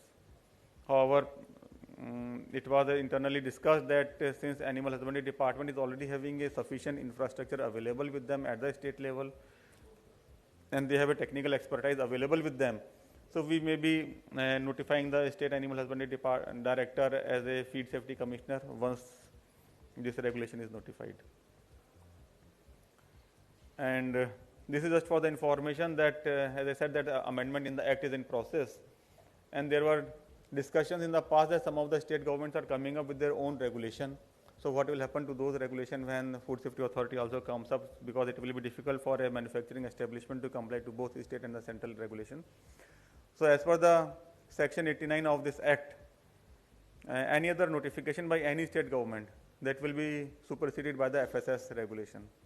So once the Food Safety Authority notifies the regulation after amendment in the Act, then all the state government related regulations on the feed, that will be superseded by this Act. So one nation and one feed law will be there.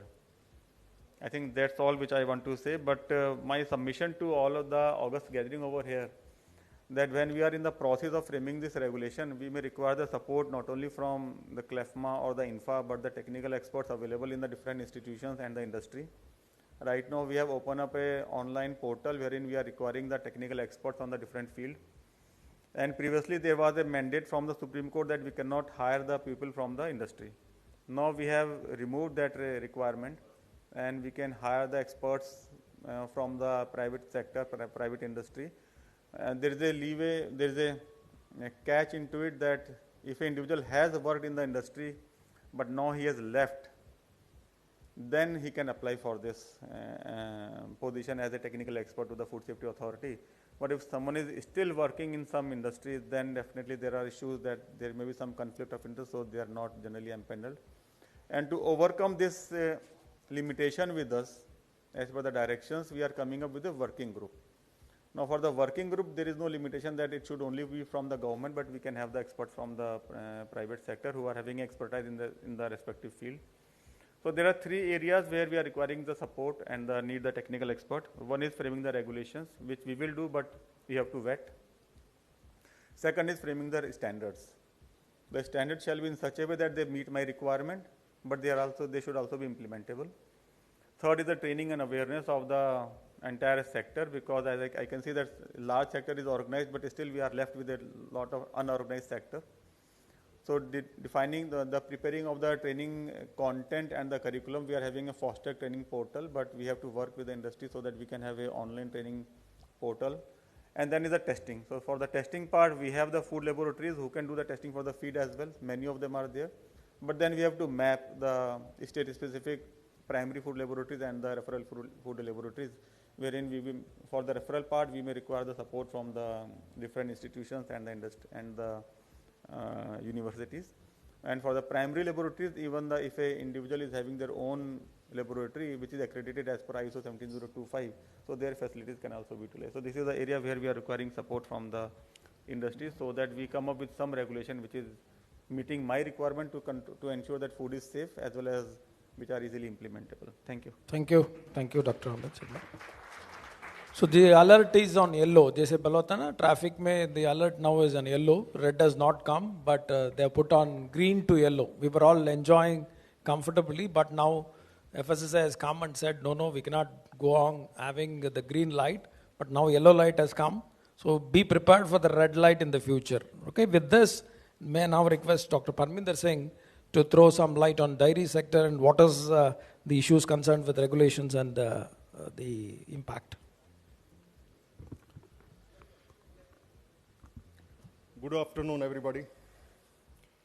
I thank the organizer having faith in me to speak about certain laws, which I will say the flaws which are proposed, because the implementation is going to difficult as far as I am concerned. Before that, we have three distinguished guests in our audience. They are part of National Advisory Committee on Feed. Dr. Bhatta is sitting here, Dr. Balram Yadav and Devra Saab. And your support will definitely help the dairy industry, particularly throughout the India. And I hope that my lecture will not infringe anybody, because I am too much scrutinized what I am going to talk, what I am going to deliver. I also welcome Dr. Sridhar. You will say I am not doctor, but you are in Ludhiana and you are facilitated because of your services. So you will be the moral support.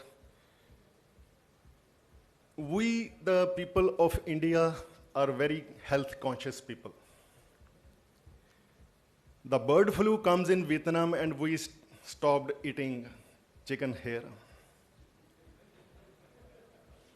The water samples of Coca-Cola fails in Chennai and we, whole over India, stopped drinking Coca-Cola. The expired samples of Maggi were found unfit for human consumption in Himachal Pradesh and whole India through the Maggi, but we captured it and our dairy industry enjoyed a lot because our new generator, the European standard cows, they enjoyed Maggi a lot because that was a part of feed. And we are expecting that the aflatoxin or drug residues, I am happy that you announced that poultry is also coming in it. Thank you very much.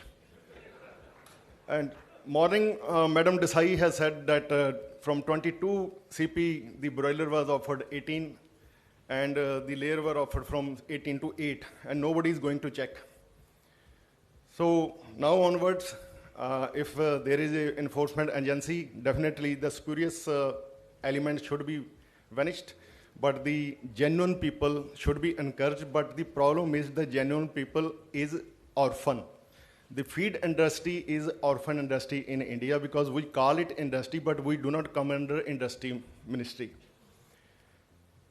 And nobody is going to check because feed miller is buying a raw material, grinding it and mixing it and then giving to its consumers within 1, 2 or 3 months, depending upon the storage, and we say that you are the culprit.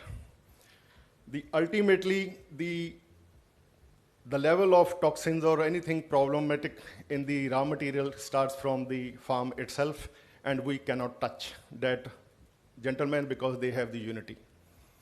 And we do not have the unity, therefore we are suffering.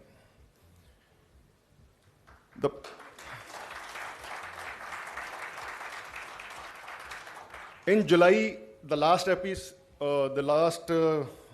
magazine by President Rajuria of Indian Dairy Association, I was reading, and he says that our products are not exported because of the aflatoxin and the feed is culprit. Very easy to say. But feed manufacturer never ever on their own put aflatoxin in it, and they simply have their own role, but the problem is somewhere else. So that's why I am going to discuss for 10 minutes, please, things which are not possible, things which are very difficult to implement, then you are open for discussion, please. Thank you. Next, please. I will stop. Okay.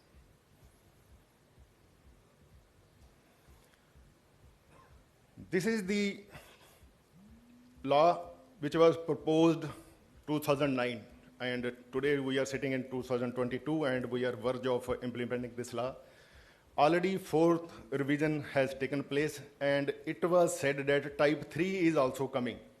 But type 3 is not coming, I will show in the next slide. The details are that type 1 and type 2 should have 11% moisture, and I tell you during monsoon 80% of the feed millers do not follow this. Yeah, you cannot, but that is because of moisture. But in April, May, June, they have low moisture content, and certain industry people themselves educate them how to moisten the feed to earn money. The salt is 1%. Why I was read it? Because animal needs little bit more than it. The available phosphorus, Dr. Bhatta, surprisingly, is mentioned in BS standard for dairy. How an feed miller will estimate available phosphorus. Available phosphorus is available, calculated by the known amount of feed consumed by the dairy animals. Its excreta has to be calculated, its urine has to be calculated, then we can know that this is available to the body. How it has come into, I don't know what was the proceeding, who were the scientists who proposed, and the ruminants have phytase activity in it, and we still want available phosphorus. Then urea 1%. Okay, thank you very much that you have said urea, we can add 1%. If any feed miller is sitting here, from where you will buy urea? Honorable Prime Minister Modi Sahab came to Punjab and said 52% Punjab farmers are using more urea than the rest of the country, and we were laughing that the major share of that urea is going to the feed, because feed miller is using that subsidized urea at the rate of 7 rupees, not the 35, 45 rupees. If we use urea, the IFCO, CRIBCO, National Fertilizer Limited, ask them, do you have feed grade urea? They will say no. The gentleman sitting here will import from the Georgia and sell us around 125 rupees, and then we take pride. And they will say, sir, add 1 kg our product and remove 5 kg soya. Very good. Simple, because of nitrogen basis. But then I said, what is the rest 4? Because you are removing 5 kg and putting 1 kg, what is the 4? Should I blow the air to fill the 4%? And then they say, no, sir, DORB can be there, DORB. So DORB today is costing 70 rupees, 68 more. And then it's aflatoxin, you can well imagine. So things who are going as a practical by the able student and follow the instruction, he cannot make it. Therefore, I am pained that such a standards are coming. Then I am putting the calcite. Sir, this is also written that you cannot add 1%, more than 1% calcite powder in it. Then how the calcium level will be there, because calcium has calcite has 35%, so 0.35 gram will come. Where the rest? Sir, ICR has published 2011 standard of dairy requirement. I am not talking about the NRC 2001, 2011. We get some papers for buffalo, and they say the buffalo requirement was met by NRC. So buffalo, NRC never gives a recommendation for buffalo, but the theses are there. So ICR says that buffalo should get 4.5 gram calcium per liter of milk. The cattle should give 3.5 or 3.8 gram.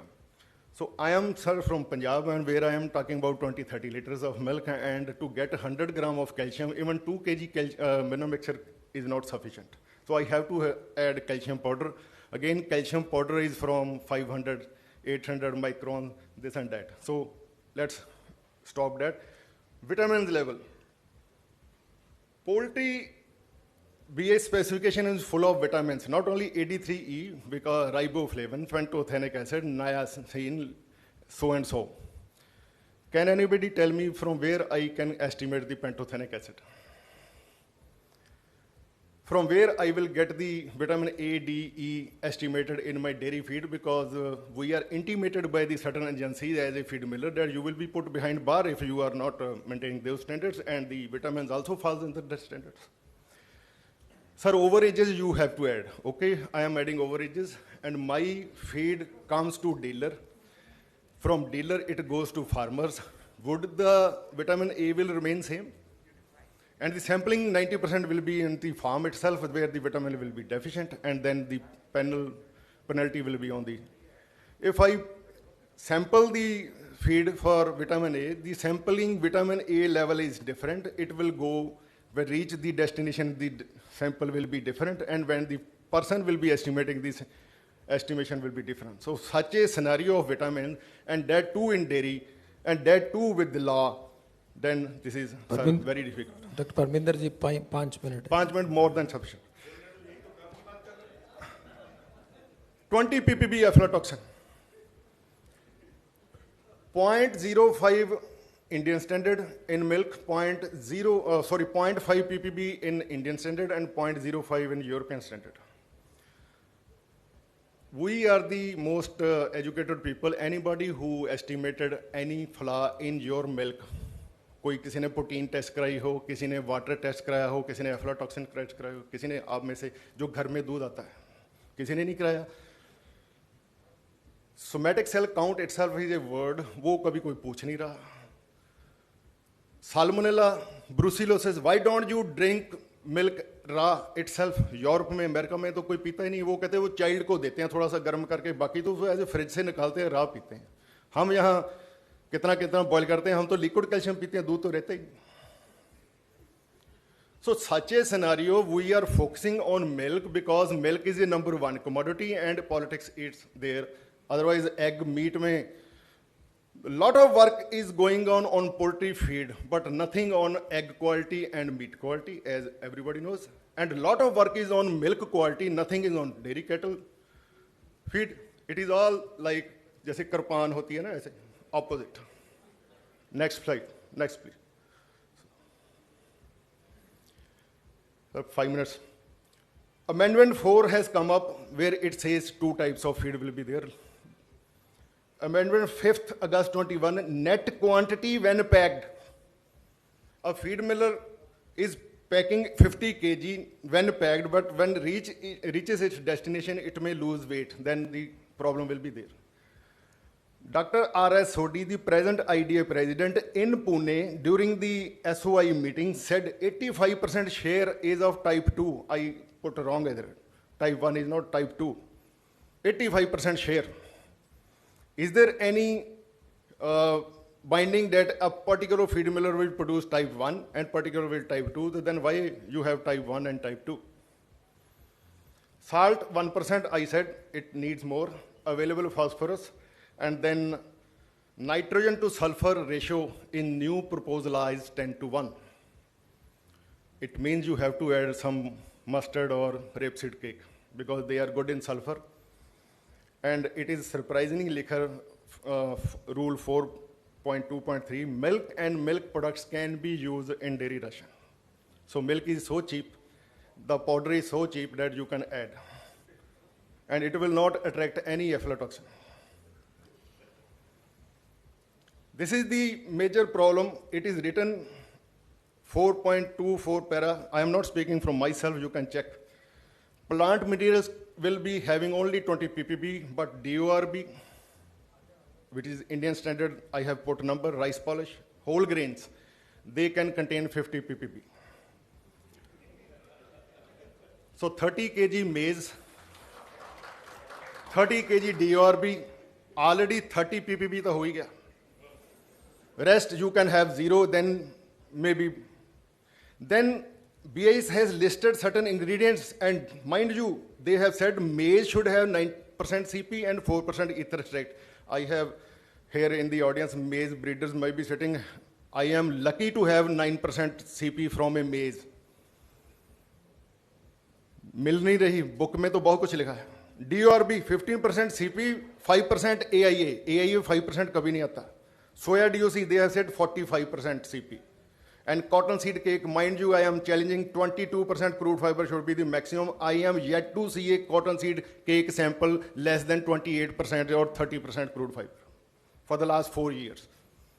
And the people who are making the cotton seed cake, they have said same is the machine. What has happened to the, so then GM crops play a role.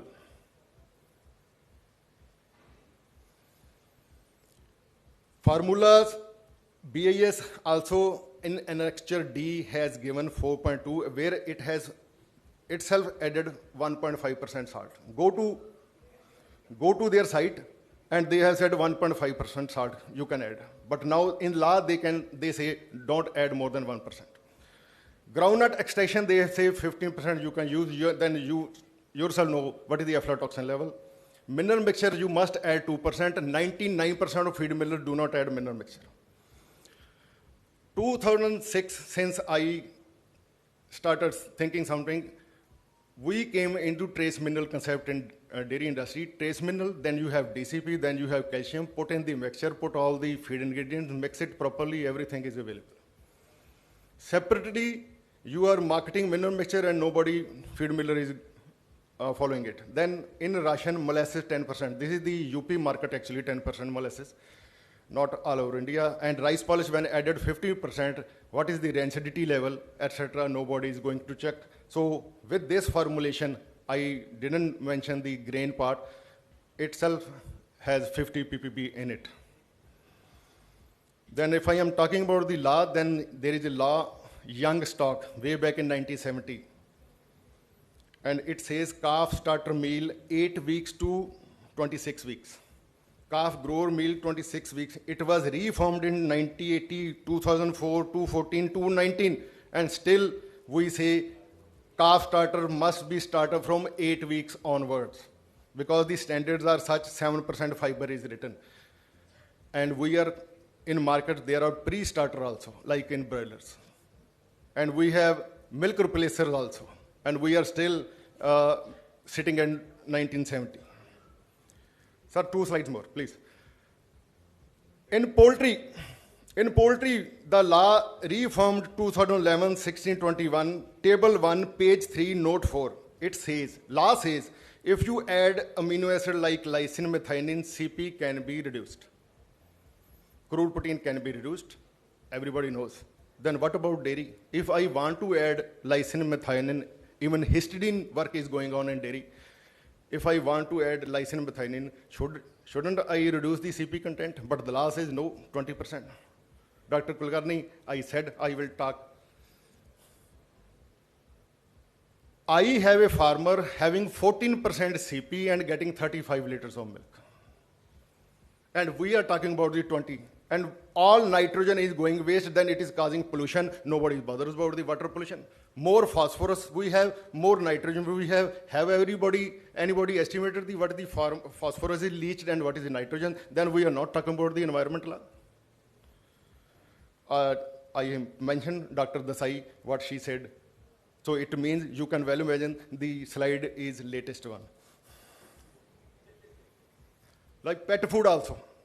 Pet food says the feed must be boiled or 100 degrees centigrade for 40 minutes. Now you can well imagine 40 minutes at 100 centigrade, what the vitamin level will be there. And they say calcium to phosphorus is 1:1. IS, pet food, BIS. I don't want to talk about the pig feed, etc. Lot of things in it also. It is also written in BIS. BIS has listed 34 ingredients, sir. Go standardbis.bsh.com. There is no mention of soybean, no mention of DDGs. देख लो BIS का soybean का कोई standard नहीं है, आ रहा है अभी तक. और DDGs मैम बोल के गए हैं, राइस का बनेगा, ज्वार का, मेज का या मिक्स, हर DDGs की अपनी अपनी कंपोजिशन होगी. We are yet to get BIS standard for soybean, which you are talking. Kindly check. Then sal seed meal, bakery waste, noodle waste, we enjoyed a lot, and they are not mentioned in the BIS standards. So my point of it, if they have listed such a ingredients, if I am getting extra ingredient which is available, which is good, why? What is the harm? If there is no harm, they allow us, then it is okay, but they have listed you cannot add more than this. So this is the problem in cattle law. Then FSSAI has said laboratory, records, documentation.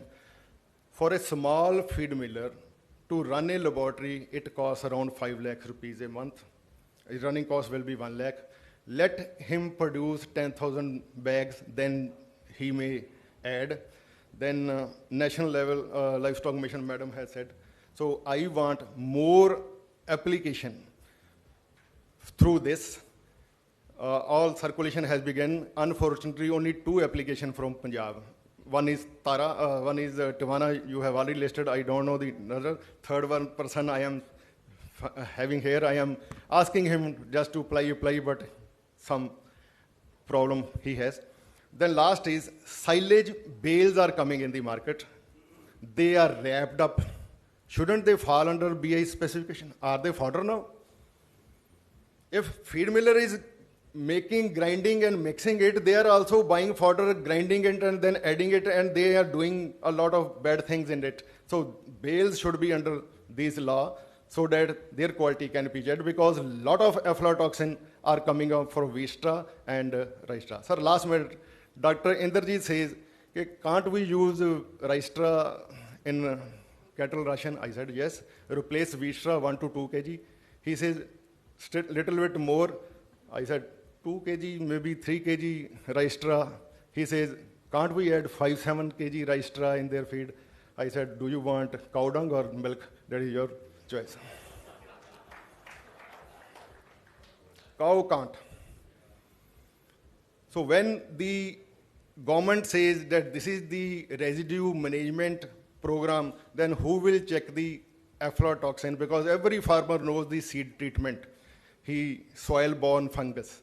So we cut the straw reaper type, and every soil it is full of toxins. So it is very difficult to control. So in humid conditions in India, and 80% of milk is produced by small and marginal farmer, and the share of branded feed is 15% all over India, and we are concerned about the 15%.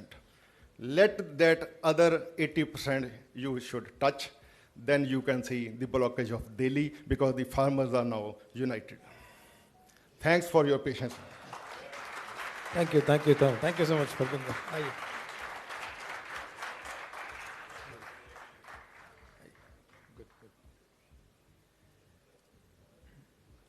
We are a democratic country, and you have seen parliament discussions. It is like heart touching. Dil se bola Parvinder ji ne. See, basically, who are making laws? We are only making laws. So that's why it's an open discussion, very nicely enumerated that, how these flaws have been done. It is old, and खुल के बोलना बोलता है ना, खुल के बोल दो. अभी yesterday our leader, BSY started with thank you for the first slide, thanking the government, and now my colleague Lipi Sereval thanked the industry. ये ambition होना है. We have to thank each other. So let us not blame each other. BS is here and the industry experts are here. So वो blame game मैं बोलूँगा, let us not worry about who did it. But I was checking with them that there is a chance of amendment. See, constitution can be amended. 370 has been amended. So इसीलिए करेंगे, चिंता मत करिए, डरना नहीं है, जो गलती हुआ है वो करेंगे. So now I'll give my counterpart, my colleague, from BS, Amit Chaudhary, who has received all the bullet shots from Parvinder ji. It's good. It's a very, very, what you call open discussion. So let me throw the mic to my good friend Amit Chaudhary, representing as the Joint Director of Bureau of Indian Standards from Mumbai. He represents BS. Now I would ask his comments, how we can really create an ecosystem. I said in the lunch discussion, in airport you find discipline, in 5-star hotel you find discipline. So why can't we get that ecosystem to get disciplined? So that is the only thing which we have to bring in. So we can debate on issues like, what negative hai, positive hai, but ultimately positive line pe aana hai na. Now I'll give it to my good friend Amit Chaudhary. Thank you.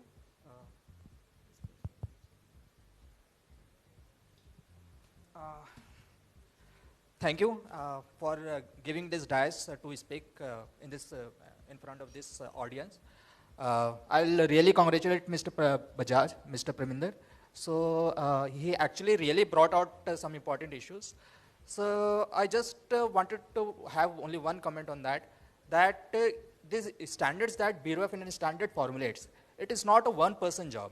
We have a committee for that, and we have representations from industries and from academia, from research organizations. Everybody sit together and they contemplate, debate what should be mentioned in the standard, and we also take that thing into the draft stage, and we see comments from all the, we bring it in the purview of public, and we see comments from all the forum.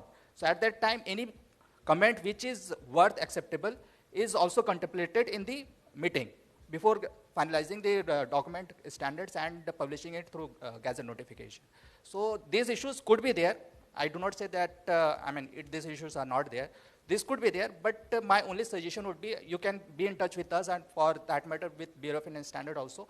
We can take it up and have amendments also. If there are issues, if industry is facing difficulties somewhere, so we can take it up and bring out suitable amendments so that it takes into account or caters to your requirement as well. So this is what I would just thought that I'll be adding to what you have been speaking, and it was really worth what you have brought it out, and because until unless somebody speaks out, nobody will know. So it was good that at this forum you have spoken about the issues with the Indian Standard IS 2052. So we'll definitely take it up and take it further for improving it so that it is acceptable to everybody and all the stakeholders benefit from it. So coming to the point, Mr. I forgot. Mr. Mahesh was taking it up. So basically our purpose, our motive, why we are there in this, arena is that we have been given the responsibility of formulating the standards. And why standards are required? Because, I mean, that standard, that is a document, that is the technical requirement that is specified. So that is basically not to control anything. It actually basically fosters development. So, I mean, if I go back to the history of Bureau of Indian Standards, this genesis of Bureau of Indian Standards was only on the basis that it helps the industry to develop their own system. That is the basic motive why Bureau of Indian Standards came into the existence. And I mean, that motto, that vision, that mission, we are still continuing with it. And when we formulate these standards, we keep all those objectives in our mind. And currently we are having somewhere near 1100 standards which are covered under product certification, and we are having 40,000 licenses under different product categories. For example, if we speak of packaged drinking water, for that matter, domestic pressure cookers, LPG stove, for products like cylinders, LPG regulators. So there are different varieties of products that we have catered to, and we have been interested by the industry. For example, if we talk about FSSAI, they have entrusted the responsibility of certification of this packaged drinking water under IS 14543 and 13428 to Bureau of Indian Standards, just to see that the implementation part, in fact the certification part of it is taken care of properly, responsibly. So that way PESO has also assigned us with the responsibility of certification, and also issuing certificates, lot inspection certificates for the products which are, I mean, very important from the safety aspect, like LPG cylinders. I tell you, I'm currently working in Mumbai branch office 1, and every week we go for inspection, lot inspections of cylinders. So only to ensure that the product complies with the basic requirement. When a customer or a consumer in his house or in her house is preparing a food or using some gas cylinder regulator or pipeline, so some unwanted incident doesn't happen. So this is a kind of control that we should be there from the perspective of the government, as well as from the consumer perspective as well. So, I mean, with this objective, we keep, this is the driving force that is carrying us forward, Bureau of Indian Standards. We work for all the stakeholders, including the industry, the consumers, and even the regulators. For example, I mean, if IS 14543 has been brought into the fold of mandatory certification, so it is because this standard was available to bring it into that fold.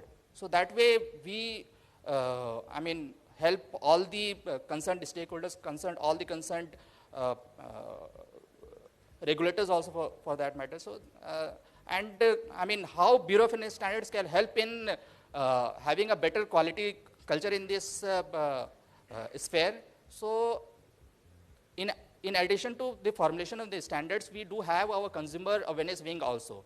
So we also educate consumers about the importance of the Indian standards, and by acceptance of the standards, how they are going to benefit the industries, how the industries are going to benefit, how the consumers are going to benefit. So all this information we do disseminate for all the stakeholders. And I mean, this way we are propagating the quality culture, trying to inculcate the quality culture in our country. And if I go by the data that I am having, since in 2010, approximately somewhere near 20,000 licenses we are having. And if we talk about 2020, we are having almost 40,000 licenses of ISI certification. Leave apart the hallmarking licenses and the registration licenses. If we account all of it, so it would be more than 1 lakh licenses. Recently, last year, the hallmarking thing had also come up under the fold of mandatory fold. And since then, somewhere, if I talk about only Mumbai branch office 1, initially before the era of mandatory hallmarking, we were having somewhere 2,000 licenses. After this mandatory hallmarking regime, so it increased to 8,000 licenses, and it is still going on. So my, I mean, the motive for bringing out all these things is that when, I mean, when the challenges come up, so Bureau of Indian Standards do take it up, and we try to improve it so that it is helpful for all the stakeholders. So, and we have, I tell you, when this mandatory hallmarking scheme was initiated or contemplated by our ministry, at that time it was a big challenge. We used to have discussions every day. So it should not hurt the common consumers, I mean the industry, the jewelers, the shop, the people who were having small shops. So everything, every aspect was taken into consideration before just going ahead with the implementation part. So this is our motto, motto of Bureau of Indian Standards. Before indulging into anything, we take into account of all the aspects so that it doesn't, I mean, hurt the industry or hurt any consumers in a wrong manner. Thank you. Thank you, Amit Chaudhary, putting up a perspective from their side. So I've been telling, yesterday Bharat Tandon sir was asking, Mahesh, कैसे करना है government में भी, involvement, engagement ज़्यादा होना है. I go back to my memory of 2014 CLFMA in Cochin. So when we made a statement, I made a statement there, see it is like this, as long as we go on playing squash, we will not win. Let us play tennis. So engage with us more. So there are about 53 institutions of animal husbandry. Kindly go to their websites, engage them, trouble them. So we will be part of it. Because I was a part of BAS 18, I can say that how the response will come from the industry. People will not attend. We'll have to plead second time, third time, fourth time. वो बड़ी मुश्किल बात है. FAD 18, I was a member also. जो law बनाना बहुत मुश्किल है. इसलिए मैं बोल रहा हूँ आज का स्टेटमेंट याद रखिए. स्क्वैश मत के लिए, टेनिस के लिए, ठीक है. Now let me give it to my good friend doctor Raghavendra Bhatta ji. He is heading a great institution called National Institute of Animal Nutrition and Physiology. From his perspective, how we can create an ecosystem, wonderful campus. I would welcome all of you to his campus in the city, almost like 10 acres. Our campus is almost 150 acres in Hesargata. And almost, you can have 3,000 acres of green campus. Kindly visit. So once you visit, you will enjoy. You will enjoy how government functions within the 85% vacancy position. 85%. 85% vacancy में कैसे हम लोग काम करते हैं, आप पहली बार आके देखना है. मेरा रिक्वेस्ट ये है. सो बिकॉज सरकारी लोगों को आफ्टरनून बिठा के आप देख रहे हो, बट हम बोल रहे आप आ जाइए, हमारे पास आइए. इधर you can see Ranade. So actively involved in nutrition. There are many silent workers. I'm a little vocal ambassador from the government, but many people are there, silent workers. Engage them. You will definitely get the benefit. Thank you. Yeah, thank you. Good evening. Thanks, CLFMA, especially Neeraj ji and Dr. Vijay Makija for inviting me here. And I also always feel very happy that when I got introduced, I started his career from Mysore Feeds, because I think I'm the only person in the ICR system who has an experience with the feed industry. And I have been attending this CLFMA meeting almost all the time, right from the day I finished my master degree, almost from 1991 onwards, I have been attending this.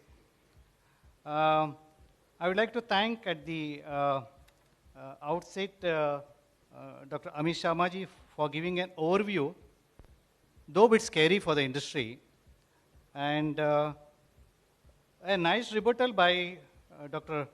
Parminder Singh, finding out the loopholes, the lacuna which is there in the system, and Ms. Chowdhury trying to bring some solace to the overall discussion, saying that we'll have more discussion and before we really implement.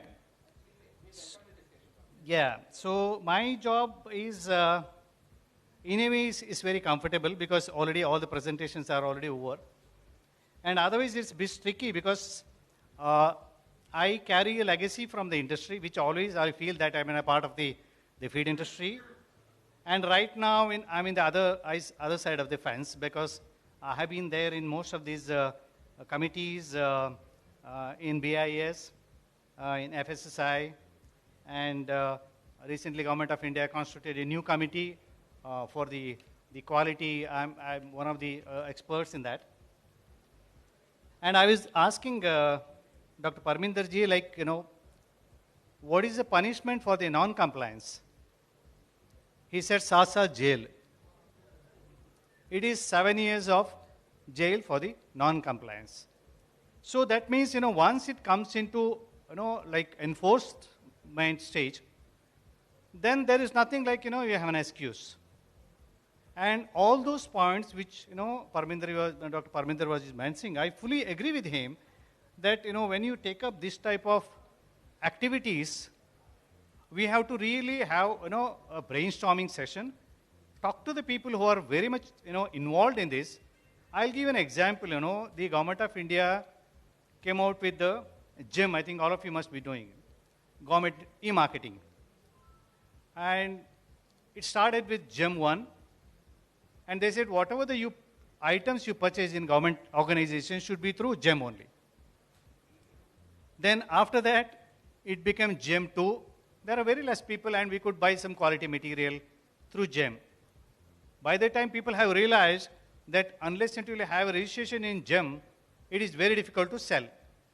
Then it became GEM 3, now it is GEM 4. I'll give an example. Last time we wanted to purchase around 20 computers. So I asked my people that, who are very good in procurement through GEM, you give specification in such a way that, we get the best. Maybe Dell or Lenovo or HP, whatever it is. Finally, when we went for the shortlisting, there were 6-7 people they have participated. The L1 is the one. He had specifications for for Lenovo, Dell, and HP, and finally he said, assembled. Okay, so the moment you say it's an assembled, we absolutely have no guarantee that the motherboard may go in 6 months.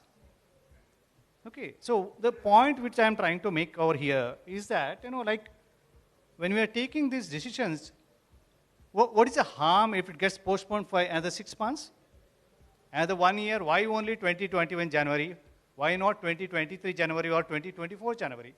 I'll give another example, which I think you all agree with me that, we have a Indo-German collaborative project. This is a very interesting result. I think you should listen to this. We conducted a trial in about 49 farms, and we collected about in 4 the so-called highly polluted areas of Bangalore. We collected about 170 samples from the feed, from the milk, from the water, from the dung, as well as urine for 16 recognized pesticides. And you will be surprised. I will not go to the other details. Chlorpyrifos is, we have seen almost 110 feed samples. 18% of the samples contained malathion, and the feed contained less than the maximum restricted limits. And the most important thing, 154 milk samples were absent for all the pesticides. So what I'm trying to tell you here is, like, many people have reported that milk sample have been contaminated with pesticide residue. The first thing is, where did you analyze these samples? Is it an NABL accredited laboratory? Which procedure did you follow? How many samples you had taken? What is a pooled sample? Was it diluted sample? Was it a fresh sample? So my suggestions will be, before we invite comments by the chairman, like Dr. Parminder also again mentioned about the protein content in the feed. So now we are talking about the precision feeding. So if you reduce the protein percentage and add the specific amino acids, lysine and methionine, you don't need 20% protein. You're trying to say that 14% protein, 30 liters of milk with the amino acid balance. So when you have this, when a science is advancing, when you are going for, you should not go for the old gold standard, 20% to hona hi chahiye. So my suggestion would be like have some more discussion before it comes into effect. Second thing is, who are the people who are going to estimate these, these samples? Let government take up a decision that, we are going to have a district-wise, highly specific laboratories, state-of-the-art procedure. You put a NABL accredited laboratory so that everybody can, analyze the samples. And we are very sure. Tomorrow what will happen, like non-compliance, again the question will come, who has analyzed the sample? Is it a referral laboratory? Is it an NABL accredited laboratory? Who has taken the sample? How representative is the sample? Again, all these questions will be there. It will be a great Pandora box. I think these are the points I just wanted to share with you. I think obviously we'll be having lot many questions from your side. And once again, I would like to thank CLFMA for this opportunity. Back to Dr. Mahesh. Thank you, Dr. Bhatta, giving a very good perspective.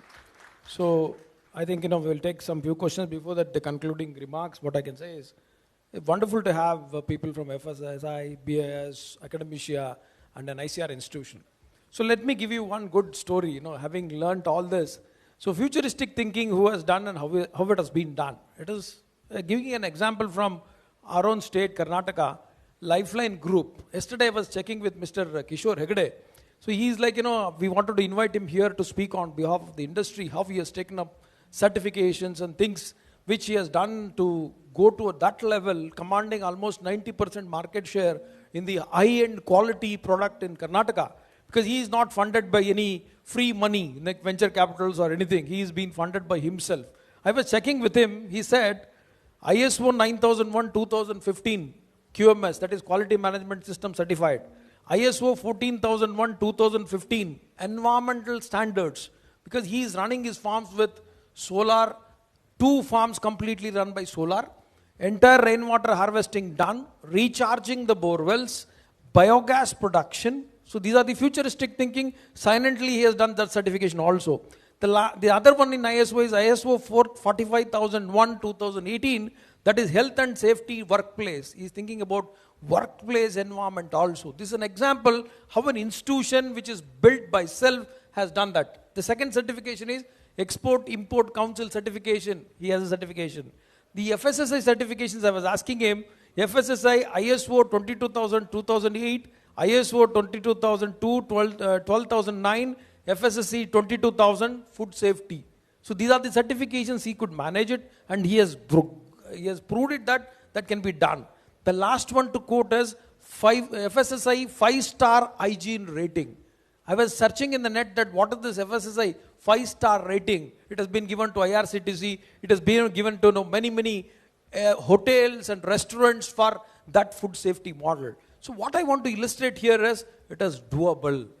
It can be managed. It can be really done in a better way in India also. So thank you. I think I'll take maybe 4 questions or 2 questions. Jitna bhi question hai, I think afternoon mein sab take hai. Sunil, please. Yeah. Kulkarni ji. Yeah.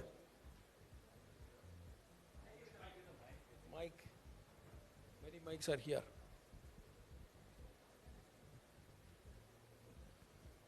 Thank you. You can introduce and then, yeah. Yeah, my name is... Be a little louder. Can you hear? Yeah. Hello. Clear? Yeah, thank you. My name is Dr. Sujit Kulkarni from Adisio. First of all, thanks Dr. Parmandir Singh sir raising the issue of regarding the reducing the dependency on the crude protein and with the increasing the usage of the methionine. Sir, Dr. Mahesh, you are emphasizing on the green signal and yellow signal. मुझे वो शोले का dialogue याद आ गया कि बेटा सो जा नहीं तो गब्बर सिंह आ जाएगा. तो अभी मतलब इस डायलॉग से इतने परेशान है, पता नहीं अगर सच में जो 7 साल की सजा की डॉक्टर भट्ट बात कर रहे हैं उस टाइम पे अगर इतना इम्प्लीमेंट होता है तो ऐसा लग रहा है कि ये दो लोग गब्बर और हम बसंती हो जाएंगे. Just jokes apart. So one question is regarding to BI specifically, that if you have some new solutions which you don't have the method of analysis, so then what happened that if we approach to the farmers or dairy farmers, for example, and there is no method of analysis, they hesitate to using that. They says that the circulation or there is no method of analysis in BIS. And we find that to where to approach, means we approach state BIS, they says it goes to Delhi. We don't know which is the authority where to you explain that solutions. And these solutions are method of analysis are approved by the global standards. For example, European Union standard, which was one of the best standard globally. If they are approved, if there is some international laboratories or nutritional institutions which are very, very reputed, and if they are the one which is authorized and they are the given validation, and that if we give, we suggest you, so how we approach and where to go? Means personally, I'm also we confused and we stuck in last 2 months, truly speaking. Just can you repeat your question? Actually, exactly what is your problem? I mean, what difficulty you are facing? We approach with the one derivative innovative solution, like the same solution which Parminder sir raised that to reduce the dependency on the crude protein with increasing the methionine part. Right. And that solution we offered to the feed manufacturer, dairy feed manufacturer. And they accepted, but in between they need some method of analysis which is in the list of approved list of the BIS. Right. But BIS never came across to these solutions. They don't have the protocol or the method of analysis. No, actually generally what happens in the Indian standard, the standard against which the test results or the requirement are to be tested is mentioned in general. It is mentioned in the standard itself what should be the test method. So for the test method, we have separate standards. Okay. So if you have developed a new test method, or if you have come across a new test method and you think that should also be a part of the standards, so in that case, it is the whole process is completely different. Different in the sense that method should be validated, all those things are requirement, those are things to be taken care of. So, but that can be incorporated in the standard. It is possible. It is not that it is impossible. So, as regards how to go about this, so we have our branch office also. If you are talking about northern region, if you are talking about Punjab region, we have our branch in the Chandigarh branch office we are having. So you can come to our branch office, you can give your representation that these are the things that we are facing and we suggest these things, these are the documents that we want to submit along with this. So that thing could be incorporated, can be taken up by our technical department for the change, if any change is required in the standards, any amendment is required to be brought out. So that thing could be considered by our technical department. Else, what you can do, we have our very dynamic portal. So we have our portal www.bis.gov.in. There also you can raise your concerns and use your suggestions on the standard itself. So that will be directly taken up by our technical department and it will be contemplated during the meeting. Technical committee meeting, and if required or if it is really acceptable, then it would be considered and maybe that would be incorporated in the standard. I hope it is. Okay, you mean if method is not there, you are ready to listen and implement that method, to new method. If we share you the yes, method it is possible. It can be incorporated, but it had to be through the consensus method. Amendment will be brought out, and then it will be feedback or suggestions from the public would be drawn. And when it is acceptable all throughout, then it will become a part of the standard and it will be gazetted. Okay, thank you. I have one quick question, if you allow, Mahesh sir. Yeah. So to FSSI, Dr. Amit Sharma, that regarding the feed standards, so what happened that we can understand the food safety regarding milk, but I'm referring very specific on the aflatoxin. AFM1, we are really concerned that, and we understood. But the challenge is that the issue of the aflatoxin in the feed, you mentioned 20 ppb. And we do survey of thousands of samples with the finished feed, raw material. Mycotoxins first are irreversible, they cannot be reversed. And then we cannot control on the storage of the grains, as Dr. Parminder Singh sir raised. We cannot control. And there are so many factors in that. And we've seen thousands of samples, which is very commonly in the finished feed also, which is 50 ppb, 100 ppb, sometimes more than 100 ppb also. And the issue is that there is no solutions which can bind or reduce mycotoxin in the feed. There is no solutions. Whatever solutions for we call as a binding or adsorption, that happens inside the body, not in the feed. So then how you tackle this? Means what is the solution when there is a really challenge on that? So right now Food Safety Authority has not notified the standards for the feed, and from authority side there is no limitation on the aflatoxin limits in the feed. We have only specified the aflatoxin limit in the liquid milk, number one. Number two, that's why we are here just to interact with you all people, that if aflatoxin limit in a feed is say 50 ppb, and how much it can interpolate it into the liquid milk so that it does not crosses my limit. So if the scientific community can come forward with some suggestions, say that, okay, you fix up a limit of aflatoxin in feed, say 100 ppb, 1000 ppb, whatever it be. But my ultimate aim is that milk should not have more than the prescribed limits. So right now it's not a sacrosanct, and it is not that we are going to fix up the same limits for the milk and same limits for the feed as well.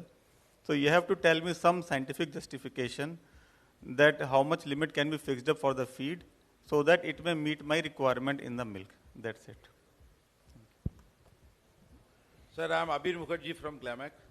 My question was little different, but just I heard about these mycotoxin things. The biggest challenge for everybody is the preformed toxins, which is coming from the grains. And that's a masked mycotoxin. And the irony, if you want to test a masked mycotoxin parameter, I am doubt whether it is still available in India, but the sample has to send to abroad. If you really want to have a masked mycotoxin level. Anyway, sir, my question is little different in a different perspective.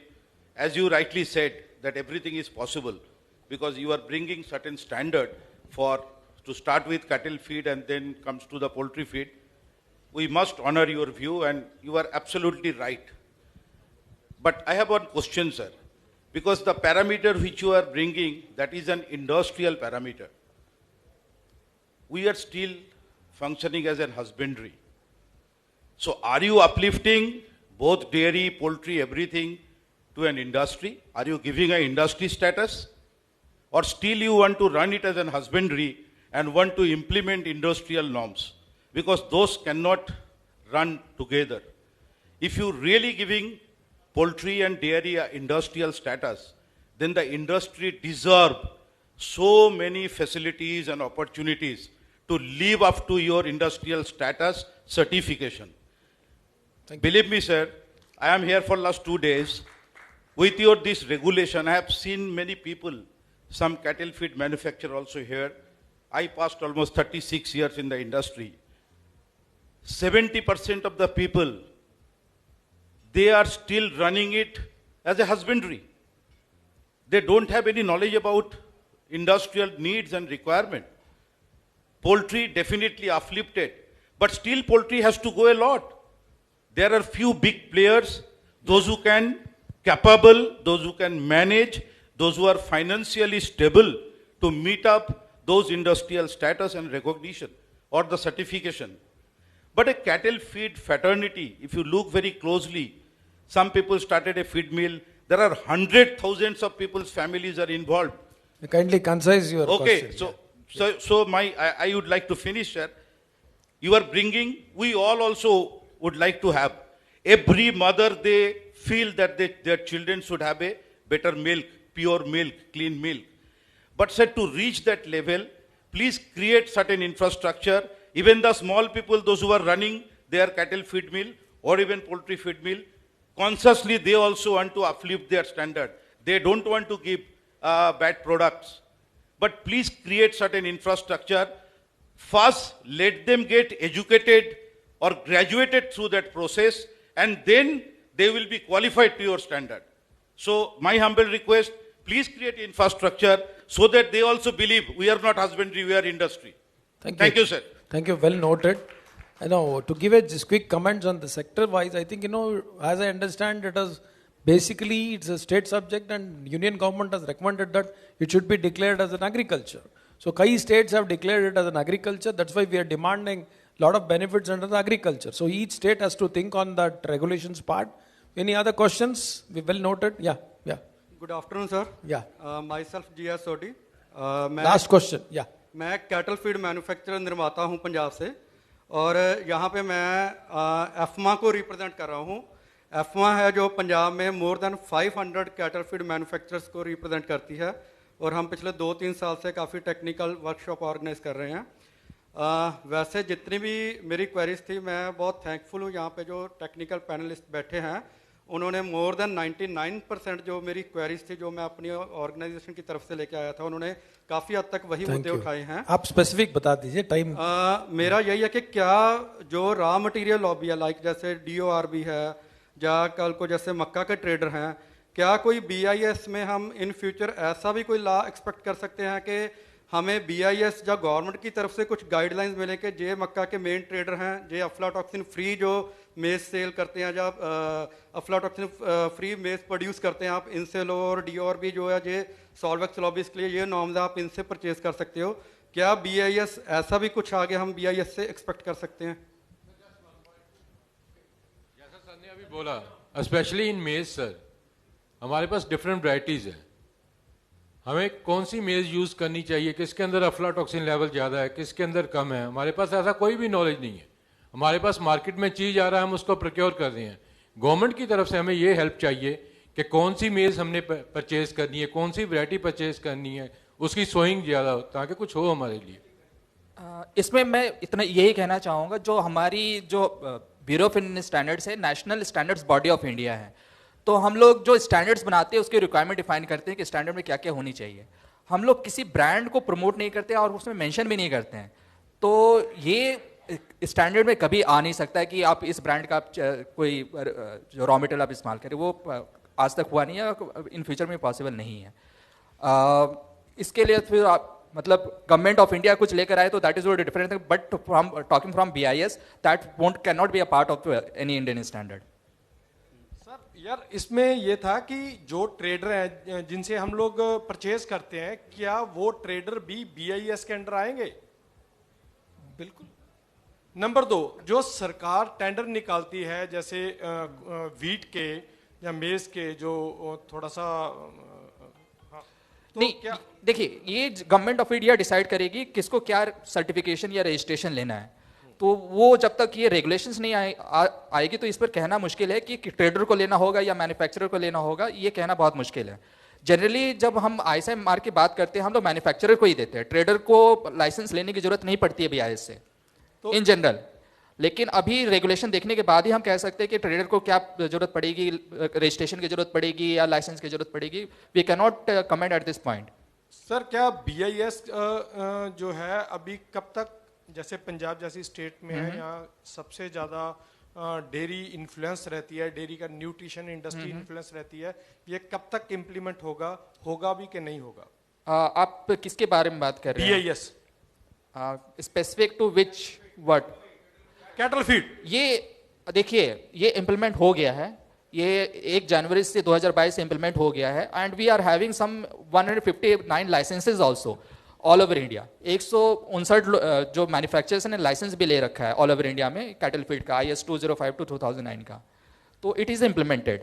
Sir जो 80% home mix farmer जो अपनी feed खुद बनवाता है, क्या BIS उनके ऊपर भी इम्प्लीमेंट होगा इन फ्यूचर? आई थिंक जिसको सर कस्टमाइज्ड, पंजाब में 2 तरह की फीड बनती है. वन इज कस्टमाइज्ड जो फार्मर अपना राशन लेकर जाता है तो उस जो हमारे कुलीग हैं फीड मिलर, उनको वो डायरेक्शन देता है इसमें ये डाल दो वो डाल दो, वो प्रोसेस करके ले जाता है। दूसरा है ब्रांडेड फीड। ब्रांडेड फीड का शेयर जैसे सर ने बोला कि नियर बाई 20% है, लेकिन 80% जो भी आज की डेट में नॉर्थ इंडिया में जो ट्रेंड है वो कस्टमाइज्ड फीड का है।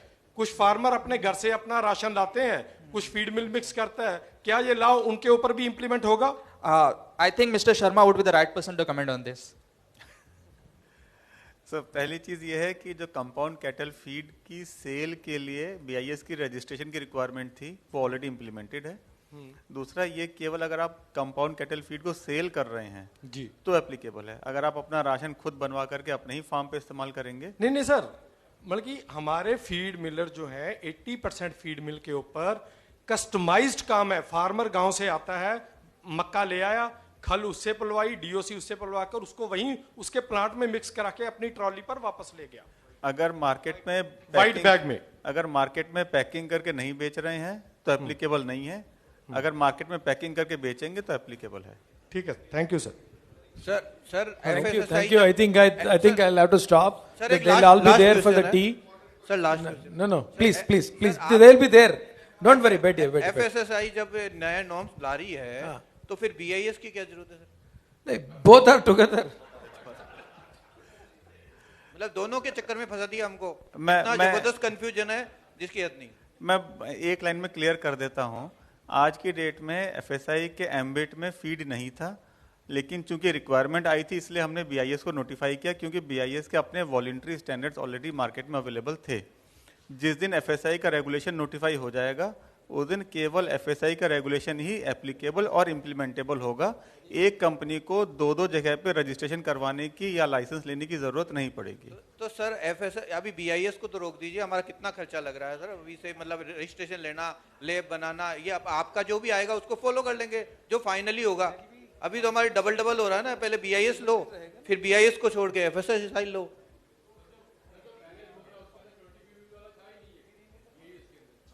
तो FSI के जो स्टैंडर्ड्स बनेंगे, मैंने जैसे प्रेजेंटेशन में बताया कि हम क्वालिटी पैरामीटर्स पे बिल्कुल नहीं जाने वाले कि आप उसमें कितना प्रोटीन डालेंगे, कितना क्रूड फाइबर होगा, हम उसके ऊपर बिल्कुल नहीं जाने वाले। वो आपका इंटरनल रेसिपी है।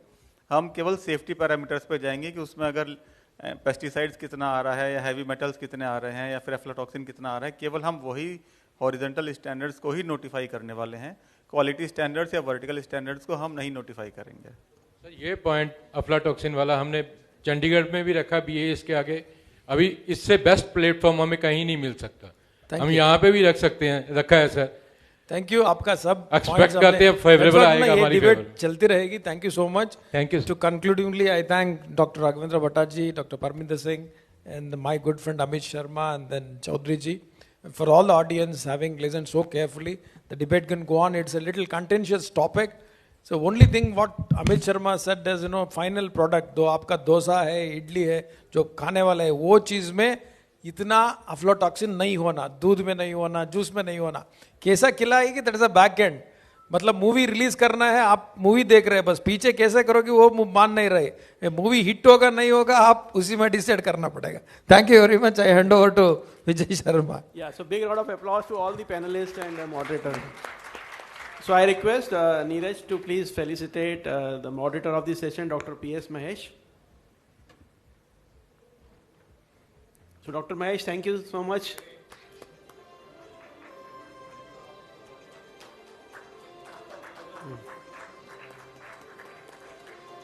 Next, I request Sanjeev ji from PFI to please come forward and felicitate Dr. Raghvendra Bhatta. Raghvendra sir, please.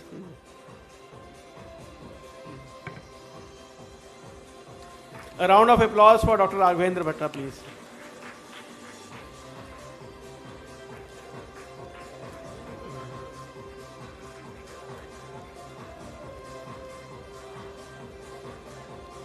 I request Vijay Bhandari ji, Deputy Chairman CLFMA, to felicitate Dr. Parminder Singh. A big round of applause for Dr. Parminder's deliberation.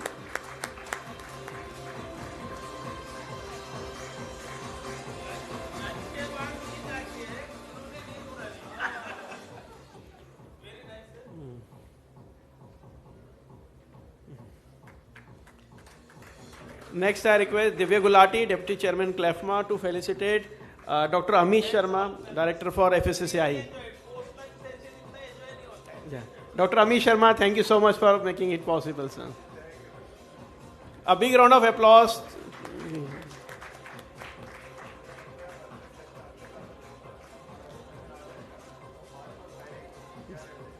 Next, I request Mr. Suresh Devda to please come forward and recognize Mr. Amish Chaudhary's participation at this conference.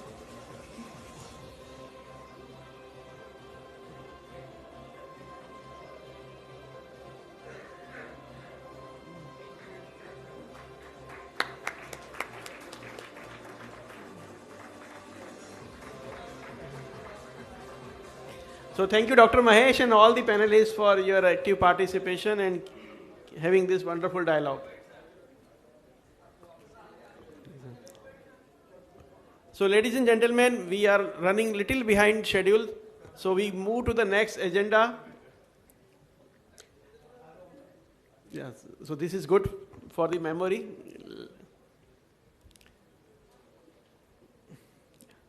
So now we request our Honorable Shri Tarun Sridhar sir to please come forward and enlighten us with your observation for the throughout the day. Yeah. Yeah, Dr. Mahesh.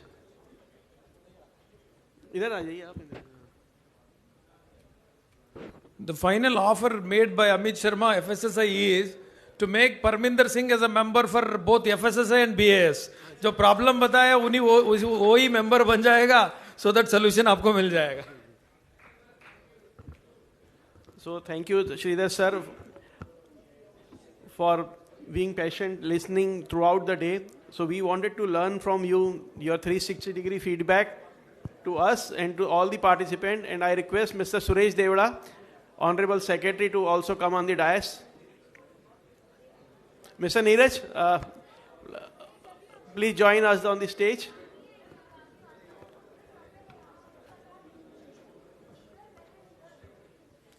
So ladies and gentlemen, let's hear from Shri Tarun Sridhar, the summation of the entire proceedings of this 63rd National Symposium. Sridhar sir? Yeah. Yeah. Please occupy your seats. Our session is continued. We really appreciate your cooperation. Thank you. So Tarun sir, over to you please.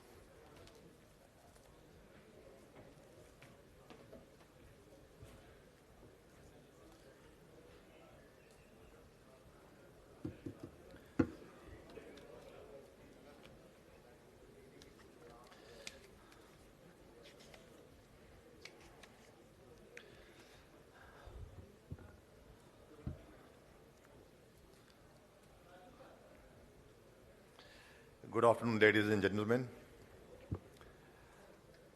Well, I have been very diligently sitting like a good student since yesterday and very attentively listening to each and every speaker because Mr. Neeraj and Mr. Deora had warned me that I'll have to do summing up, so I better not miss out on anything. Let me at the outset thank all of you and tell you what a great privilege and honor it is to be participating in your symposium. My association with CLFMA goes back to the year 2008, when I was for the first time posted as Joint Secretary Fisheries in the then Department of Animal Husbandry and Dairying. But that time it was a very, very casual kind of association because your interaction was more with people dealing with livestock, dairy, poultry, etc. But then somehow this association, this relationship continued. It became much closer. And it was firmly cemented when in the year 2018 I came back and took over as Secretary of the department, which later became a ministry. And I'm very happy that since then I have been a regular participant in all your annual conventions. And apart from that, have been interacting with you in a professional capacity as also as a personal capacity and a friend. And I'm truly privileged by this singular honor which you have given me. I do not have much expertise in the sector, nor can I claim. I have never studied science beyond class 8.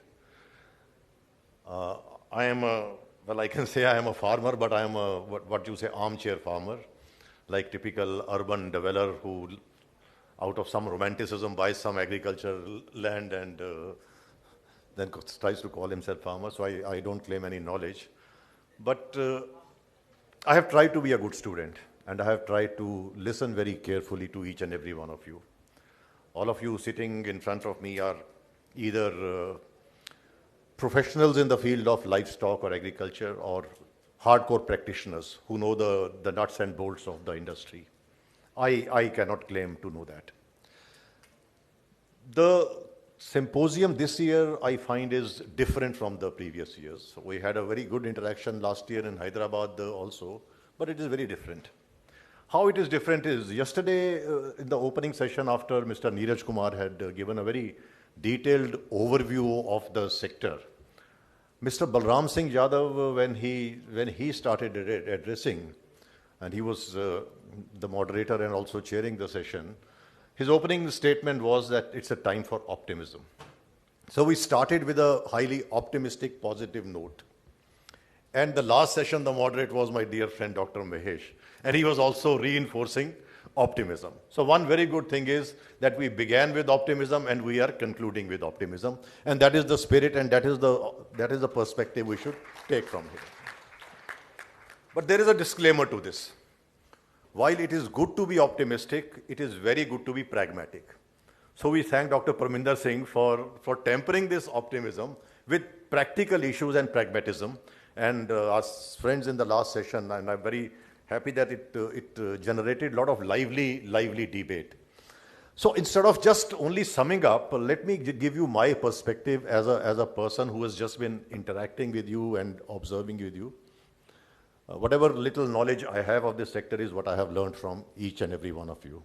If my knowledge is inadequate or suffers from some gaps, probably I was amiss in not imbibing the complete knowledge. Dr. Manoj Sharma is a very good talker. Dr. Manoj Sharma, who gave the presentation on shrimp, he speaks very well. He's very communicative. Let me just tell you briefly the VNMI story. He was telling about how the shrimp culture got revolutionized in this country. It's a very interesting story, and I'll try to link this story as to why this seminar and this convention is very important. In the year 1996-97, the shrimp sector was very severely affected by this epidemic of, or you say pandemic of WSSV, white spot syndrome virus. And within the next 2-3 years, what happened was that more than 50% of shrimp farms and hatcheries were closed down, were actually closed, zero operations. And this zero operations continued for a period of almost a decade. 50% was closed down. Another 30 to 40% were working at very, very low capacities. And when the shrimp hatcheries and farms closed down, so did several of the shrimp and fish processing industries. In terms of exports, our exports was close to nothing, but absolutely negligible. We were dependent upon a single species called Peneus monodon that had been severely infected, so nobody was buying from us. What happened when we introduced VNMI? A person who would postpone buying a bicycle, in 2 crop cycles, he purchased a Mercedes. This is the kind of revolution which took place. It took place very late. When we finally introduced VNMI, our VNMI production was close to 0%. And today, our VNMI production is 95% of the total shrimp production. Within 1 decade, it has completely overtaken and dominated the shrimp industry. We introduced VNMI very late. VNMI was commercially introduced by us in the year 2010, whereas all other shrimp farming countries, Thailand, Vietnam, Indonesia, Madagascar, Ecuador, they had started switching over from monodon to VNMI in the late 90s. And by the first decade of 2000, they had totally shifted to VNMI. We shifted very late. And our revolution should have come probably 5 to 10 years earlier. But I'm very happy that it came late because it gave us some very good lessons. Now, story goes like this. When VNMI was first, it was thought of being introduced. That was in the year 2003 or 4, and a pilot study was carried out. Only 2 persons in the country were allowed to farm VNMI in a very, very controlled trials. And those controlled trials continued for 6-7 years, basically more than a dozen production cycles. In spite of continuous success over a dozen production cycles, nobody was going ahead with the courage of formally notifying the introduction of VNMI. And interestingly, a large section of scientific community was opposing its introduction, saying it's an exotic species which has the potential of carrying exotic pathogens here which can further destroy whatever little is left. Dr. Balram Singh Yadav, I was mentioning him, he mentioned that MPEDA has done wonders. MPEDA is a very good government institution. They have done wonders. But MPEDA, Marine Products Export Development Authority, was opposing VNMI tooth and nail. Today, the only marine product export they have to show is VNMI. MPEDA said no, VNMI should not be introduced, it will destroy this. ICR institutions, by and large, opposing VNMI. A large section of farmers opposing VNMI, a large section of hatchery operators opposing VNMI. Interestingly, finally, when it was introduced, everybody came on board and actively participated in its introduction. Now, what is the lesson from this? CLFMA. There was a time when these alphabets were an acronym for Compound Livestock Feed Manufacturers Association. Today, these alphabets don't mean anything. Now, today, CLFMA is only a name, and unlike Indian names which have a meaning, it is like John, Peter, Paul, which doesn't have a meaning. It is just a name. So today, CLFMA is only a name, and you are saying Association of Livestock Industry. So now you are not a feed manufacturers industry, you are an association of livestock industry. The first lesson which I would like to sum up is, when you go back from here, our friend from Punjab was telling that we have 200 odd feed manufacturers associated with CLFMA. Now please, CLFMA is not feed manufacturers, CLFMA is livestock industry. And after today, please next time add Association of Livestock and Aquaculture Industry. That is when you will approach the whole thing holistically. My good friend Naveen, you started playing KBC today. What business are we in? And I think you said we are in the business of cereals. Let us say, well, I would say you are in the business of food and nutrition. You see, when the first man was being sent to moon, Apollo 9 or Apollo 11, what was it? 11? Yeah. So when the preparations were going on, this is a story I read in the Harvard Business Review in terms of one of the management lessons. When the preparations for sending the first man on moon were going on, so the then president of the United States visited the NASA center where the scientists were working. So when he was walking, there was one fellow janitor who was mopping the floor. So he asked the janitor, what do you do here? His reply was, my job here is to prepare the first man land on the moon. So your job is to feed the burgeoning population of this country and the world. So you are in feed and nutrition. And we have now moved from food security to nutrition security. By 2050, you will have an additional 2.5 billion people to feed. And to feed this additional nearly 2 to 2.5 billion people, you need to increase your production and productivity by nearly 70%. And the importance of animal proteins in human nutrition is growing exponentially. So Naveen, we are to provide food and nutrition to the population, and food and nutrition which is a high quality food and nutrition. So this is how we should feel. When you all when we see the sponsors, well, dominated by feed industry, then you have vaccine manufacturers, you have marketing of products, and you had a aquaculture farmer making a presentation. You have your own concerns, but when you come under a platform like CLFMA, then you should keep your other identities in the background and come as a single cause which the CLFMA should take up as Association of Livestock Industry. So this is my first lesson to you.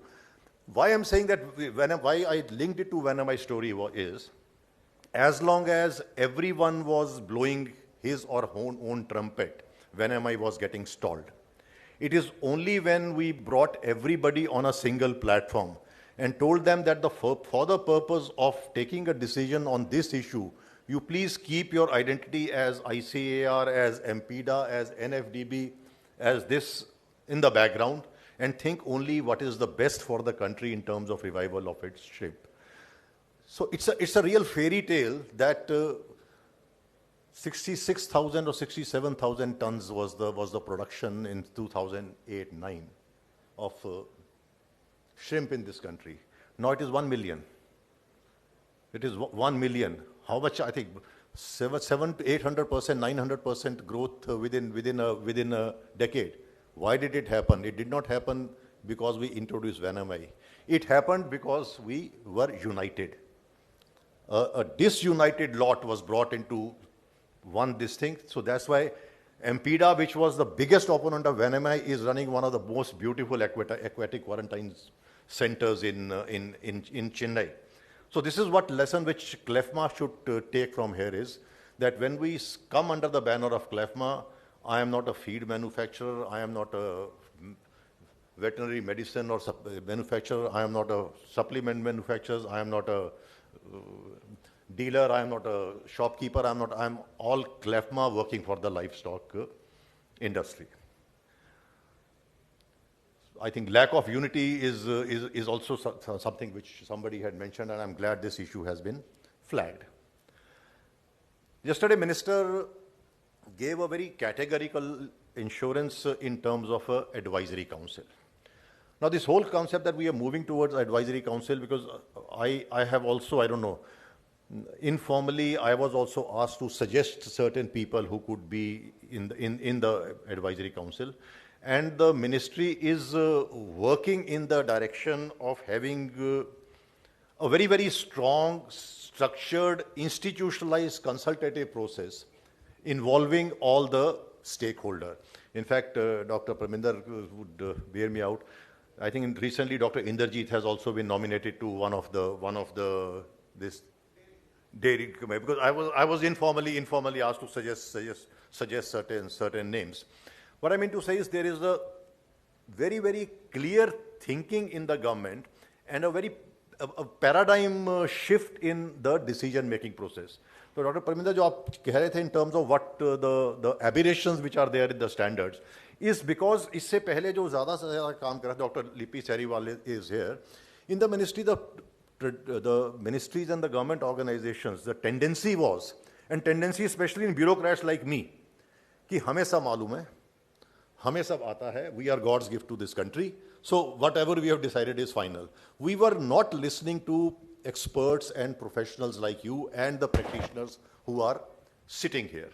So now this thing is changing. So one of the changing dynamics of the animal agriculture, I would say, is first is the policy environment is changing. And the policy environment is changing in this way that there is a closer, greater, and open-minded engagement with professionals and practitioners and the stakeholders of this industry. And this is what association like CLFMA should capitalize upon. You see, associations or इस किस्म की organizations बहुत हैं. There are hundreds of organizations. I think in fisheries and aquaculture itself there are about 2-3 dozen organizations. In poultry, though, I think there are several organizations. But there are only few organizations which are not only active, but who matter in the system of governance and in the system of decision making. And over a period of time, CLFMA has emerged as one. So it is very essential that you guard this, the strength and guard the position and the identity you have established very, very carefully. And when you talk as CLFMA, you talk as CLFMA, not as a feed manufacturer, not as a veterinary medicine manufacturer, not as a supplement manufacturer, or not as a retailer or as a dealer or as a marketeer, etc.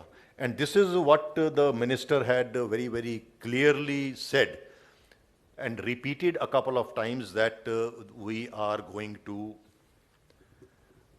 engage with the industry very, very actively. Sorry, I've just noted down certain points here, so I have to keep...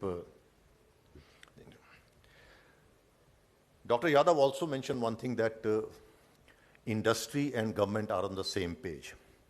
Now, I have reason to believe that what Dr. Yadav said was saying it from the heart, not merely because the minister was present. Kuch to majburi hoti hai na.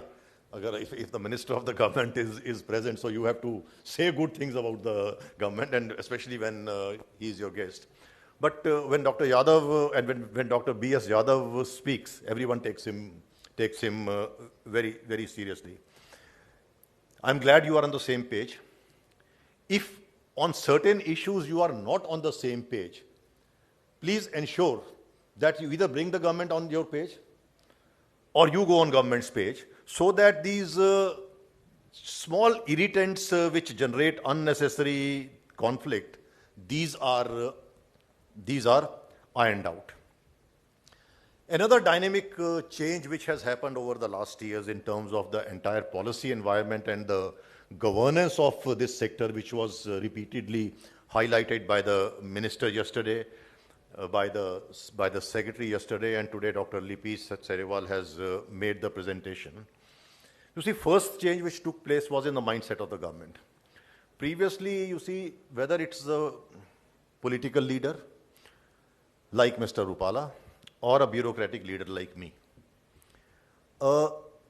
posting in the animal husbandry, dairying and fishery sector was considered to be the end of the career.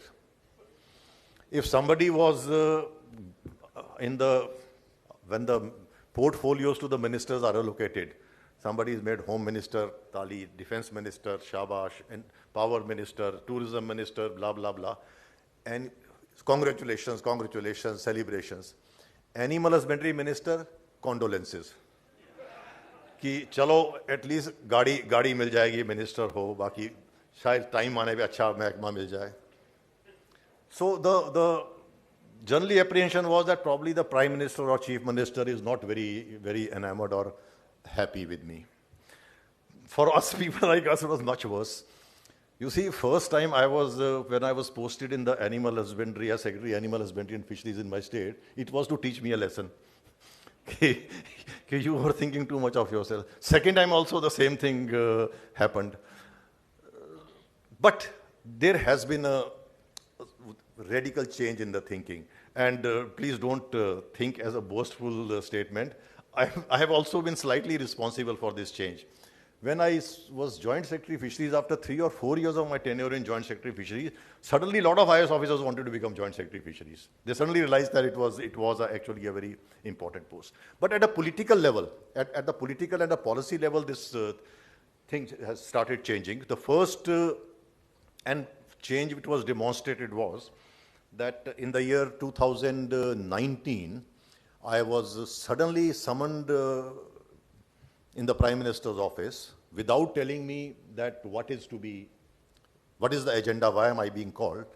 When I was summoned, I was asked then, do you think it makes sense to separate the fisheries department from the existing animal husbandry dairying department? I said certainly, because my experience was as Joint Secretary Fisheries for 5 years. I had very little to do with the dairy and poultry, etc., except for feed or few sanitary issues, etc. So they asked me, and then they said, can you make a note? I said, how fast do you want the note? They said, how fast can you make it? I said, I can make it right now. I remember I sat in the Principal Secretary to the Prime Minister's office and made a small note justifying why fisheries should be a separate department.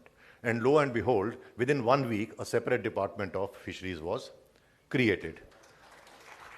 So there was this thinking, and not only this thinking and this idea, it was demonstrated by quickly translating into this idea.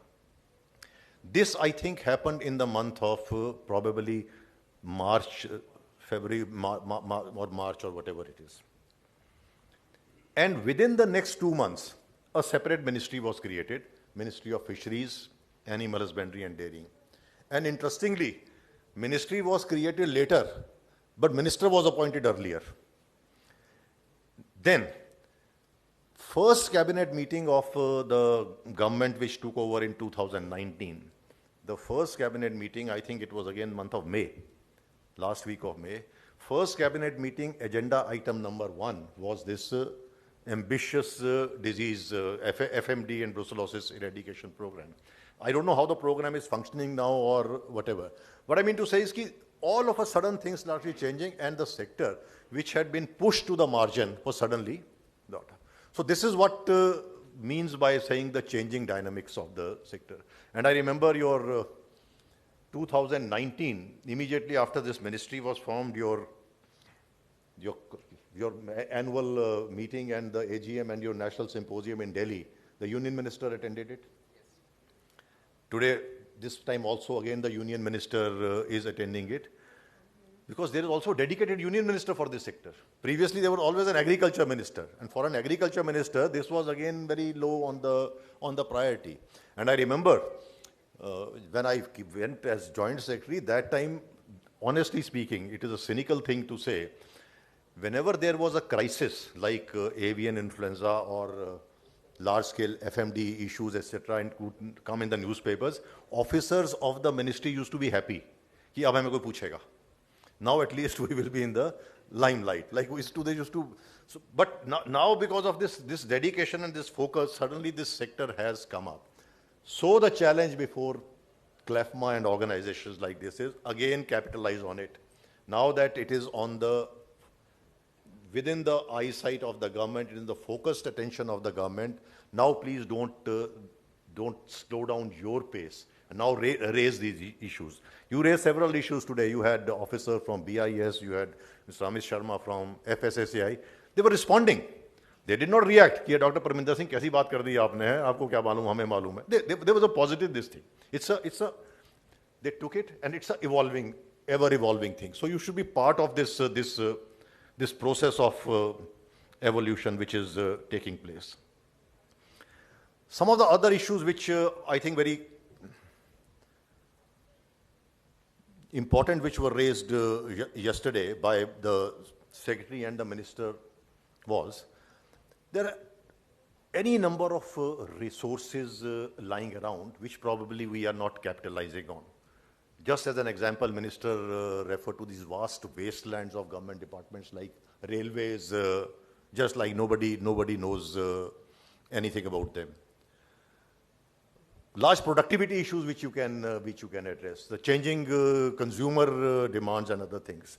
Now, it will be very good that as you did, I think 2 years back it was done.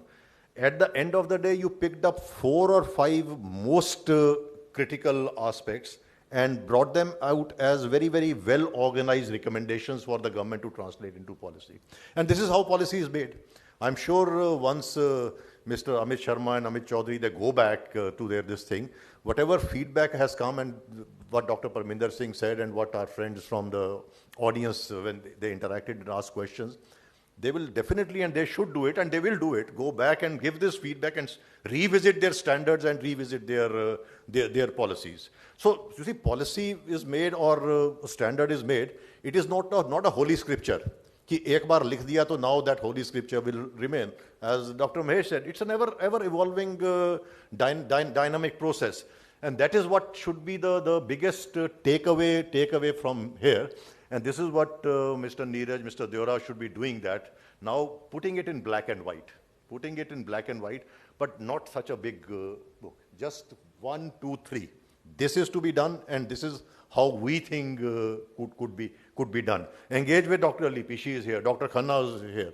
Engage with them, because they have been participating in this process.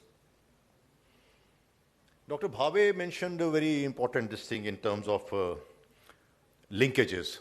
You see, Dr. Manoj Sharma ka bhi aaj aaya tha, when we talk in terms of backward and forward linkages, we just talk in terms of as an abstract concept. Please define the backward linkage and forward linkage you want.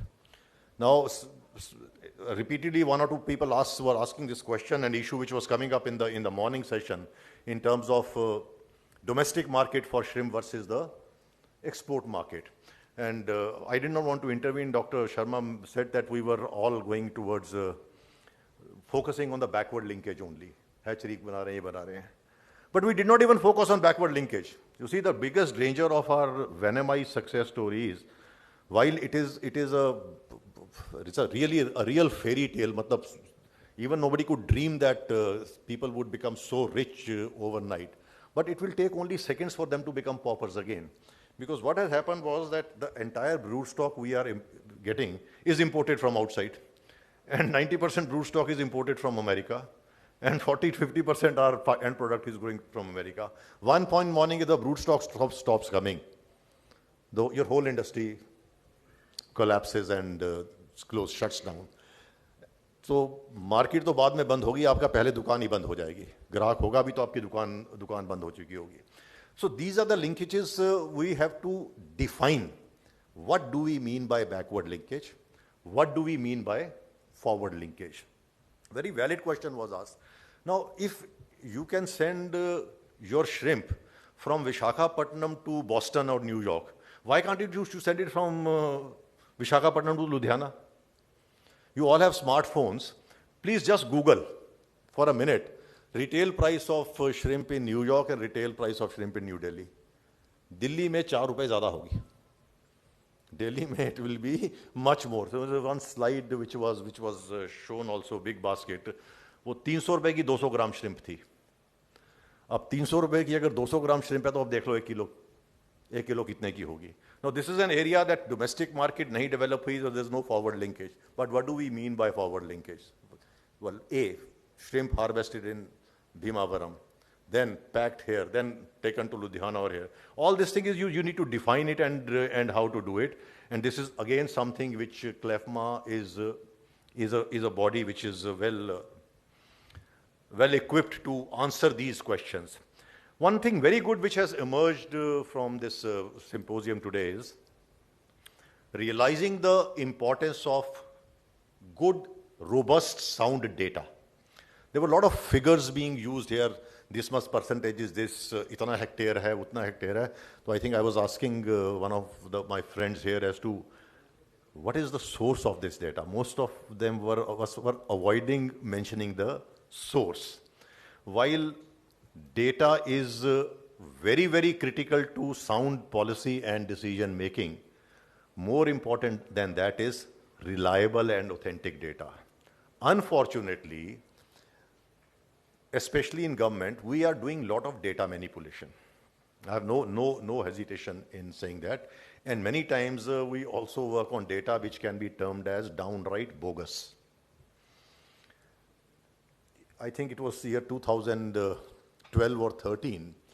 In one of the meetings I was asked that what is the growth of fisheries these days. So I said ki growth of capture fisheries is this and growth of aquaculture is this. And they say, what is the average growth? Well, I try to explain that it is not very simple, easy to just work out the average when the numbers are different. But still, okay, I said, moti figure average jo hai, 6.5% or 6.7%, whatever it was. Good, bad, right, wrong, but that was our figure which was there in our books. I was said, no, this is not acceptable. Nothing less than 8% growth is acceptable in the fishery sector. I said, okay, agreed. We should aim at 8%. For that, we are working. We are doing this. Kab tak ho jayega? Say, well, considering the current trends, well, from 6.5 to 8% may require, say, another couple of years or so. No. It has to be done this year. Now, there is this argument started between me and my boss. He said, no, in this financial year, we want 8%. I said, our financial year to 2 mahine mein khatam ho jayega. We are already in January. Financial year will end in March. When he insisted ki, no, nothing less than 8% is acceptable, I went to my room and made it 8%. So in government we have this, sometimes this political compulsion. Sometimes there's this political compulsion. Sometimes to obviate the possibility of some international ramifications also we try to this thing. But when industry is planning, etc., you have to rely on data which is very authentic, which is very correct.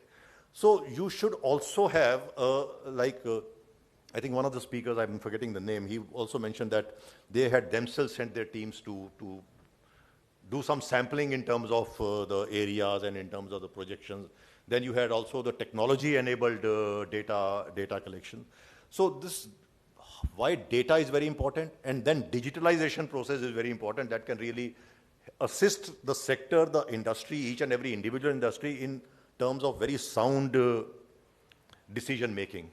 And not only capturing good, authentic, reliable data, but also being able to sift the data and decide which data is critical and important and which data to ignore.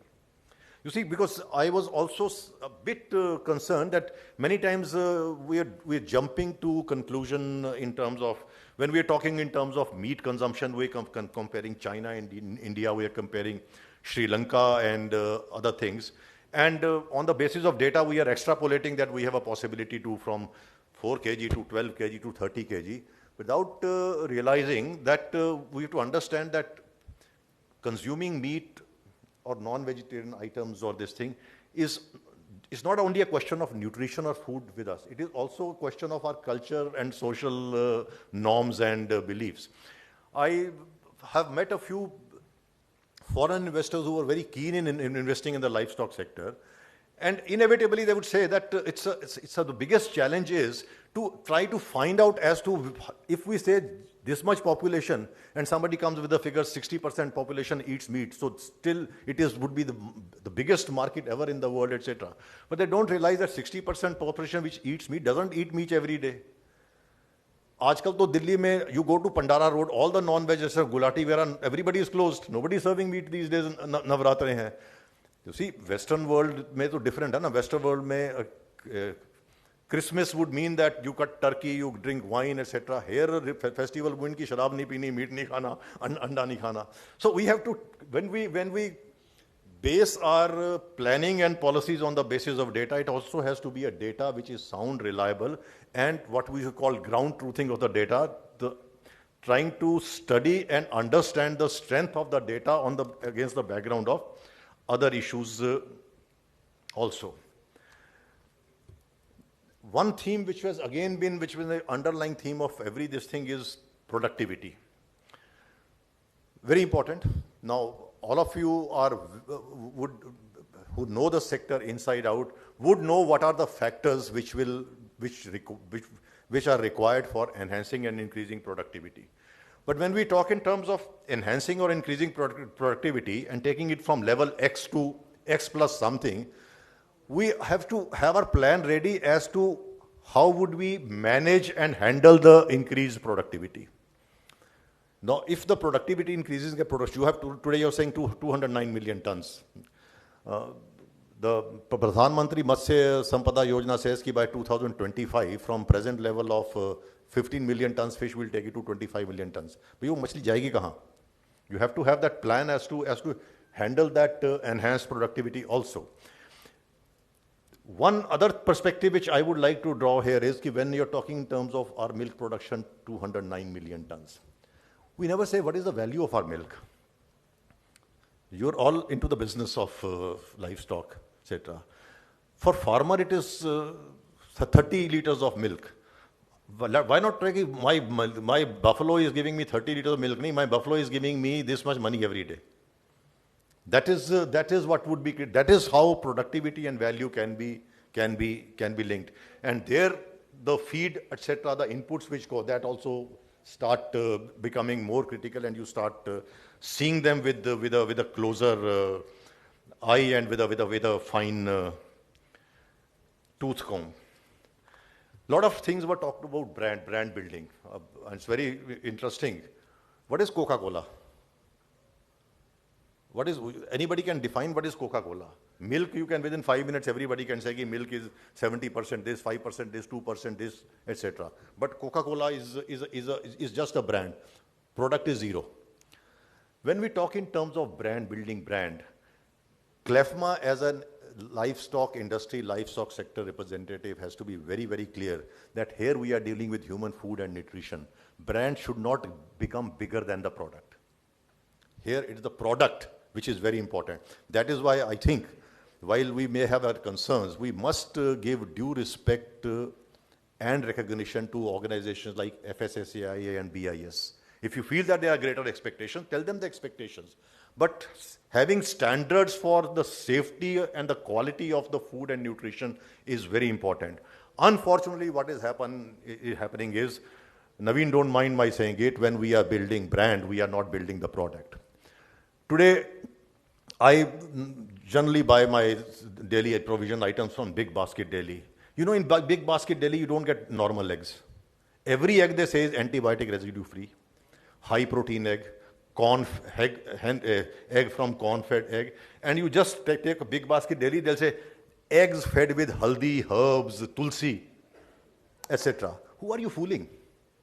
मतलब इतना बेवकूफ़ी मत बनाओ ना कि इस किस्म की ब्रांड बिल्डिंग हो रही है कि आप प्रोडक्ट को भूल गए. तो once or twice I experimented with buying these expensive eggs. Somebody was saying कि egg 5 रुपए था. अरे 5 रुपए का नहीं मिलता है. Big basket में 25 रुपए का egg भी मिलता है. So I once purchased egg worth 14 or 15 rupees. देखें. The 10 eggs in the box, all were different sizes. Every egg had some refuse or something on that. They were not clean also. But outside packaging was very good with nice brand and nice cover, etc. So that extra money I had given was only for just a clean packaging. Inside the egg was the same. So while building brands, and then another thing has come is organic milk, organic this, etc. By this misleading labeling and misleading branding, we are trying to compromise the integrity of our products. And we need to guard against this. The day we are exposed, the industry is going to get a setback. FSSAI, BIS, I'll draw to their notice, and in fact, I've recently written an article also, I don't know when it will be published. On the last 2 weekends, the daily edition of Times of India is carrying a full page, front page and back page also, like 2-page colored advertisement in which there is a very large font, it is written, milk is injurious to health. Very large. And then there's a very small, if it contains antibiotics. That is very small. For that, you have to take a lens to read. But it is injurious, and all colors, capitals. Then below that, it quotes a statement from the Center for Science and Environment saying milk farmers use something like the word is rampant use of antibiotics. That goes on to rampant. Now, what then Nietzsche say कि this country milk or whatever the name of that milk is, our milk is the only milk which is taken from some select cows and buffaloes. ईश्वर जाने वो buffalo cow कहाँ से आ रही है, which do not have any this thing, all organic, etc. Number one, it's such a scandalous and misleading advertisement. I hope FSSAI and they take cognizance of this. Secondly, we are scandalizing our product. The Indian dairy is one of the biggest success stories of Indian industry, isn't it? Now, we are not only 209 million tons. If lamba time to nahi de raha, Devara ji, I'll just finish, try to. It's not only the biggest success story, the number 2 in milk production is United States of America, which is at 99 million tons. It's less than half of ours. So we are just sitting on the top of the milk mountain, etc. But our industry is now in the name of building brand. You build your own. We are scandalizing the entire milk in the country, and we are scandalizing the farmer also here. So while you build brand, it is important. But please don't do that at the cost of our product. Lastly, Dr. Lipi Seriwal mentioned this Animal Husbandry Infrastructure Development Fund. Apart from these funds, there is also a Dairy Infrastructure Development Fund. There is also a Fisheries Infrastructure Development Fund. Then there is this Prime Minister's Matsya Sampada Yojana. What I'm saying is that how this entire gamut of the livestock policies and fisheries policies undergone a change. We have slowly moving away from the subsidy, from the culture of direct infusion of subsidy to investment. You see, giving subsidy is not investment. Giving subsidy is not investment, nor does subsidy necessarily result in greater productivity or a better quality. But an investment wherein there is a stake for you to perform because you are accountable and answerable for investment is something which is good for the sector. I am not a great fan of when somebody says that livestock and aquaculture should be treated at par with agriculture. It is agriculture. You would just say animal agriculture. It is agriculture. When you say at par with agriculture, you mean to say all the financial incentives and benefits being given to agriculture should be given to you. I would say no. You yourself repeatedly mention agriculture growing at 1 to 2%, livestock, fisheries, poultry, etc. growing between 6 to 8%. Sometimes poultry, egg, they have grown at 12, 13% also. Meat is growing at above 20%. If without these direct subsidies, which are not productivity or production linked subsidies, you are growing much higher, there's a danger that you will also relapse. Shrimp, again, sorry to go back to the shrimp, is your biggest success story, wherein you, from 17th or 18th position in terms of global, within few years you became number one, the top 26% share in the global markets, and you are the biggest exporter of shrimp, biggest provider of shrimp to the country like United States. We didn't give a single penny to the industry. All we did was gave them infrastructural support and gave them an enabling ecosystem, an enabling policy environment so that entrepreneurship could grow. So today's shrimp farmer and the shrimp hemorrhage, he's not merely a farmer or an agriculturist or an aquaculturist. He's an entrepreneur. He's become an entrepreneur. Livestock sector, I think one of the slides shown was also, and there's an FAO study also, a very detailed FAO study. If I lay my hands on it, I'll pass it on to you, which did some study. They said that this livestock sector, livestock and fisheries sector in India, it has a potential of a rate of return 4 times the investment. It said that every 1 rupee invested in livestock and fisheries sector could actually generate 4 rupees. And secondly, at a very quick pace, because the turnover is very fast. Here is a cash flow is on a daily basis. When a business wherein there is a cash flow of daily basis has also the potential that you can bounce back also in case of a setback. So when you talk in terms of subsidy, etc., I think as industry unit, as CLFMA or as an association, you should think in more in terms of looking at infrastructure support, in terms of enabling policy kind of support, rather than asking कि मेरी बिजली सस्ती कर दो, मेरा पानी सस्ता कर दो, ये कर दो. उसकी बजाय ये बोलो मुझे assured बिजली दे दो. मुझे assured बिजली of the right voltage, right wattage, right capacity दे दो. But this is, I'm not saying you do this only, but I just mull over this question कि when we say treated like agriculture, etc., will it actually result in better performance, or it may try to compromise with my integrity? Lastly, I think I don't want to take more time. Lastly, I will close by repeating what I said earlier. When you work as CLFMA, please work as CLFMA, not as feed manufacturer, not as this, talk in one voice. Example from poultry. Poultry may be very big. We were saying Mr. Soundarajan has gone. We may say poultry is integrated, but our poultry integration model has also grown flawed over a period of time, because ultimately the entire sector has got monopolized and dominated. Why am I saying that? In the year 2017 or 18 was it? 2018, Uttarakhand High Court passed an order putting a blanket ban on battery cages. There shall be no battery cages. Now Uttarakhand is not a big poultry state, so everybody was quiet. They didn't realize that similar case was lying in the Delhi High Court also. When the Delhi High Court passed an order, then the poultry, our friends from Haryana were here, I saw. A few farmers from Haryana, UP, etc., they came running to me. It is very surprising that it was just the ministry which was fighting this case and arguing it in the Supreme Court. Such a giant industry, poultry, which is dominated by the players, virtually fully integrated. They have the best of the breeds and the best of genetics, everything. There was not a voice. Nobody seemed to be bothered. Because then I realized probably they have very deep pockets. They feel that we'll tide over it or whatever it is. Industry never spoke with one voice. COVID, you see, mentioned, Dr. Parminder only mentioned about this, our being health conscious कि वहाँ bird flu होता खाना बंद कर दे. पर यहाँ भी ऐसा ही होता है. आपने NECC ने रोज खाओ अंडे संडे हो या मंडे वो तो कैंपेन कर लिया.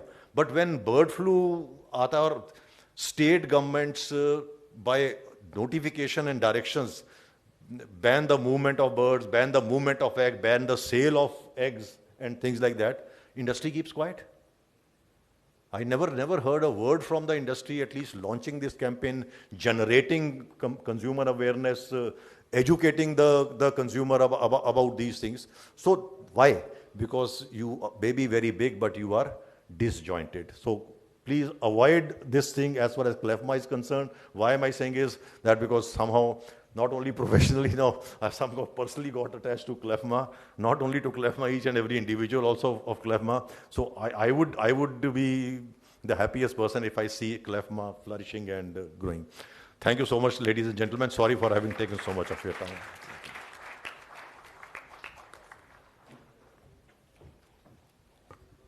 Thank you, sir, for giving us a lot of messages, inspiring us as well, and a lot of homework to do. Really appreciate your time. So now I request Chairman Neeraj Srivastava to give a memento as mark of our recognition, and thank you to you, Sridhar sir.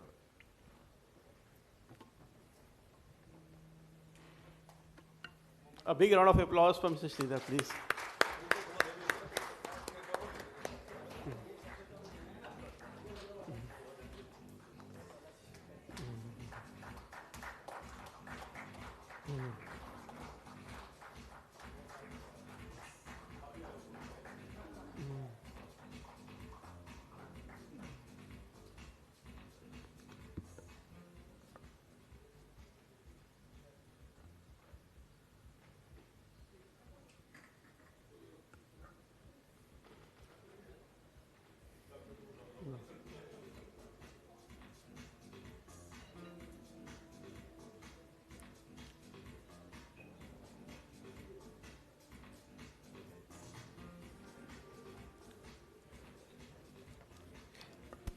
Once again, thank you to Mr. Sridhar for your valuable guidance. Now we continue the session in terms of felicitation. So first and foremost, we would like to felicitate the special invitees. So Dr. M.R. Garg, sir, if you are in the hall, please come forward. Dr. M.R. Garg. Okay, we'll wait for him in a while. Dr. Satendra Singh Arya from ASTI. Okay. Dr. H.R. Khanna, sir, from DADH, New Delhi. A big round of applause for Dr. Khanna, please, for his continuous support to CLFMA.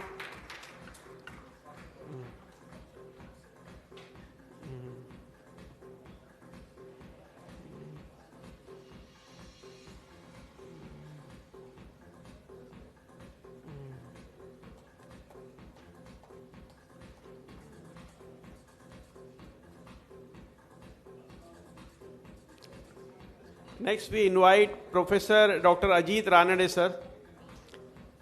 A big round of applause for support of Dr. Ranade, sir.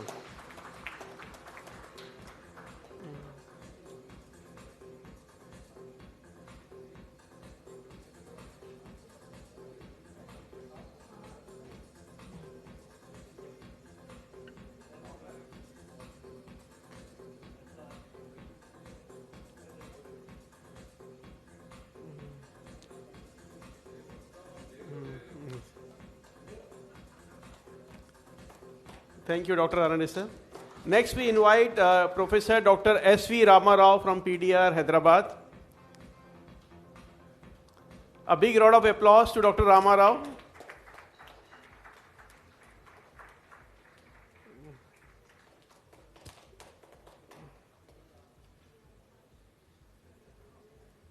A token of appreciation to Dr. Rama Rao, please.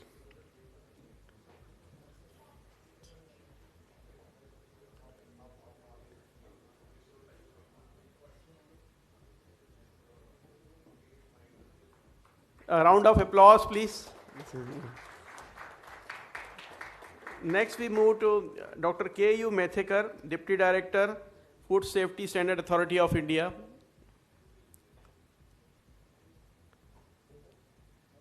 He's coming? Okay. We'll wait for him. Then Dr. N.P. Sahu, Joint Director, ICR CIFI. Okay. Shri Pankaj Pathak ji, EPIDA member from Assam, Guwahati, who came all the way. Okay, we will wait for him in a while. Dr. S. Satyanarayana Papa, retired professor from the Fisheries Department. Okay, we'll wait for him. Shri S.K. Jha, PS to the Honorable Minister for Fisheries, Animal Husbandry, Dairy, Shri Purushottam Rupala ji. Mr. S.K. Jha. Yeah. So, big round of applause for Dr. S. Satyanarayana Papa, please.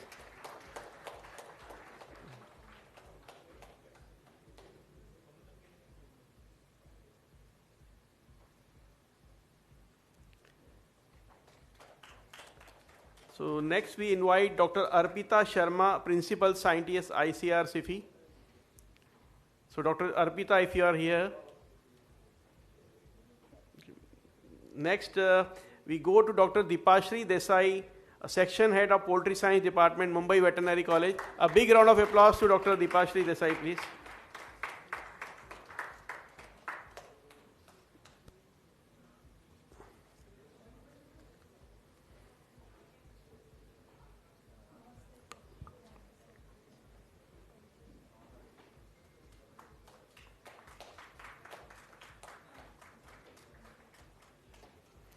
Now we move to the partners in progress, the associations. So Dr. A.K. Rajput from All India Poultry Breeder Association. A big round of applause for Dr. Rajput and the association.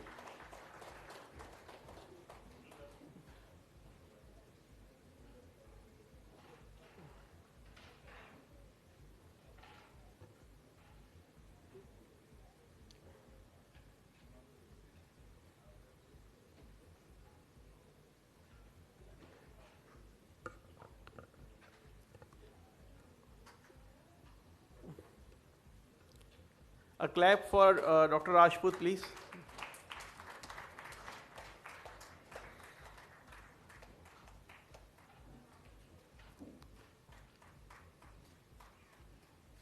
Next, we request one more time Dr. P.S. Mahesh from the CPDOTI.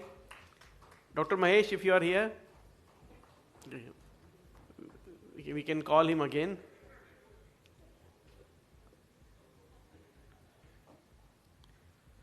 Then we call Dr. Raghavendra Bhatta. Sir, please come forward on behalf of your institution, National Institute of Animal Nutrition and Physiology. We wish to acknowledge your support to CLFMA.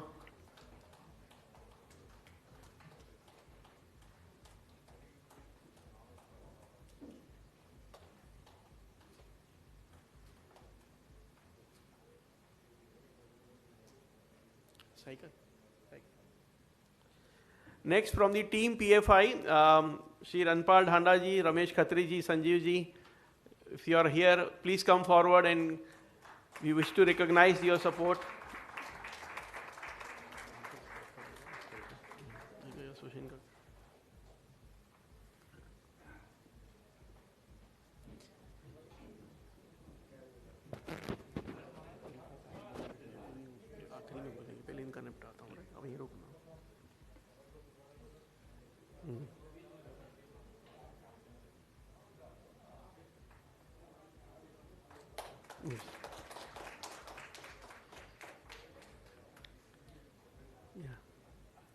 So good, Dr. Mahesh, you are back. So we wanted to recognize the CPDO-TI support to CLFMA. Dr. Mahesh, a round of applause for Dr. Mahesh, please.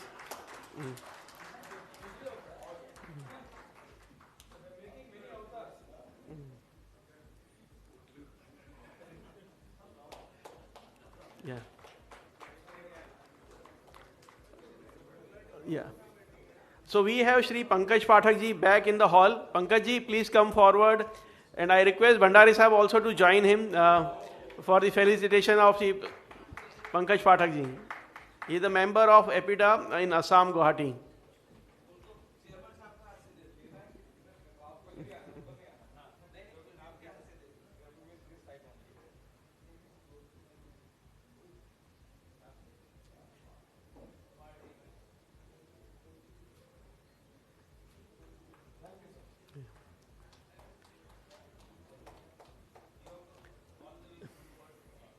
Next, we invite the Solvent Extractor Association of India, Mr. Atul Chaturvedi, or anybody from SEA team. Okay, if not, we move next. Dr. Santosh Iyer from Vetsin Poultry, or the team member from Vetsin Poultry, if you are here. Okay. Anybody from the team Karnataka Poultry Farmers and Breeder Association. So Dr. Ranade and Dr. Sujit, please welcome both of you for the Vetsin Poultry recognition. So big round of applause, please.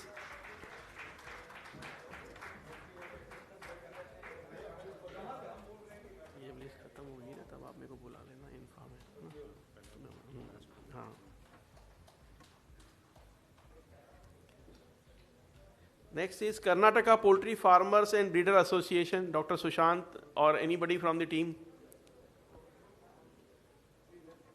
Okay.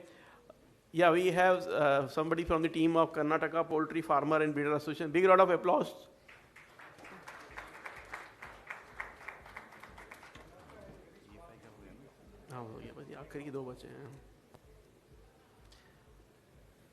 Next we have from Indian Poultry Equipment Manufacturer Association, IPMA. Anybody from IPMA is here? Okay, if not, then we request Shri Vasant Kumar Shetty sir from Poultry Farmers and Breeder Association of Maharashtra. Anybody from the Poultry Farmers and Breeder Association? Maharashtra? No. Okay, one thing I think on behalf of INFA, then I invite Dr. Vijay Makhija to take the award for INFA. Yeah, I'll request my colleague Dr. Shirish, please come forward as well. Yeah, please.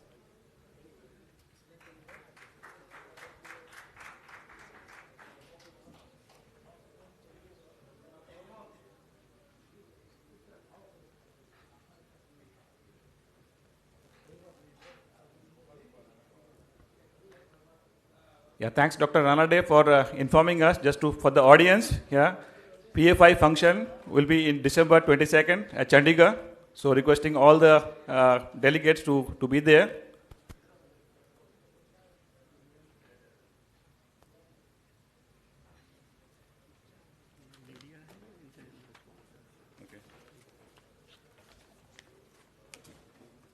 Okay, maybe then I take it over. Devra sir, Neeraj ji, please stay there. Yeah, so we have a lot more awardees. So now I go to the press or media. And Mr. Shiv Shankar from Tejasvi Publications. A big round of applause, please.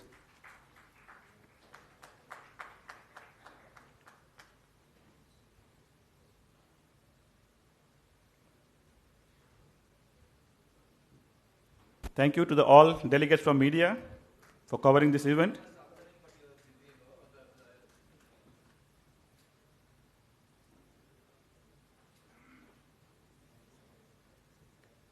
Then we have Mr. Rakesh Bardwaj from Poultry Express, if he is there. Yeah, so I think he's coming. He's coming. Yeah. Okay, yeah. I think next is Mr. Dinesh Kumar from SR Publication. Dinesh ji.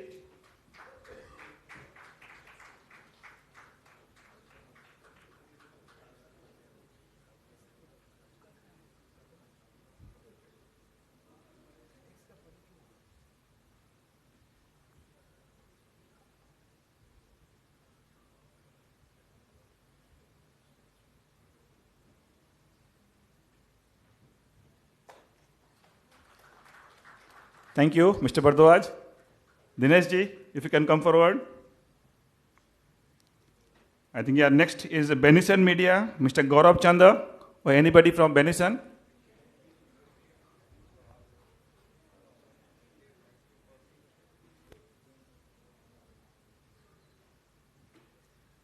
Anyone from Benison? Okay.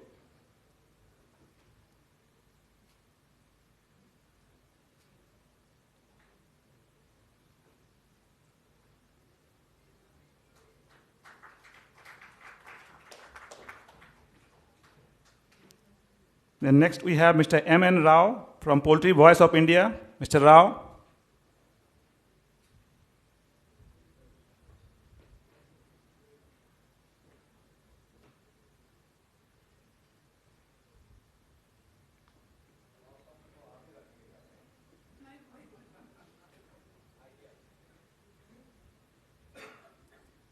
We have the Hindu business line, Ms. Preeti Jayapati, if she is there.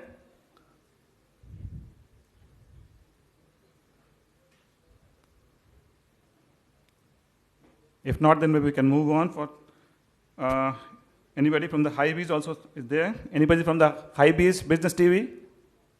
Yeah. Mr. Jagdish Kumar from Agri Times.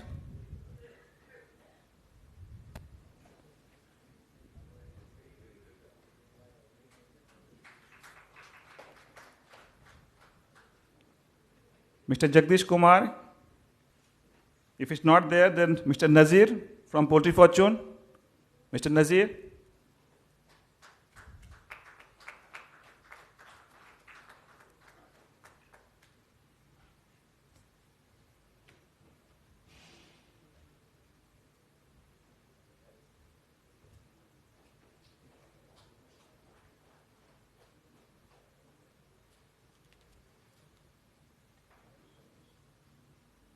Thank you very much for all the delegates from media for covering this event and to attend this function.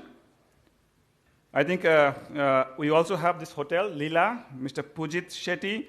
I think without your help, without your support, arranging this big event was not successful. So if somebody, Mr. Pujit is here, or anyone from the hotel behalf, if not, yeah, then maybe we can progress to the next one. There's Mr. Jaideep Majumdar from the Event Management Group.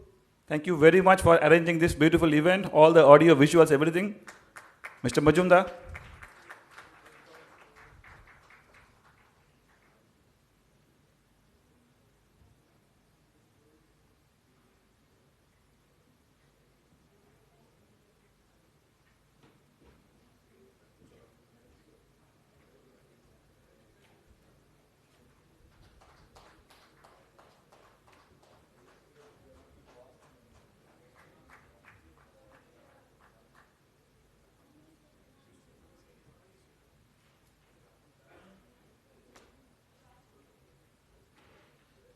Okay, anybody from magazine Poultry Herald? Yeah, please.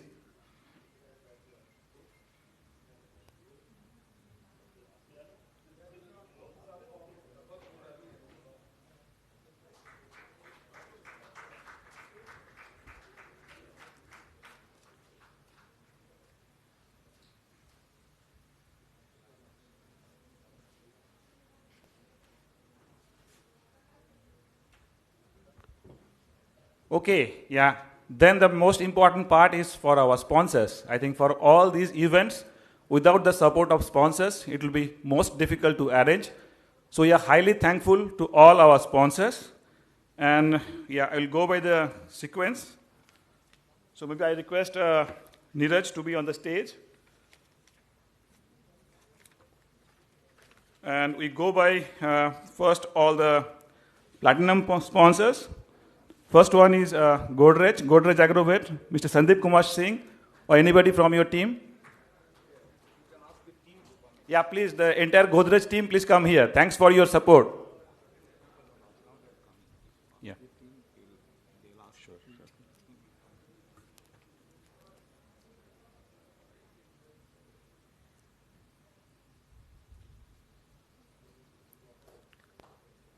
Sandeep ji, also please call all your team members. Yeah, it was good support. Thank you very much. A big round of applause, please.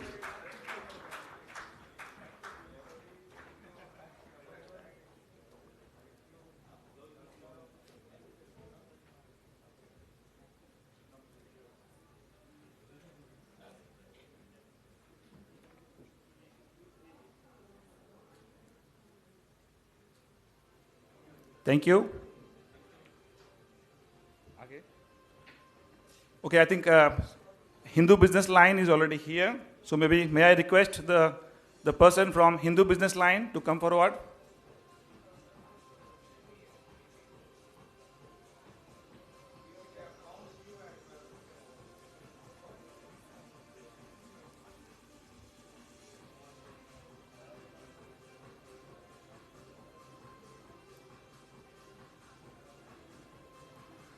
Thank you very much. We also again come back to our sponsors. So we continue with our platinum sponsors. The next one is Himalaya Wellness Company.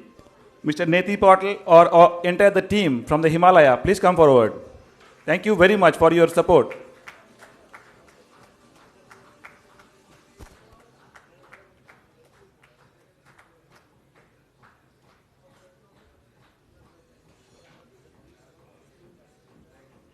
A big round of applause, please.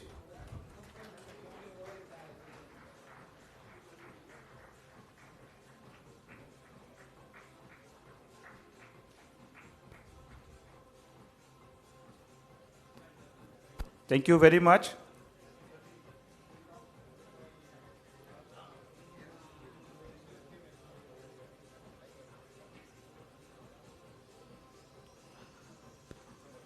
Okay, once again, I think from the press, media, Pixie publication, if somebody is here, please come forward. From Pixie.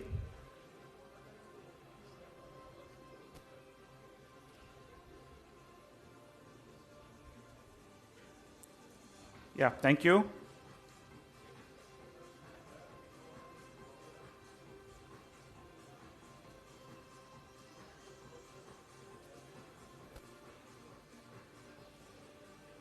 Again, it's time to come back to our platinum sponsors. The next one is Kemin. So, Mr. Suresh Kumar and his entire team, please come forward. And thank you very much. A big round of applause, please.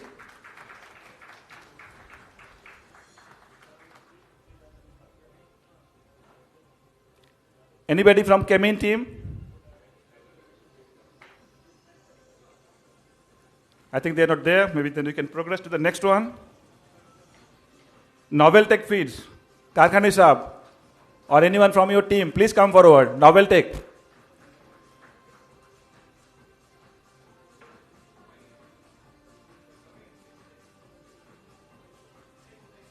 Next. Okay, then we have Novus Animal Nutrition. So Neeraj ji, please stay there and please call the entire team from Novus. A big round of applause.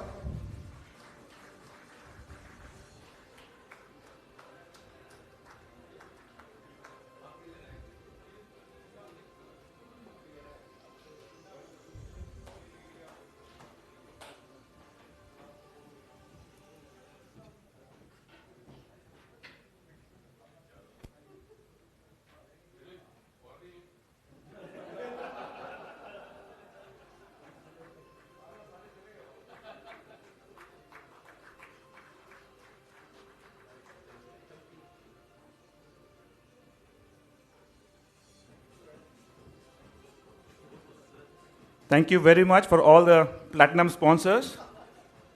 At the next round for the gold sponsors.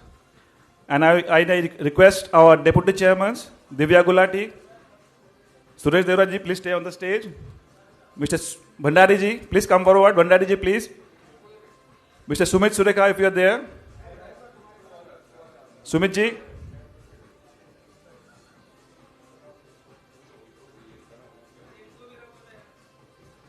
Okay, so we proceed with the first one. Indian Hubs, Specialties, Mr. Balaram Bhattacharya, or anyone from the Indian Hubs team.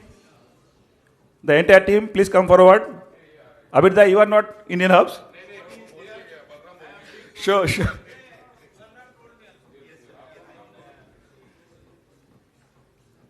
Thank you very much. A big round of applause, please.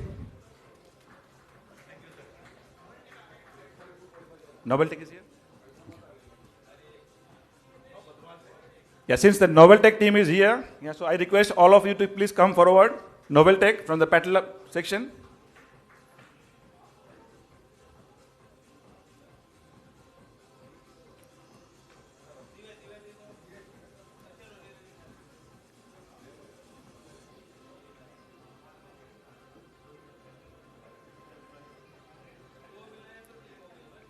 Thank you very much.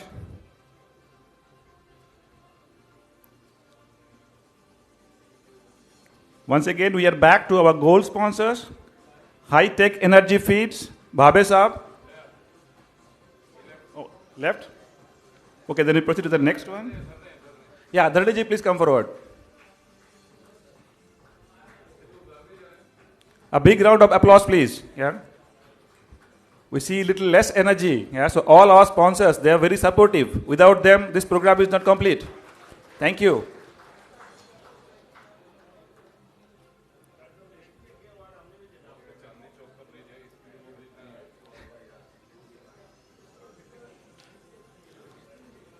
Next one is Norel NBPL, Mr. Karan Singh, or the entire team from Norel.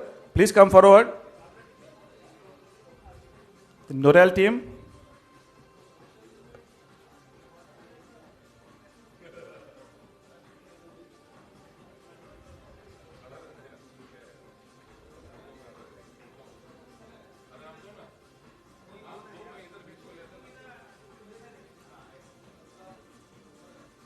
Thank you. A big round of applause.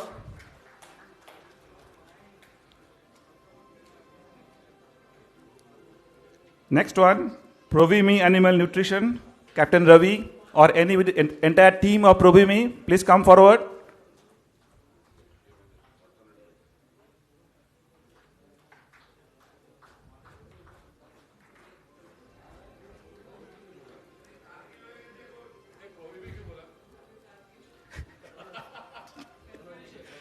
Yes, Kargil Animal Nutrition.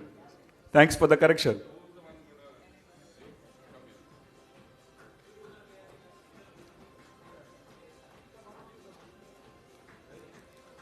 Round of applause, please.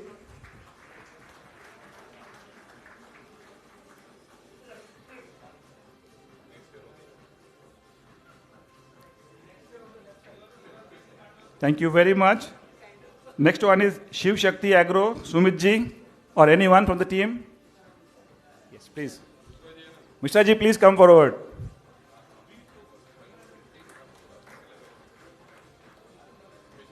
Mr. ji, Srinidhi ji, please.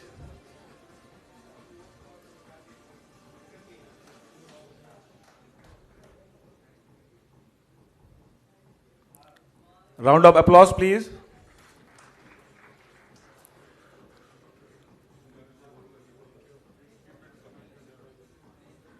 Next, you have US Soybean Export Council, Jason John. I see he's there. Yes, he's coming.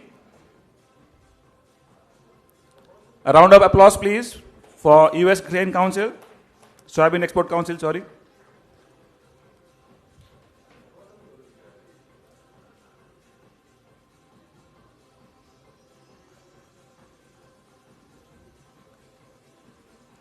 Clap should continue, please. Next one, we have Vetogen Animal Health, Dr. Nilay Prasad, or the entire team. Please come forward.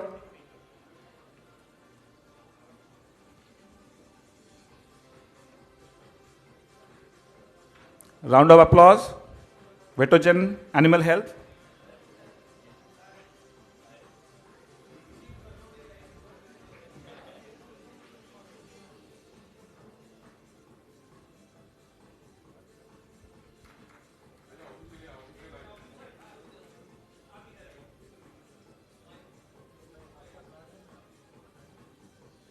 Thank you. Now I proceed to the next one, which is silver. Okay. Okay. Yeah, yeah.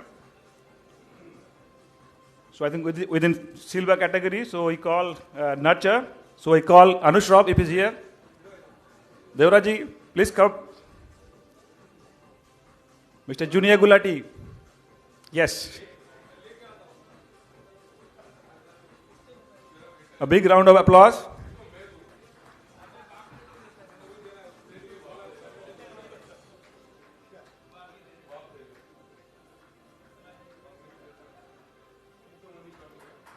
Thank you.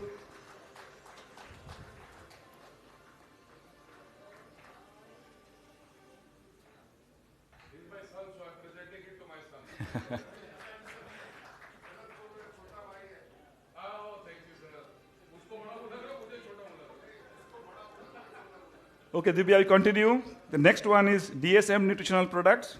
Punit ji or the entire team from DSM, please come forward.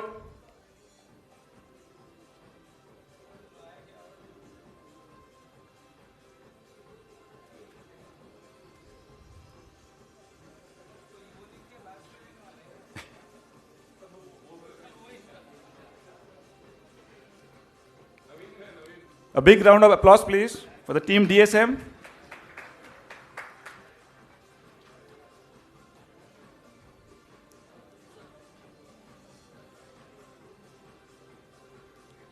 Thank you very much. I cannot see Naveen ji. Naveen Pashupati, are you here? Next one is Nanda Feeds. No one from Nanda Feeds?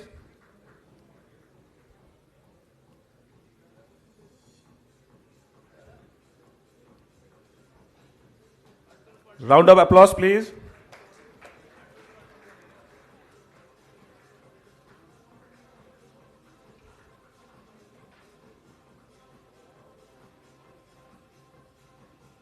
Thank you very much.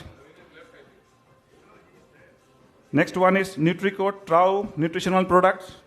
Mr. Bridgemohan or anybody from the Trau team? Yeah, please come forward, the entire team, please.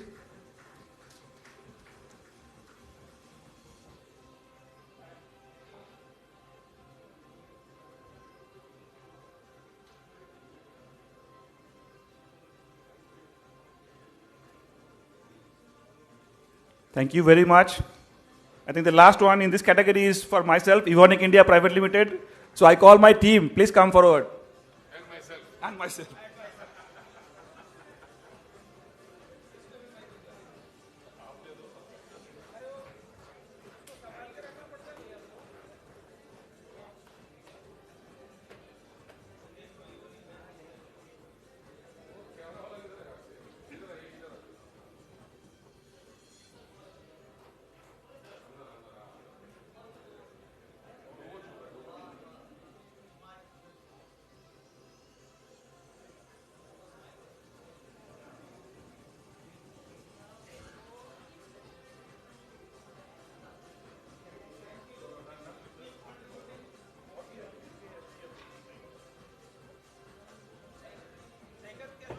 Please stay here, please. We have some more sponsors. Yeah.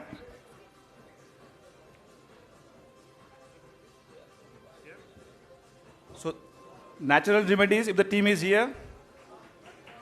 Yeah, please come forward. Natural remedies. Abhay?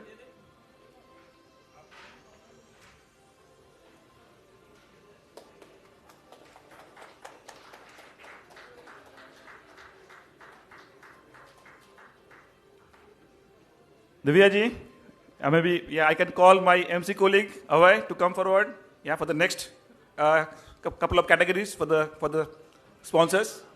Please come here.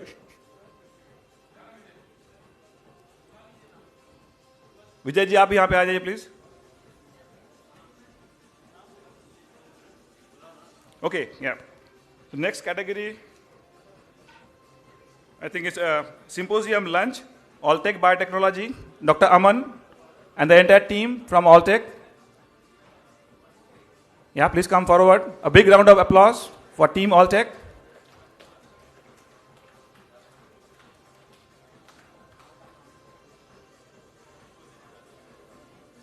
Thank you very much.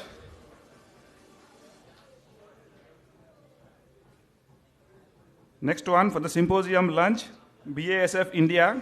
Dr. Sushil Patil, if you can come forward with your team.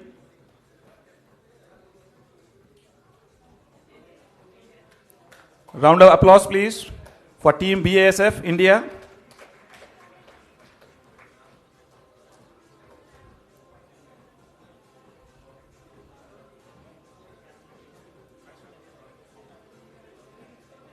Thank you very much.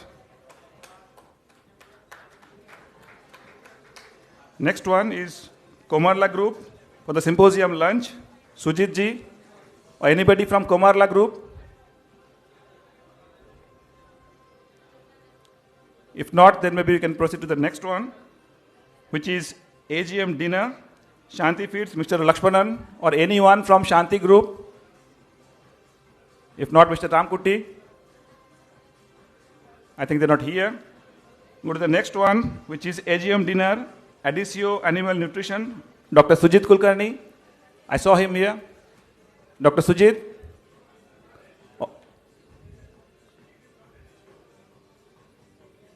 Okay. Anybody from Adisio?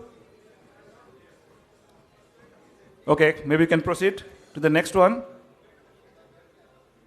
This one for Symposium dinner, Nutridian Animal Health. Anyone from Nutridian Animal Health? Yeah, round of applause please for Nutridian.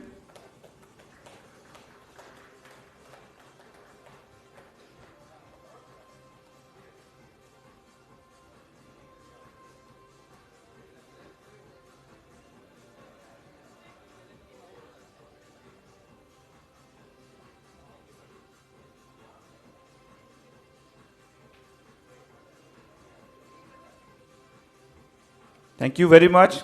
Round of applause, please.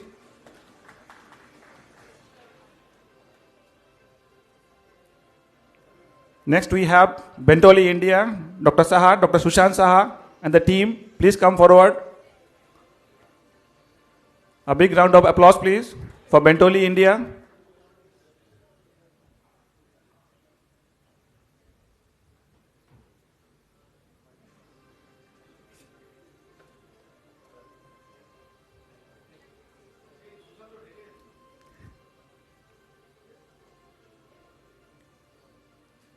Thank you very much. Next one. Indian Trading Bureau. Chadda ji, if you are here, or anybody from Team ITB. If not, then I can just progress to the next one. So next one for Brosha, Alana Sons. Mr. Moez, if you are here, or anybody from Alana. Maybe not here. Go to the next one, Seva Polchem, Milinji, or anybody from Seva Polchem. Maybe they're also not here. And I think with this, we conclude our sponsors, but please stay there. Or maybe I can call Nirajji also on the stage, because for this event, the team which have worked relentlessly is Team CLFMA. Yeah? So you want to call the Team CLFMA on the dais, Ms. Chandrika Venkatesh.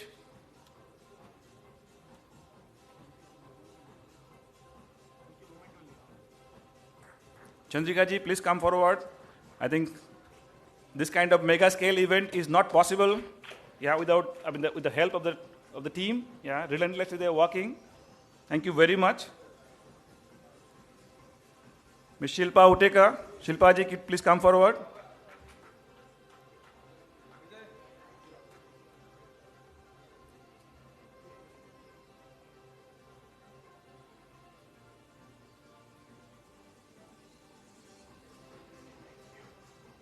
Thank you very much.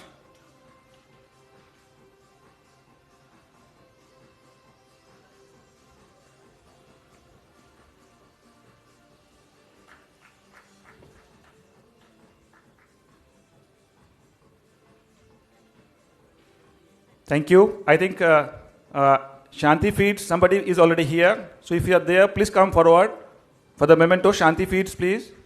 Thank you very much. Round of applause, please, for Shanti Feeds.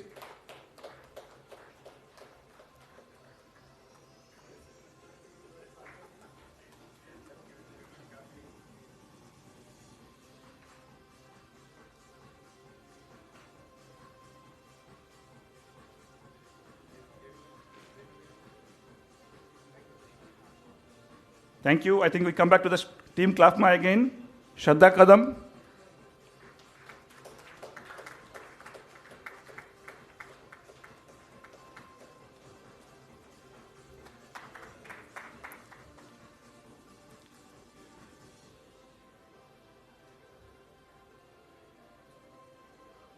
Thank you. Ms. Poonam Mestri, please come forward.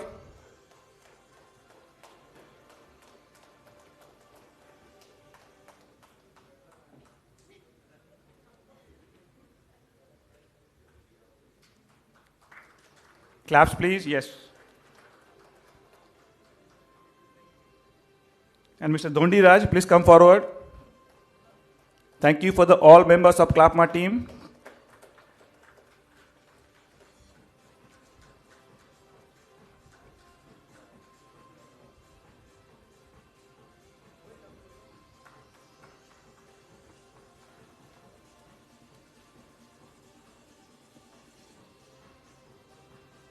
Thank you. Yes, thanks for all our. Yeah, Neeraj ji.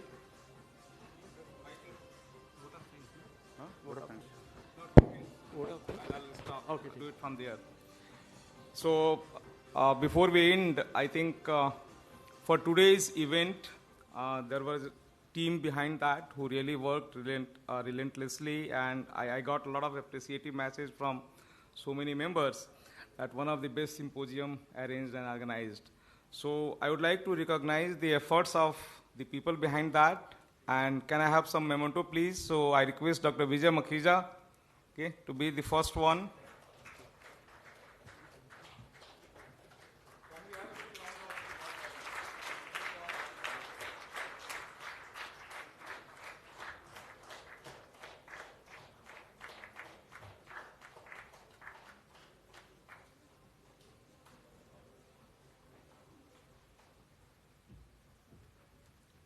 Can I have Dr. Manish Kumar Singh, Marketing Director for Novus APAC?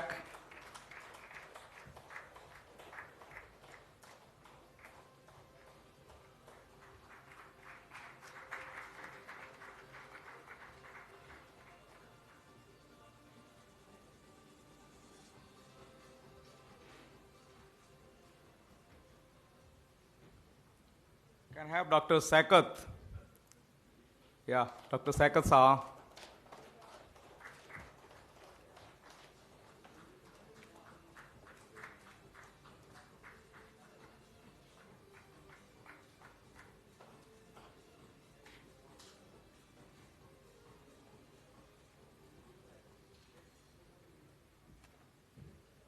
Mr. Abhay Shah and Nisar.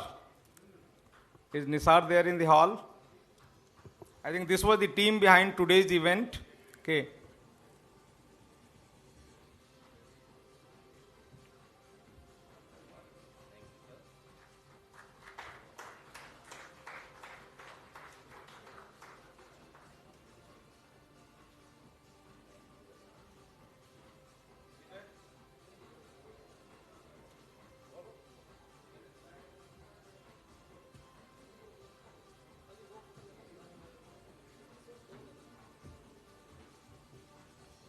So we request Honorary Secretary Shri Suresh Devda ji to propose vote of thanks. Suresh ji, please.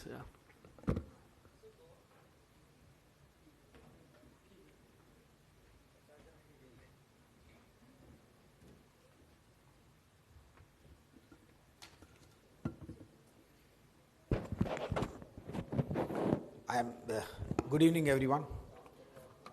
I am indeed privileged to perform the pleasant task of proposing the vote of thanks at the 63rd National Symposium of CLFMA 2022. On behalf of CLFMA and myself, I extend my sincere thanks to our Chief Guest, Sri Purushottamji Rupalaji, Honorable Minister for Fishery, Animal Husbandry and Dairying, Government of India, for his valuable insight about the innovation idea of betterment of livestock sector. I would like to thank our keynote speaker, Sri Jatindranath Swain, Secretary Fishery, Department of Fishery, Ministry of Animal Husbandry, Fishery and Animal Husbandry, Government of India, for enriching our knowledge related to promotion of aquaculture industry in this country. I would like to thank Sri Balram Singh Yadavji, Managing Director, Godrej Agrovet, for setting the theme right in relation to the livestock industry perspective. I would like to thank for the explanatory support given by the Government of India and its members. I would also like to thank the moderators and speakers for their valuable input during the 3 sessions of the symposium. Mr. Amit Saravgi, Managing Director, Saravgi Agrobet, Mr. Kamarjit Majumdar, heads RMSI, Corporate Realities Private Limited, Ms. Pedna Desai, Head of Research, Samruti Agro, Mr. Kevin Rupke, Regional Director, South Asia, Sub-Sahara Africa, USEC, Mr. Hemant Bansal, Vice President, Ruchi Soya, and Vice President of Indian Vegetable Oil Processors Association, Mr. Balram Singh Yadav as the moderator for the second session, Mr. Dan Meager, President and CEO, Novus International, Mr. B. Sondarajan, Chairman, Sugna Group, Mr. Bhupendra Suri, CEO, Creamline Dairy, Dr. Manoj Sharma of Mayank Aquaculture. For the third session, Dr. P.S. Mahesh, Joint Commissioner, who was the moderator for Director and CPDO, who was the moderator for the third session, Dr. Ragendra Bhatta, Director, NIAN, Dr. Parminder Singh, Professor of Gadwasu, Dr. Amit Sharma, Director, FSSI, Government of India, Mr. Amit Chaudhary, Joint Director, BIS, Mumbai, and my mentor, I would say, Dr. Shri Tarun Shirdarji, retired former Secretary, Minister of Animal Husbandry. I would also like to extend our gratitude to all industry stakeholders, Consulate, Veterinary Institute, veterinarians, awardees of the active participation. I would like to thank especially to some of the special invitees like Dr. H.R. Khanna, Dr. Lipi Sairwal, Dr. Ajit Ranade, Dr. S.V. Ramarao, Dr. Metekar of FSSI Mumbai, Dr. N.P. Sahu, Dr. Arpita Sharma, who have taken the efforts to make this symposium a grand success. I would like to thank all our sponsors, without whom this program wouldn't have been a successful one. A warm thankful to all the media and press. I would like to thank our chairman and member of the managing committee and past chairman, all the members of CLFMA who attended this symposium and made this event a grand success. I would like to thank the management of Hotel Leela and all my CLFMA staff members, Chandrika and her team, and thank you everyone for coming. We would now, after some 1 hour, we will be meeting again for the networking dinner. Thank you everyone.